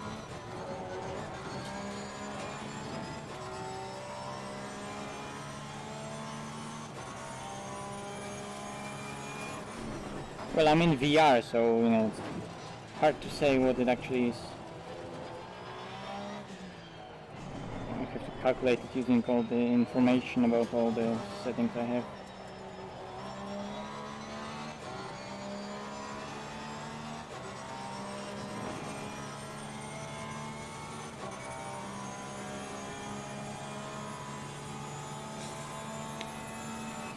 Yeah, I just changed in-game video settings to lower, so I don't get weird frame drops. So it looked even better for past 5 hours. Almost 6 hours, Jesus. What am I even doing?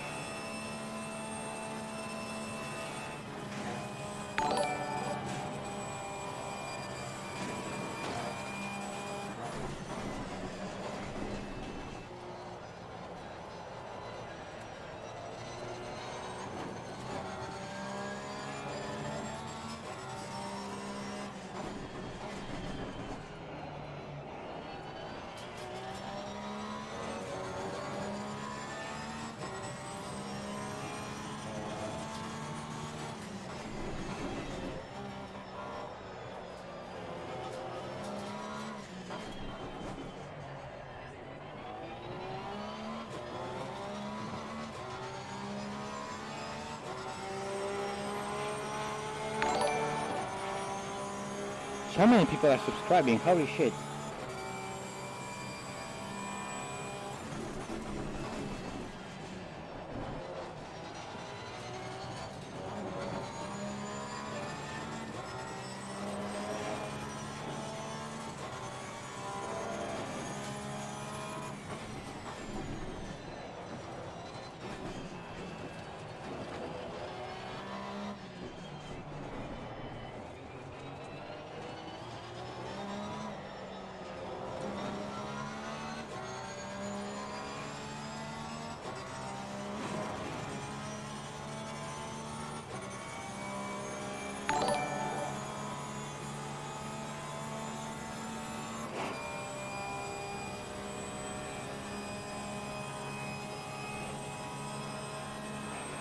$50 are for...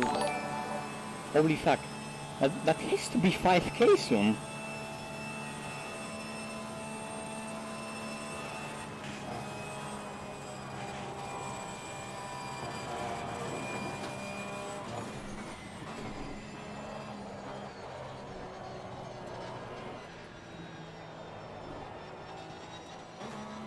Whoa, it's 5K.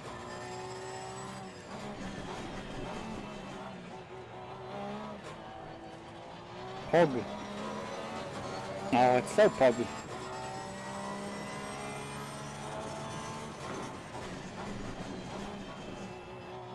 Thank you guys.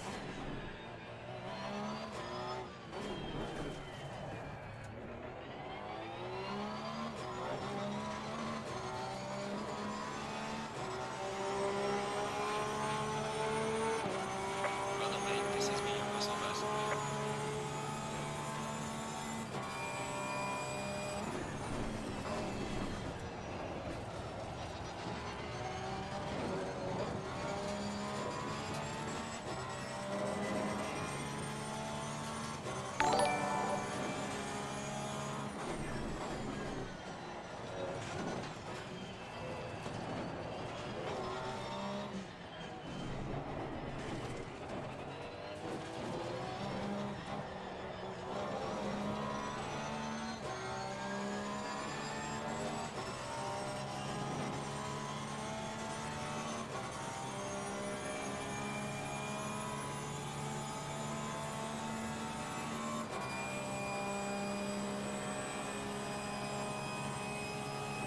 VR hot tub stream. That will be something.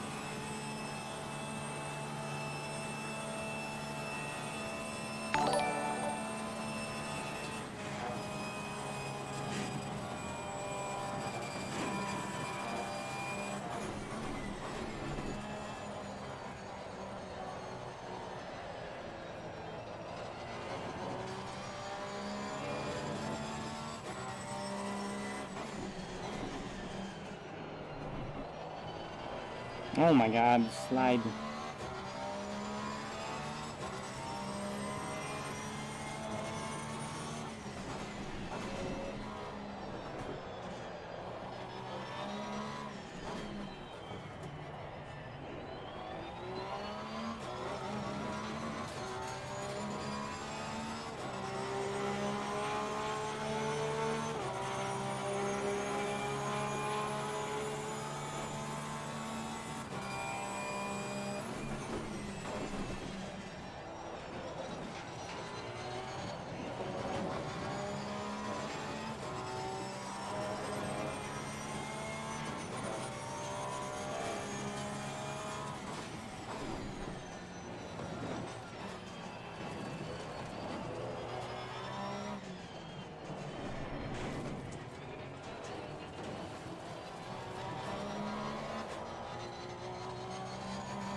That was weird.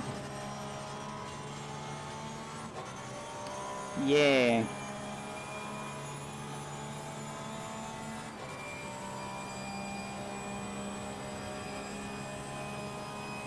And it seems working. I mean, didn't disconnect for 6 hours so far. Unless it did and I didn't notice.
It was too late.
Oh, definitely.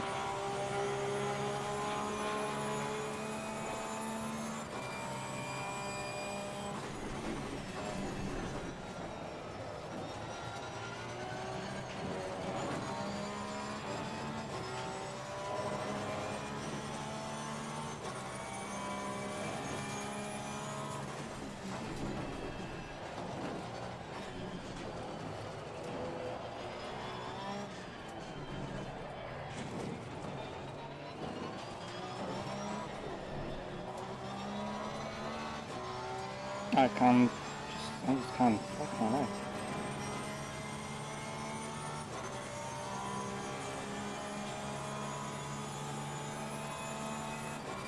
Yeah, man, I could load up 2019 BOP and do it 50.5.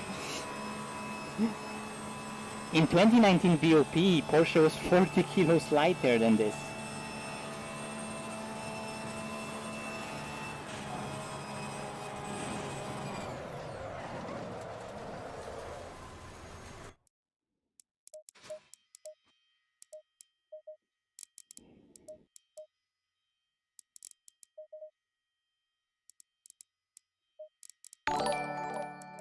Thank you.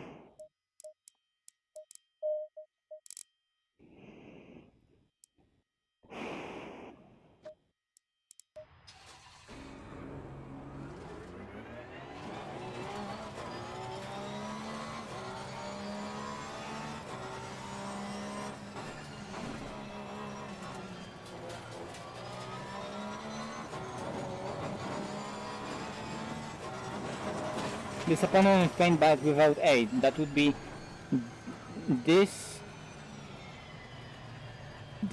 disappointment without A. Disappointment. Not disappointment, but disappointment. Sounds funny. Disappointment.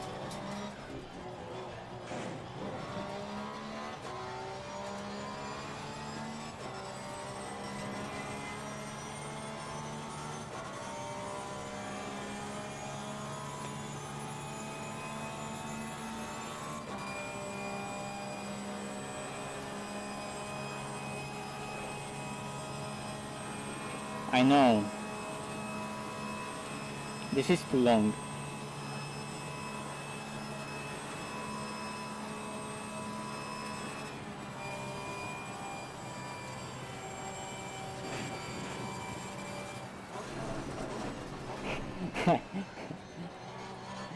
No shit, Sherlock.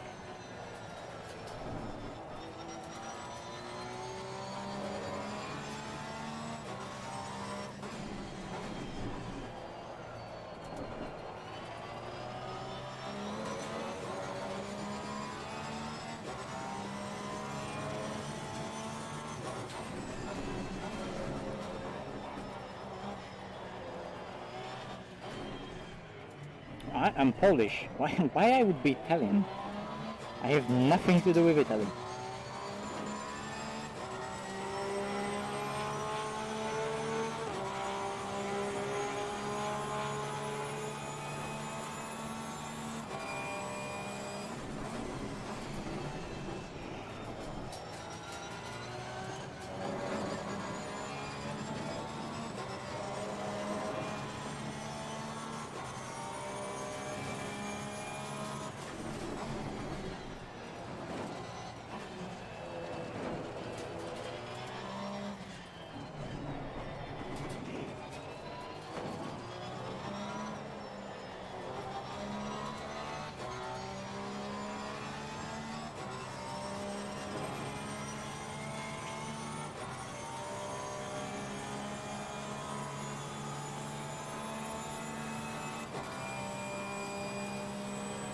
Yeah, except tortellini, but that's that.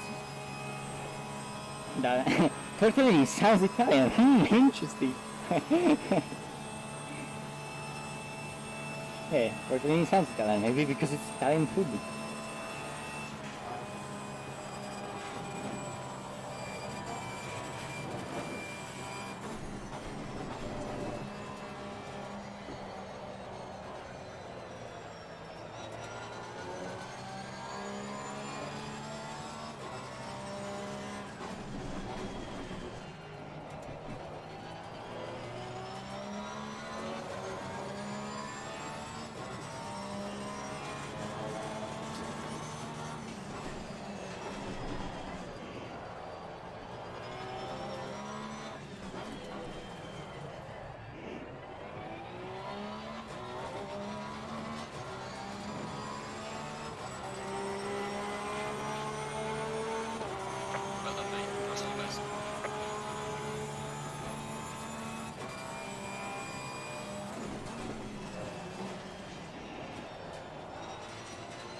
was hungry.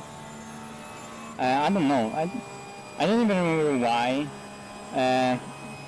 I remember that I was playing once with my friend something, and we were stop talking because corner.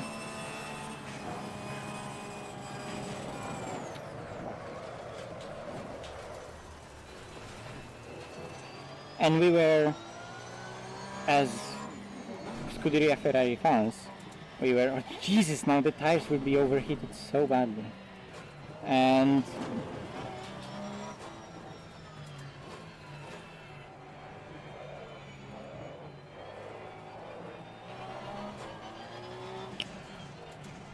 we just named ourselves on Steam with like some pasta names. And you know, some just random pasta name, so I just picked this, and somehow it just stayed like that because I liked it.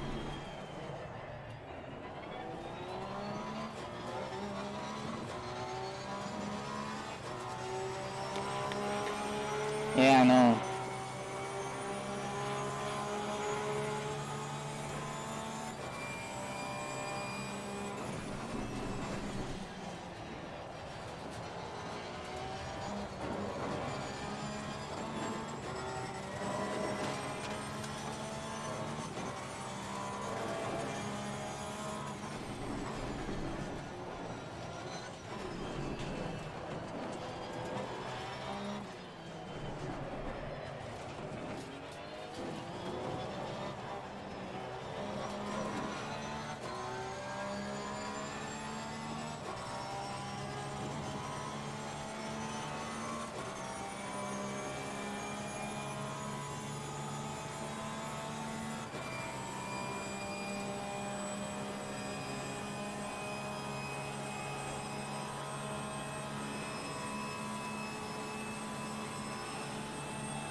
I'm bottomed out. Fuck.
What the fuck? I hate it. Consistency. I just can't even get the lap together. I can't even put the lap in, like a lap. It's so bad. Hello, thank you for subscribing.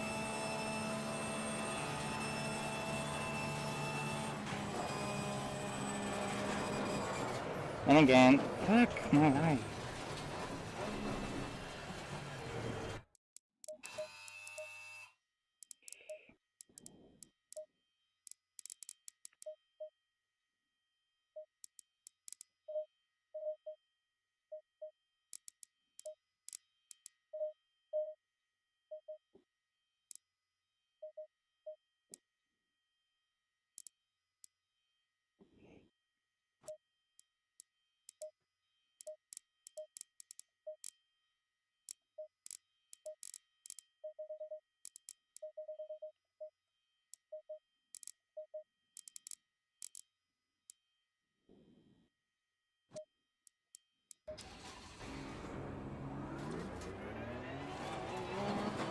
No.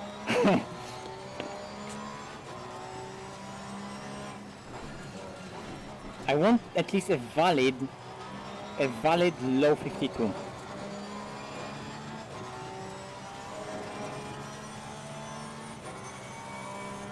I know it's not the setup, but I'm still trying different stuff as testing.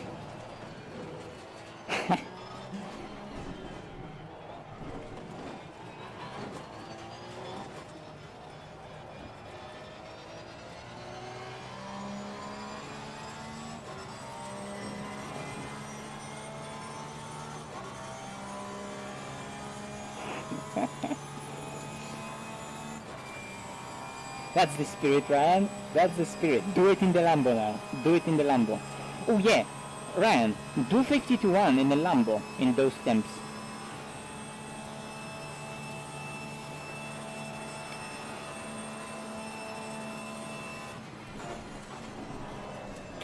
Fuck! My life. Come on, straight out. Okay. I'll just continue with those tires.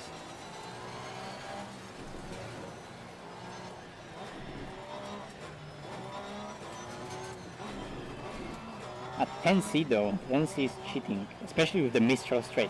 10C with Mistral straight is absolutely cheating.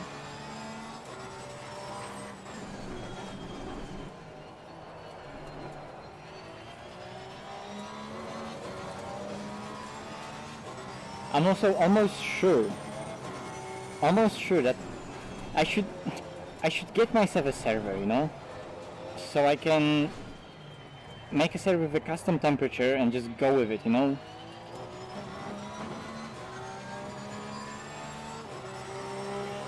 Because I don't know if times in single player are different. So maybe hot lap is faster, I don't know.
I know, Heinrich.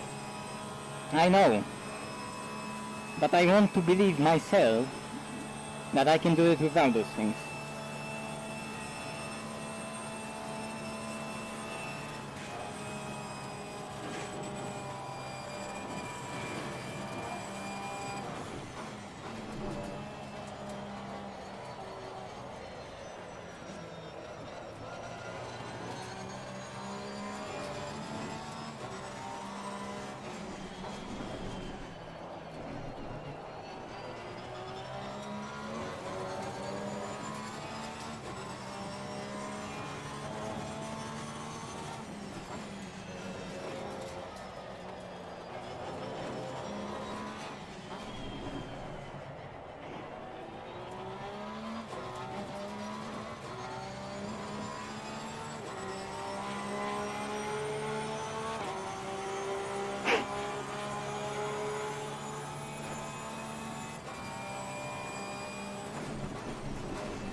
I don't know, maybe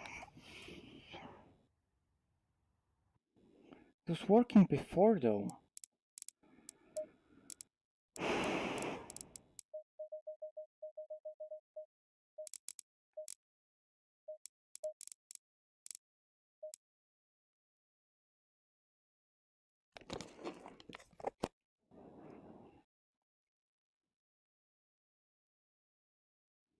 I think 1717 or 1818.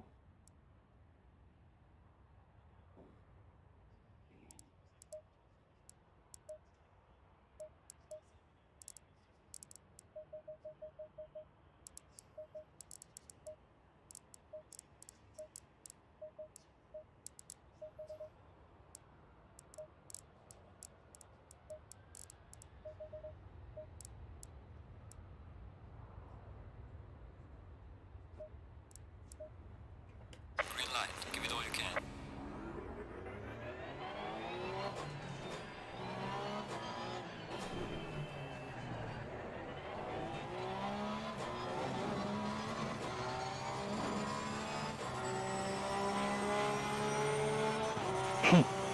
Nah, this livery is good enough.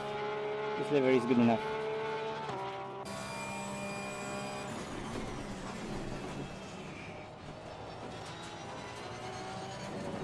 Landing validated.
I know. When the CSLED is finally available to the public, I'll buy one.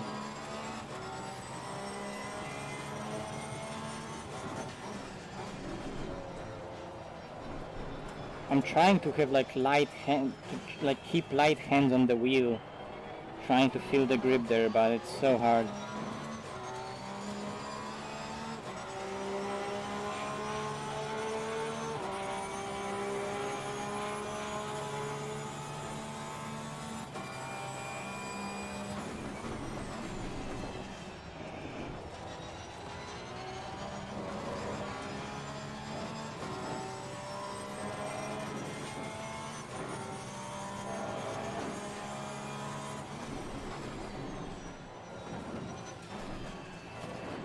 Your lap time is invalidating.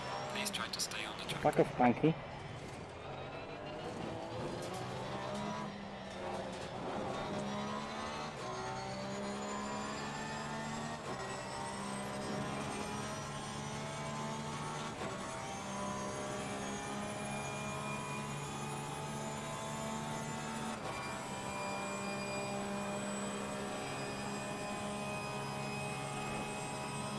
Kilian, you don't know the struggle because you have like $5,000 rig with 10 screens, 2 wheels and 7 pedals.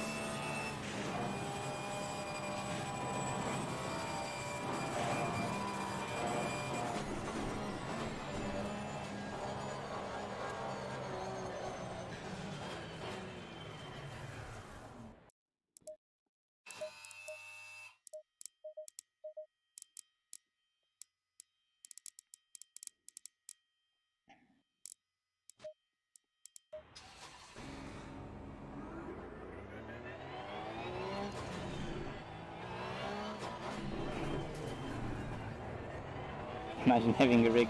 That's next level. Masz być cicho, bo jest pół do pierwszej.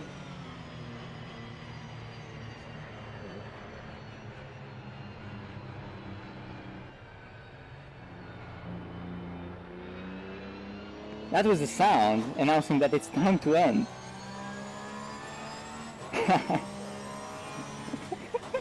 That was loud. Your lap time is invalidated. Please try to stay on the track. I'll just try to keep quiet.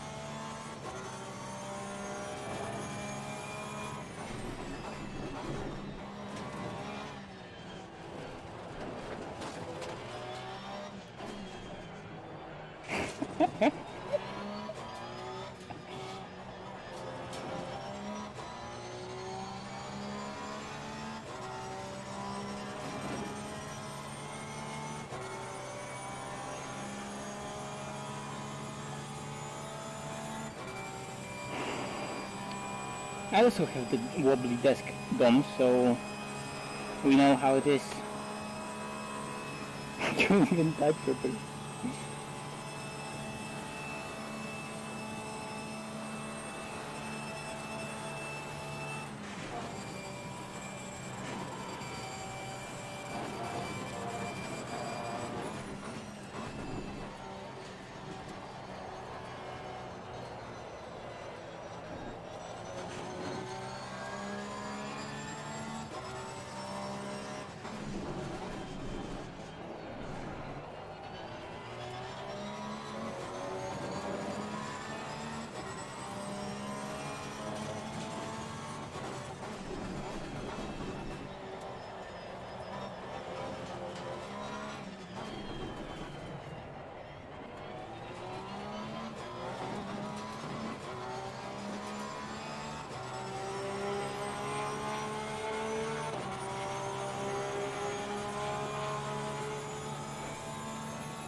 Cut detected. No shit, Mikey.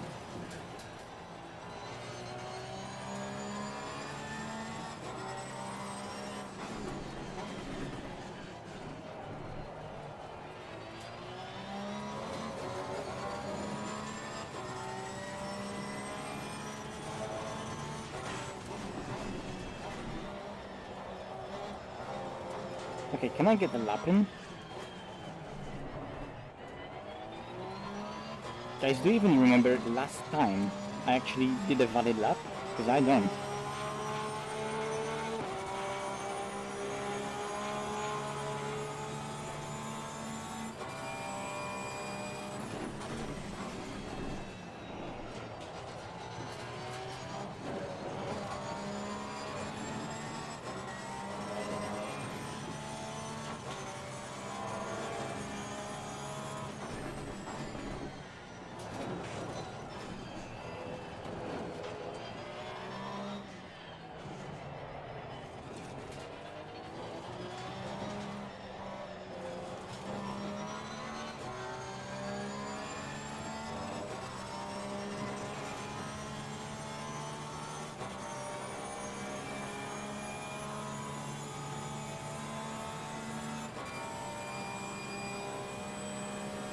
Oh yeah, true.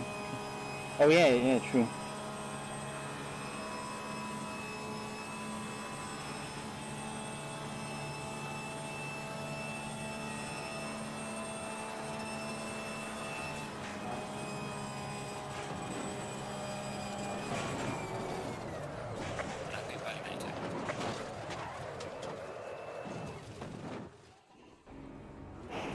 It's not happening.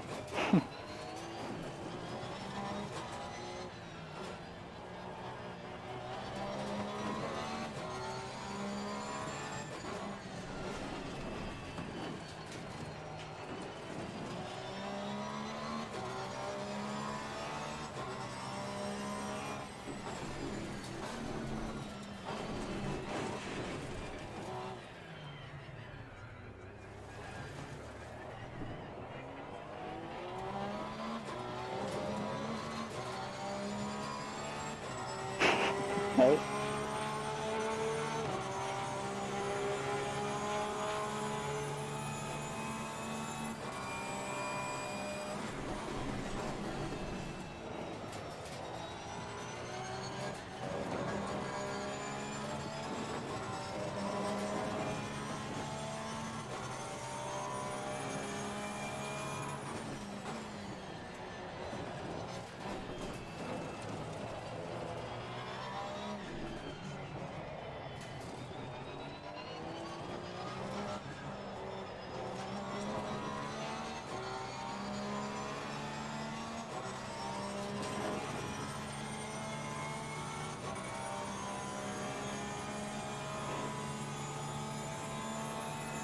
I didn't see any cut there.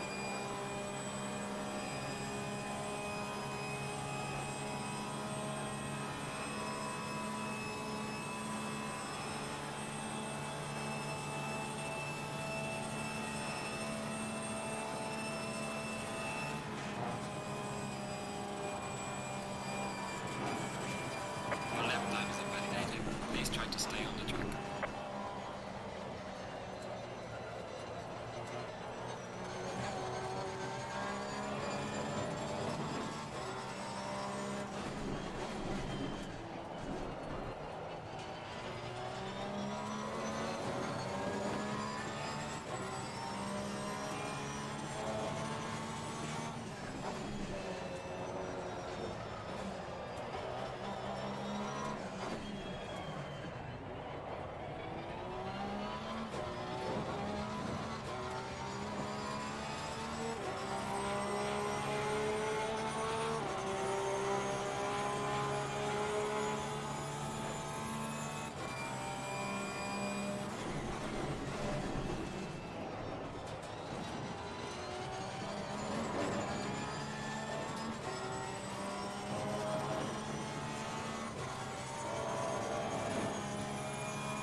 I don't get it. It's so unstable here. Like, look, the way it's spun, it just doesn't make sense.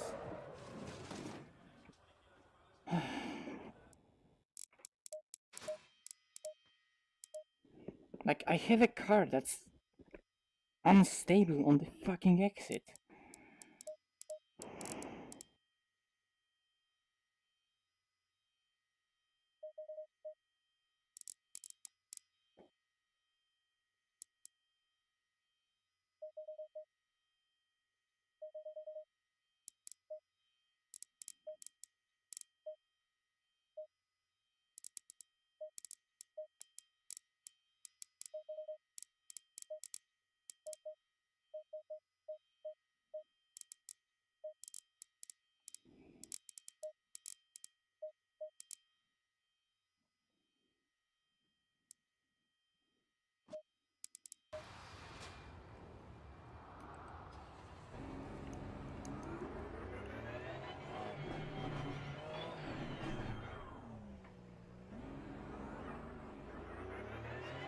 Nice.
still the same.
Maybe, I don't know.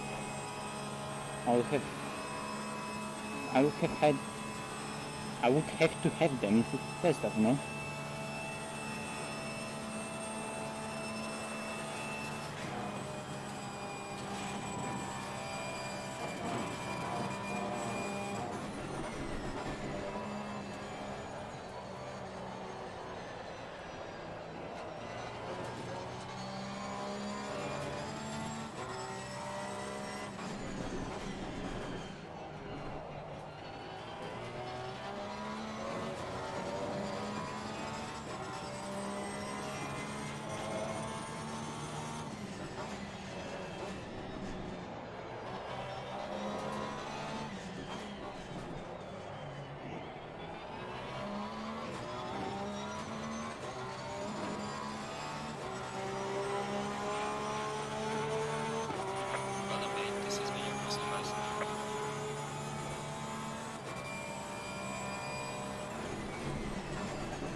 Hmm.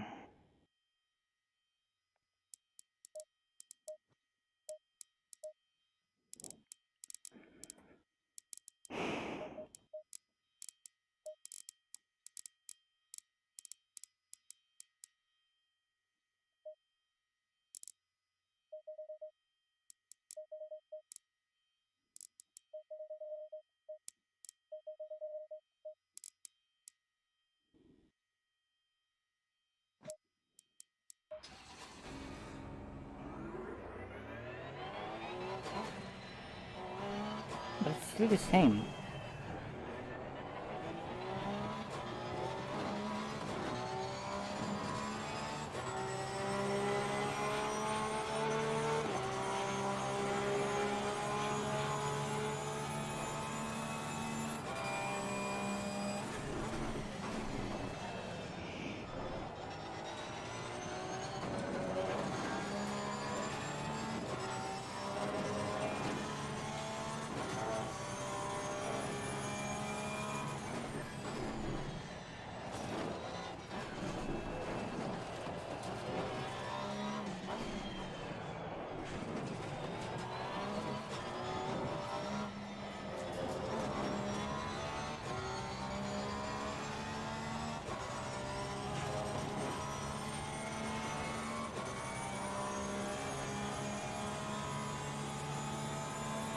Possibly, yes.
Hello, thank you for subscribing.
Yeah, no worries, mate.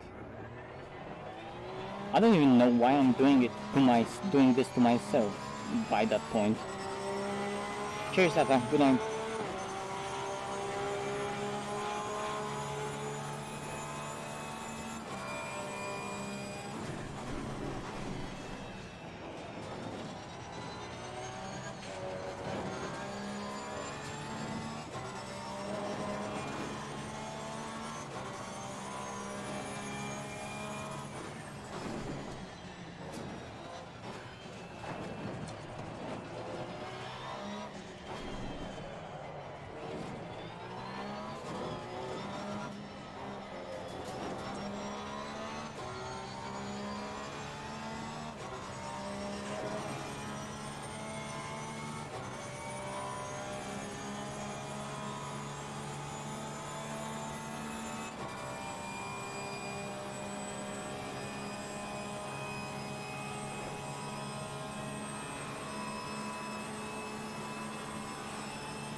still 50 people watching. What the hell are you doing, guys?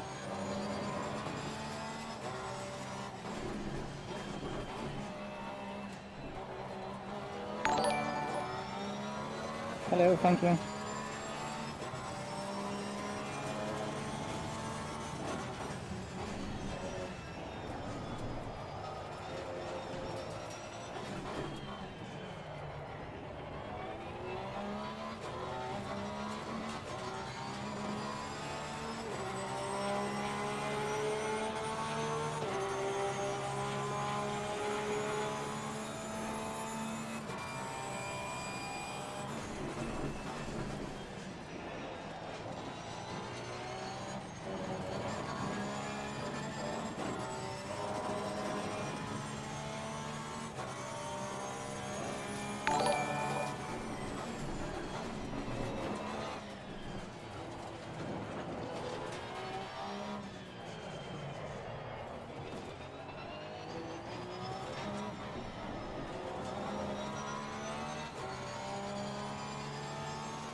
Okay, last one, and we're finishing that for today.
Okay, that's it.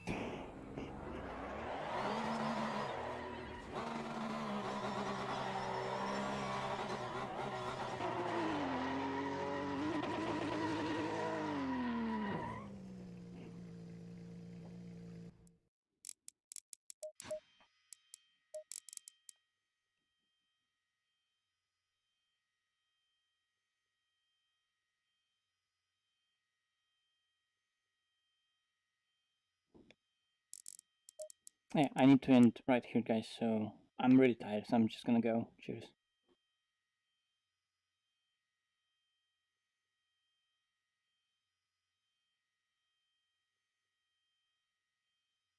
Oh, hi, Andy. You just came, and I'm like, yeah, stream is finished.